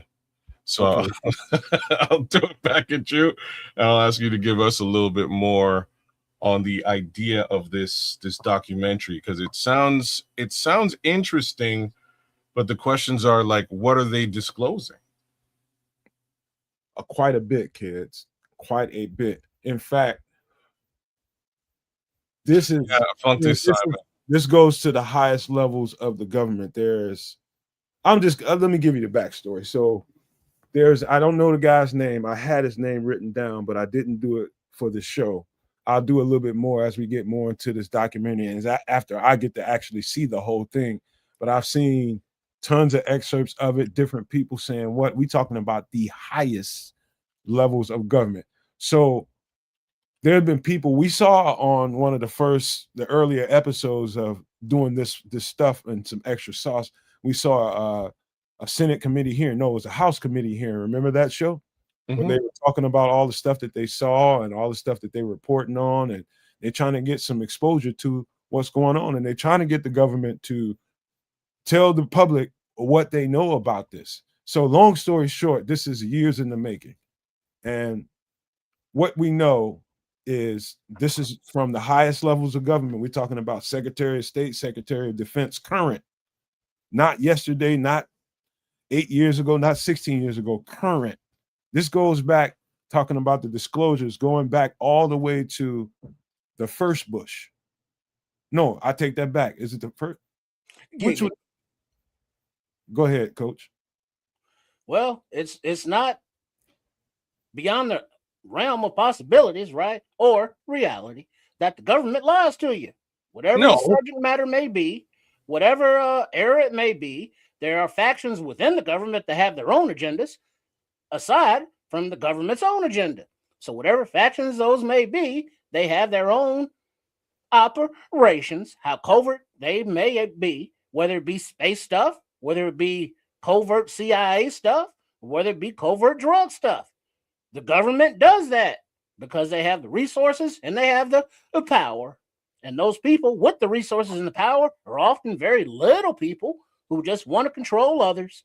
So they use that seat of power to do that. And whether it be good or bad, whether it be corrupt or not, the people in the country and the world just have to suck on it because the government's only so big and the millions of people will never know the truth. Well, here's what I know from the documentary, and I can't call it fact, but I can call it what I heard, and this is coming from officials in the government. They're speaking to this as fact. I'm going to say this. We have retrieved not only extraterrestrials, we have retrieved extraterrestrial technology. And what they're doing with that technology, it's right now in the hands of private contractors who are trying to reverse engineer this technology. Not only do the United States have versions and different pieces, we are not the only ones that have this stuff. It's the Russians, it's the Chinese as well. This is reported in this documentary. It's all over the place. And what I know is what's dangerous to me, as soon as I heard the fact that this technology is in the hands of private contractors, that's what worried me. It's bad enough that it's in the hand of the government, which is violent. We live under a violent government. That's bad enough. But now you putting it in the hands of private contractors who don't have any kind of jurisdiction over them. I don't know how I feel about that. What do you guys think about the thought of that? Well, it's kind of reality. Private contractors, right, have been doing the bidding of governments, particularly the United States, around the world. They operate in the shadows of the military, but do their own covert operations, most of which are corrupt and have their own inside personal things that they want to accomplish on their own agendas. So this is nothing new. They just change the names from era to era, and they get government contract after government contract. Then they utilize those resources, sell them, or invest into the private sector, and then make billions in dollars on top of the government handouts. So it's all a money grab as well as a control thing. Despite whatever the technology is, people will profit from it, government or not. Well, the best part about it being private contractor case scenario is that you can't, like, they don't have to report to the people, right? There's no jurisdiction. Right, there's no jurisdiction there, right? So once they've captured this, alien ship crashes at Roswell, you pick it up, you break it into pieces, and you start to reverse engineer what it can do. At some point, the idea is generally, if it's a governmental body, you have to disclose that information. You have to share that information with the general public. Whereas the facts of the matter is this information has been suppressed forever. The worst, well, I don't know if it's the worst part, but it's just the most interesting part is if you then take that stuff and push it into the private sector, they don't have to tell anybody about it. All right. So that's an interesting piece to all of this. A lot of speculation is around with respect to, cellular technology, Wi-Fi, 5G, 6G, things along those lines are things that folks are suggesting might have been reverse engineered out of alien technology. Mad lives. By the way, let me real quick, if you guys don't mind, Brandon. One thing you will never hear me particularly say is give you advice on what to do, what to think, or how to feel about any of this. All I'm doing is reporting to it and leaving the rest to you. I have not seen the entire, but I've seen enough excerpts from it, put it all together. And it's one thing I can tell you about this for sure is very, very little. And Trips can speak to this because he lives here in the United States.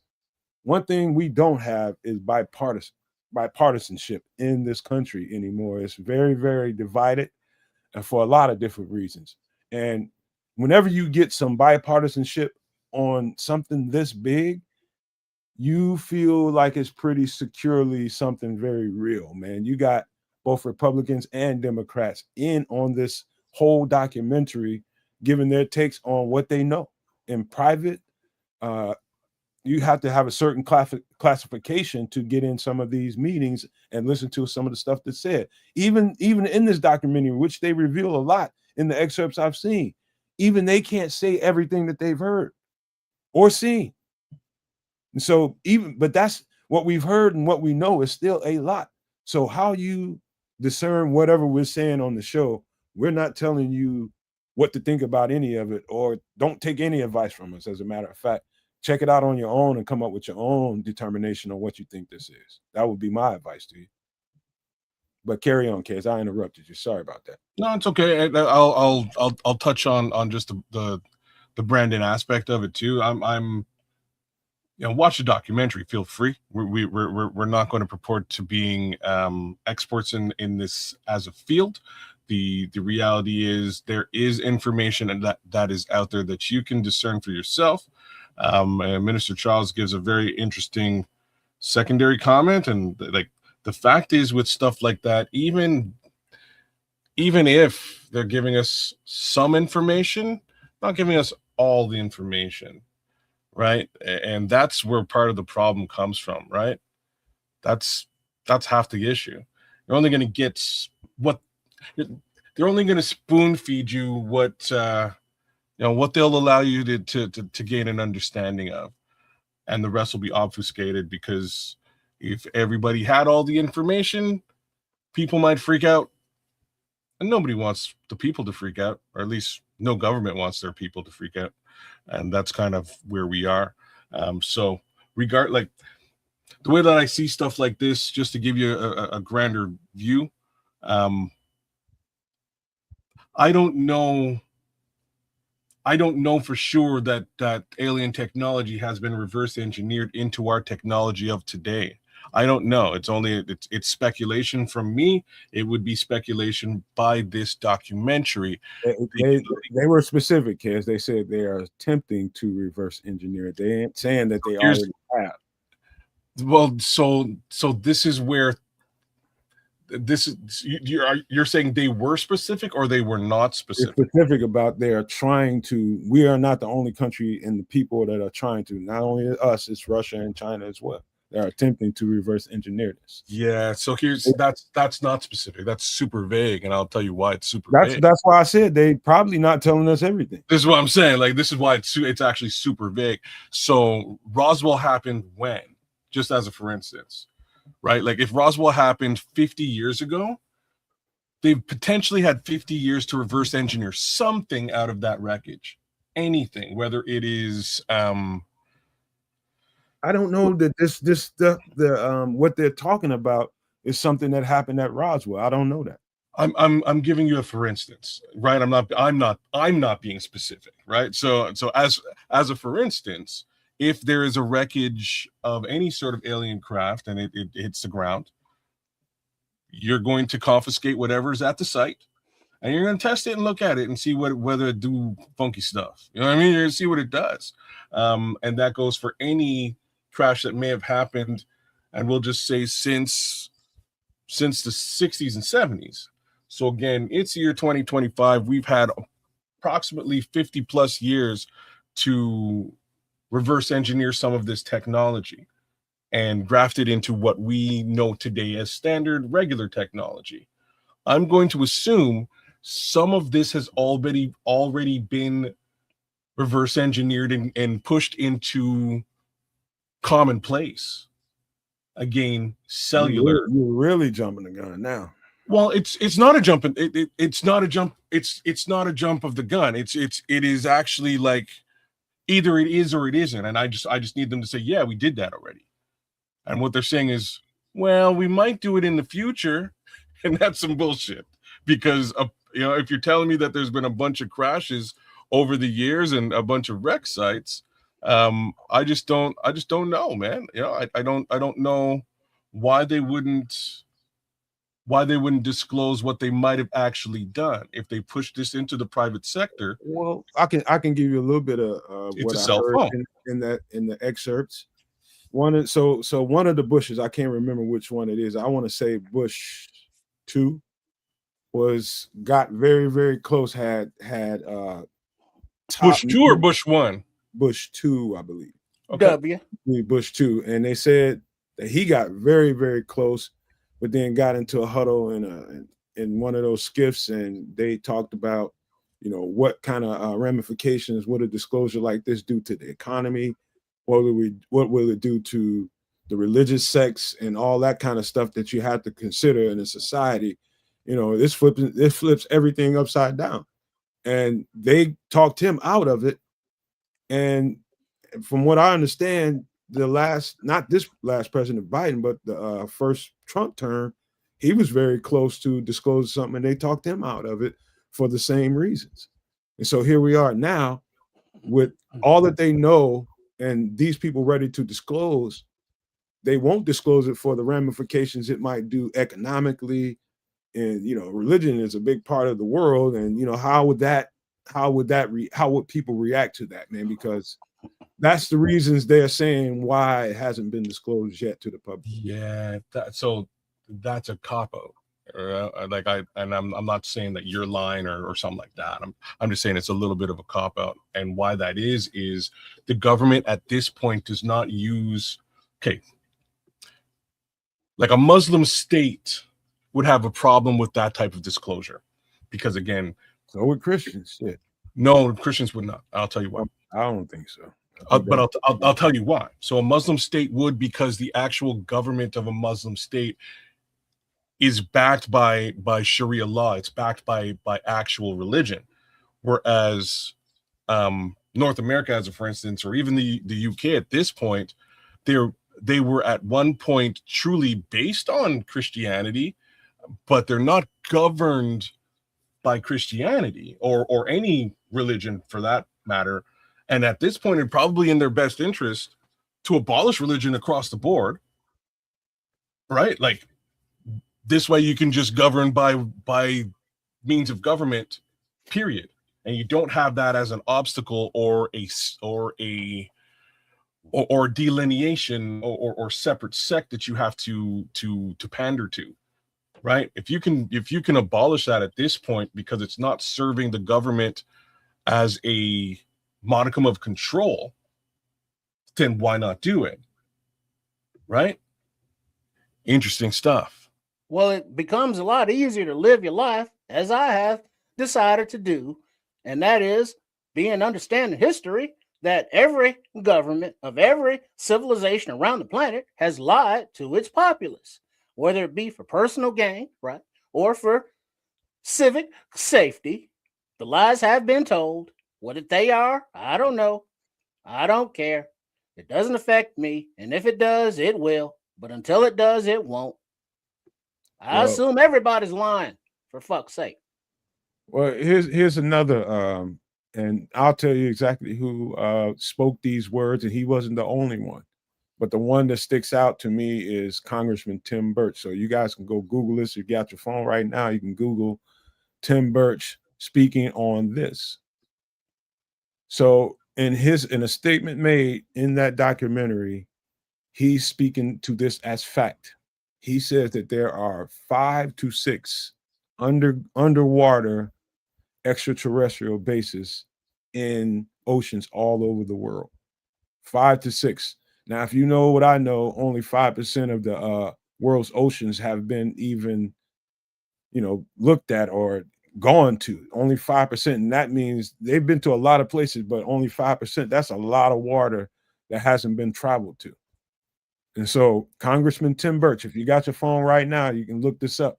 He's saying that he knows for a fact that there are 5 to 6 extraterrestrial bases under the oceans right now. What do you guys think about that? Cool. That's a great answer. I have no man. This does not surprise me. This honestly does not. They've done weird shit, right? So we worried about outer space. We don't even know what the fuck's in the water. You know what I'm saying? Art imitating life, of life imitating art with the city of Atlantis. We assumed that was a island that sunk in the ocean, and the people developed gills and able to breathe underwater or some shit like that, right?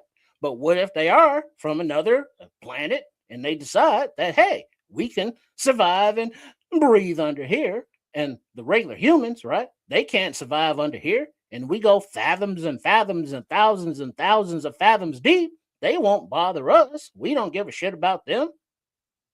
How do we know that they're not down there? Well, we don't know that they're down there living and breathing. That's where things go a little bit left. How do we know that they're not? We don't, because ain't nobody looking in the water. This is what I'm trying to say. Like nobody, 5%, bro. 5%. nobody's looking in the water to see what the hell's going on down there. You know what I mean? Nobody's looking in outer space. You know what I mean? Nobody's really looking in outer space to see what's going on up there. So, you know, I can't necessarily believe anything anybody says about anything. Hence the reason why I'm the skeptic that I am.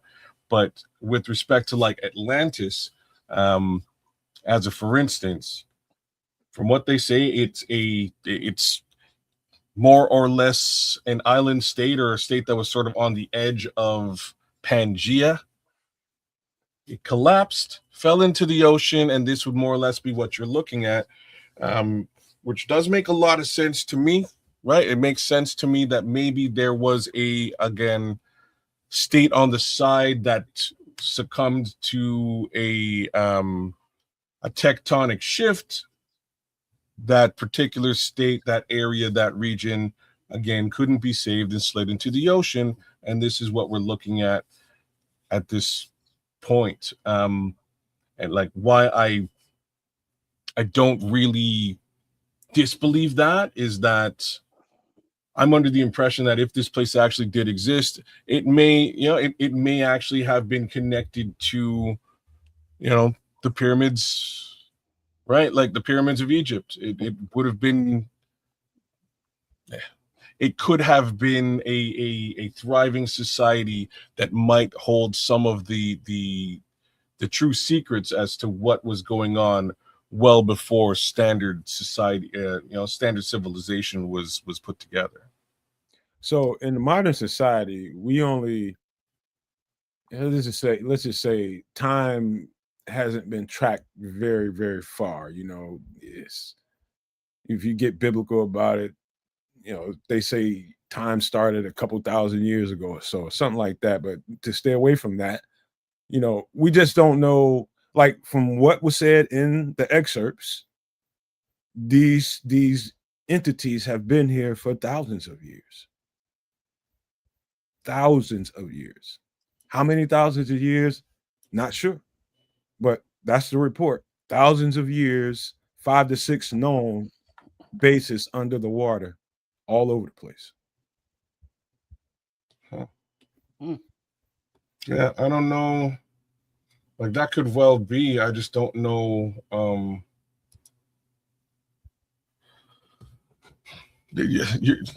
So you're saying they're bases? Bases. Those words in particular. Yeah, I don't. So like, I don't know what that means, right? Does that mean a lot of things, man? I mean, does that mean that there's live? I won't necessarily call them humans, because if they're talking underwater, it's either something that's fully fledged, set up for humans to live, or these are beings that can survive underwater. Well, didn't humans develop from beings that were amphibious? Yeah, right. Like that's like amphibious humanoids, right? Like we're talking Namor here, right? Like or friggin' Aquaman. You know what I mean? Like that's so that brings me back to this, man. And Super Clark Khan actually mentioned it. Let me pull this off the screen and go back to a video that we seen at this point a couple months ago. Let me pull this up. And I'm gonna show you something I found to be interesting. Now, a lot of people have seen it now, but I'm gonna show you guys again. I don't know if we noticed this the first time, but we're gonna show it to you again. There's something that happens in this video. Can you see this? Yeah. All right. So watch. This is the Hellfire Missile video underwater of this object. And watch the particles that come off the Hellfire Missile and what they do.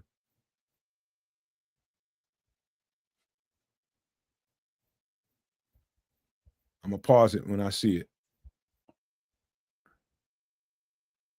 Missile's coming soon. Boom. There it is. Now the missile just deflected off of this thing that was totally unaffected by it. But watch this. You see those three little pieces that are right behind this object? There's three little pieces. You see it? Let me keep the video going. See, they're trailing it now. This is pieces of that Hellfire missile.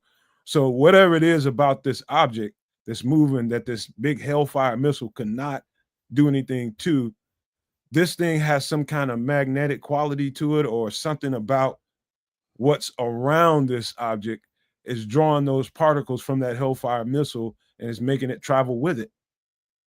Those things should be going off somewhere. They shouldn't be nowhere near this object as it continues to move. But watch, it stays right there with it.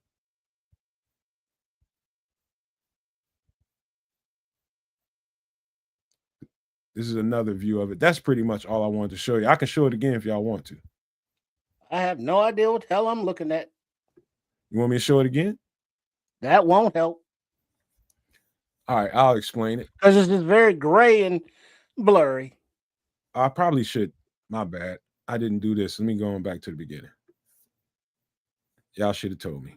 Here we go. There you go. I'll watch what happens when the missile hits it and pieces and chunks come off of it. Watch what the chunks do.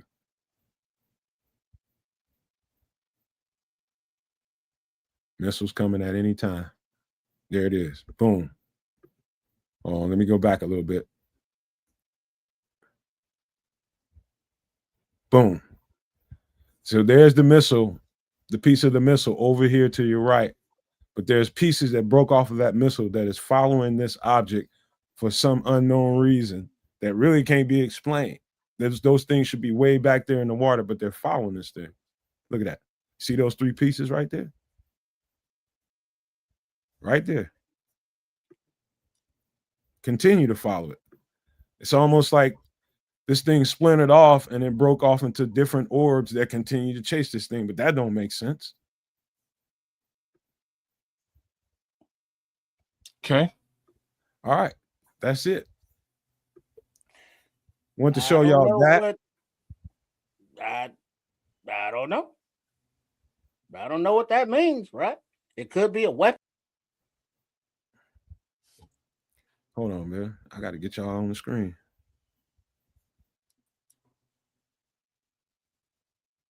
I do not believe that we are not alone. That is I remember somebody pointed that out when I got on TikTok one day, and somebody got this video and put it out there, and it just started going crazy. I'm just like, I didn't even fucking notice that the first time we saw this. Did any of y'all notice that the first time we watched it? Well, I didn't notice that stuff followed the after the ricochet. I suppose I didn't notice that. I will say I have problems with stuff like this. I have problems with like why are you shooting? You're just shooting stuff out there. You're just blasting Hellfire missiles at random stuff. I'm sure there was some protocol that came with it. It could be, it's an unidentified object in the space. I'm not sure where that happened at. I should have probably did a little more research. And you're saying that's underwater? Yeah, bro. So it's not even like this is why I'm weirded. So they're just patrolling waters, I guess, and then blasting stuff. Man, they got water under patrol around the world, bro. You got anywhere you go, there's something detected. Somebody's going to notice something on radar, sonar. But we don't even know what's going on in the water. We you know what I mean? We don't know if there's bases in there or fucking if Atlantis is real. We don't know what's going on in the water, but we're patrolling them enough to find some sort of alien entity or something to that, some sort of unidentified object swimming super hard. And our brilliant answer to this was a bust caps at it. This is like the most American shit ever. By the way, not only that is a Department of Defense video, official video. It's not something that was a defense video. And this next one this last one I'm about to show you all Let me stop that screen so I can show you this next one. This one is called the jellyfish. That's what they call this, the jellyfish object or whatever it is. Give me a second to pull it up. They call it the jellyfish UAP.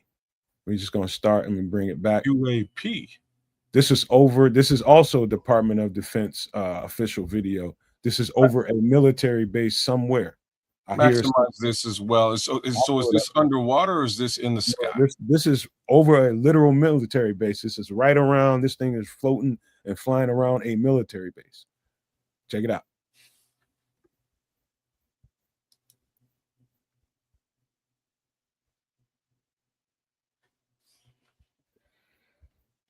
This is Department of Defense video. Nobody just shot this in their backyard or in some.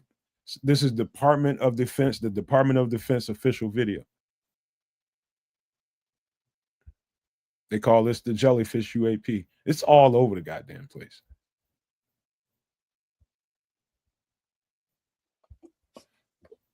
Did they shoot this one down too? No, they didn't. You can see the aimer on it though. Now this one, I can half-ass believe this is some shit that if it's flying this free over a military base, this could possibly be some shit we designed. Because it's something supposed to get to it by now. Right? Why is that thing just flying freely over a military base like that? This must be somewhere in like Afghanistan because you can see the wreckage outside the base.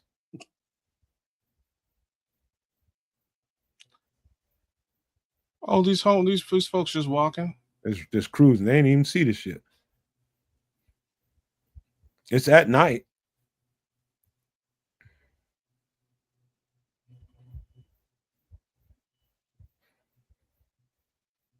So what is it supposed to be? They call it a jellyfish UAP. That's all I know. What it looks like to me is something upright, floating around. I don't know that we have anything that can be just doing this without no. Of course we do.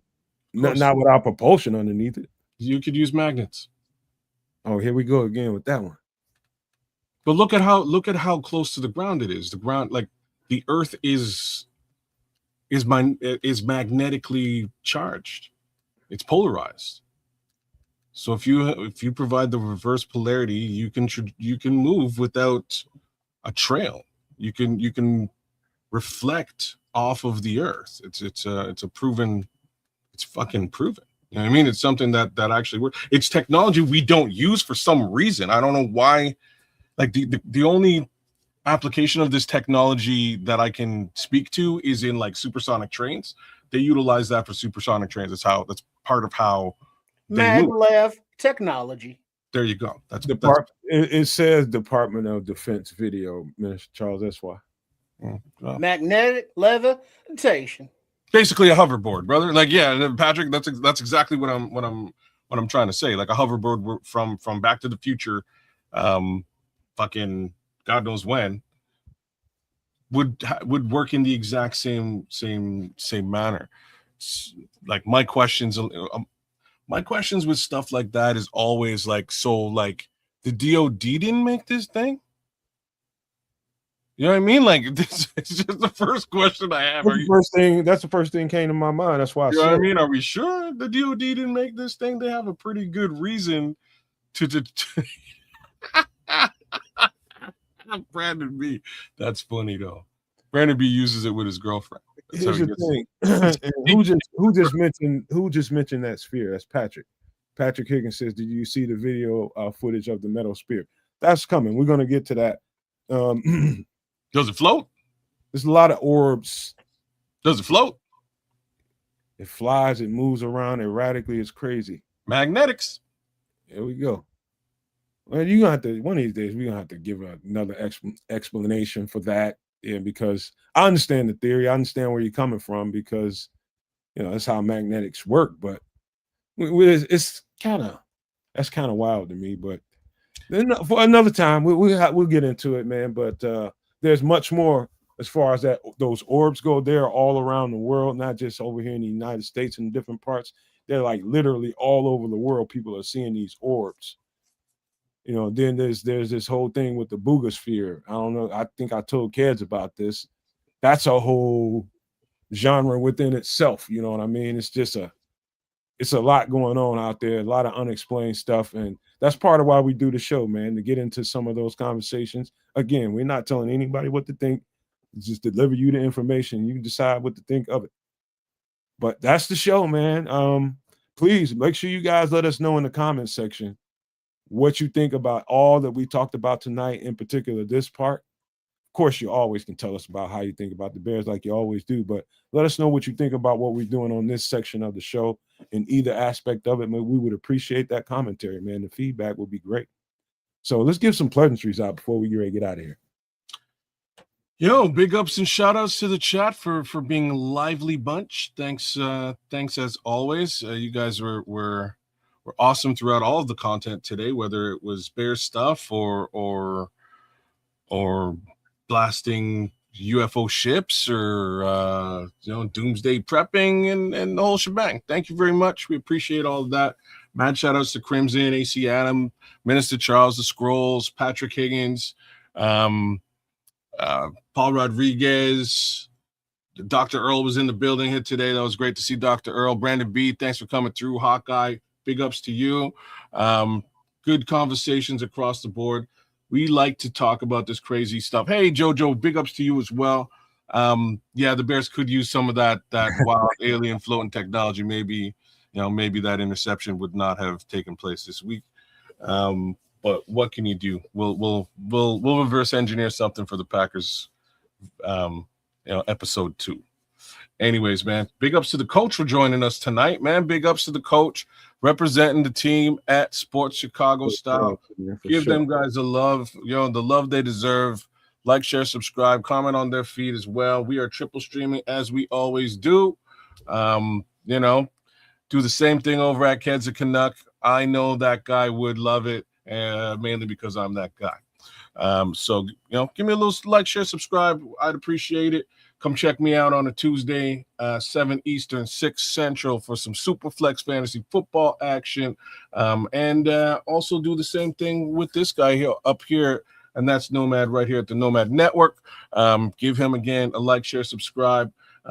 Become a Super No Maniac and or No Maniac. We appreciate it. And hold on, he said coach look like he's in an undisclosed military base as we speak. He might be, man. Don't underestimate the covert ops that might be going on up to my left, right? So all that being said, man, big love to all you guys for jumping through and chatting it up, because that's what we do, man. We like to put out these weird things and have just random conversations about it and chop it up with you guys and see what your thoughts are about all of the above. And it makes for great discourse and differentiated discourse outside of the standard Bear stuff that we generally do. Speaking of which, we will be live and direct here this weekend, calling another Bears game. We'd love it if you joined us. It will be Bears versus the Cleveland Browns, and my expectation is that we stomp a mud hole in there, you know what. So, Coach Trippin, how are you feeling? Thank you, Nomad. Thank you, Kids and No Maniacs and Super No Maniacs, for allowing me to sit in. Thank you, Triple R, as well, right? As for the promotions, Sports Chicago Style, that's the channel that we do our pre and post games. The post game for the Packers should have been up already. I do not know the schedule, but it should be available for view very soon. And then we'll have our Browns pregame coming up. So make sure your notifications are on and you are subscribed to Sports Chicago Style, also known as at the handle RRSCS. Give Chef Trip some love also at Chef Trips. He has his own channel, as well as myself, Go Trippin', and Trip, the adorable one, right? At Trip Kundo, TRIPPKUNEDO. And I look forward to seeing you next time, and we can talk about some improvised tools or weapons. All right. again, man, I thank you all for being here, man. It's a fun show. It's always fun for me to do this stuff. And I want to, first of all, let me make sure I give Coach Trippin a thank you for being here for Triple R, man. We appreciate you sitting in for him, man, because we got to have that third wheel here, man. And when he ain't here, it's not right. And so we appreciate you being here, man. Come anytime you want. You're welcome back again. Anytime you want to come through, just let us know. You got a seat here. But also, I just got to remind you guys, man, please let us know in the comment section what you think about this content we produce.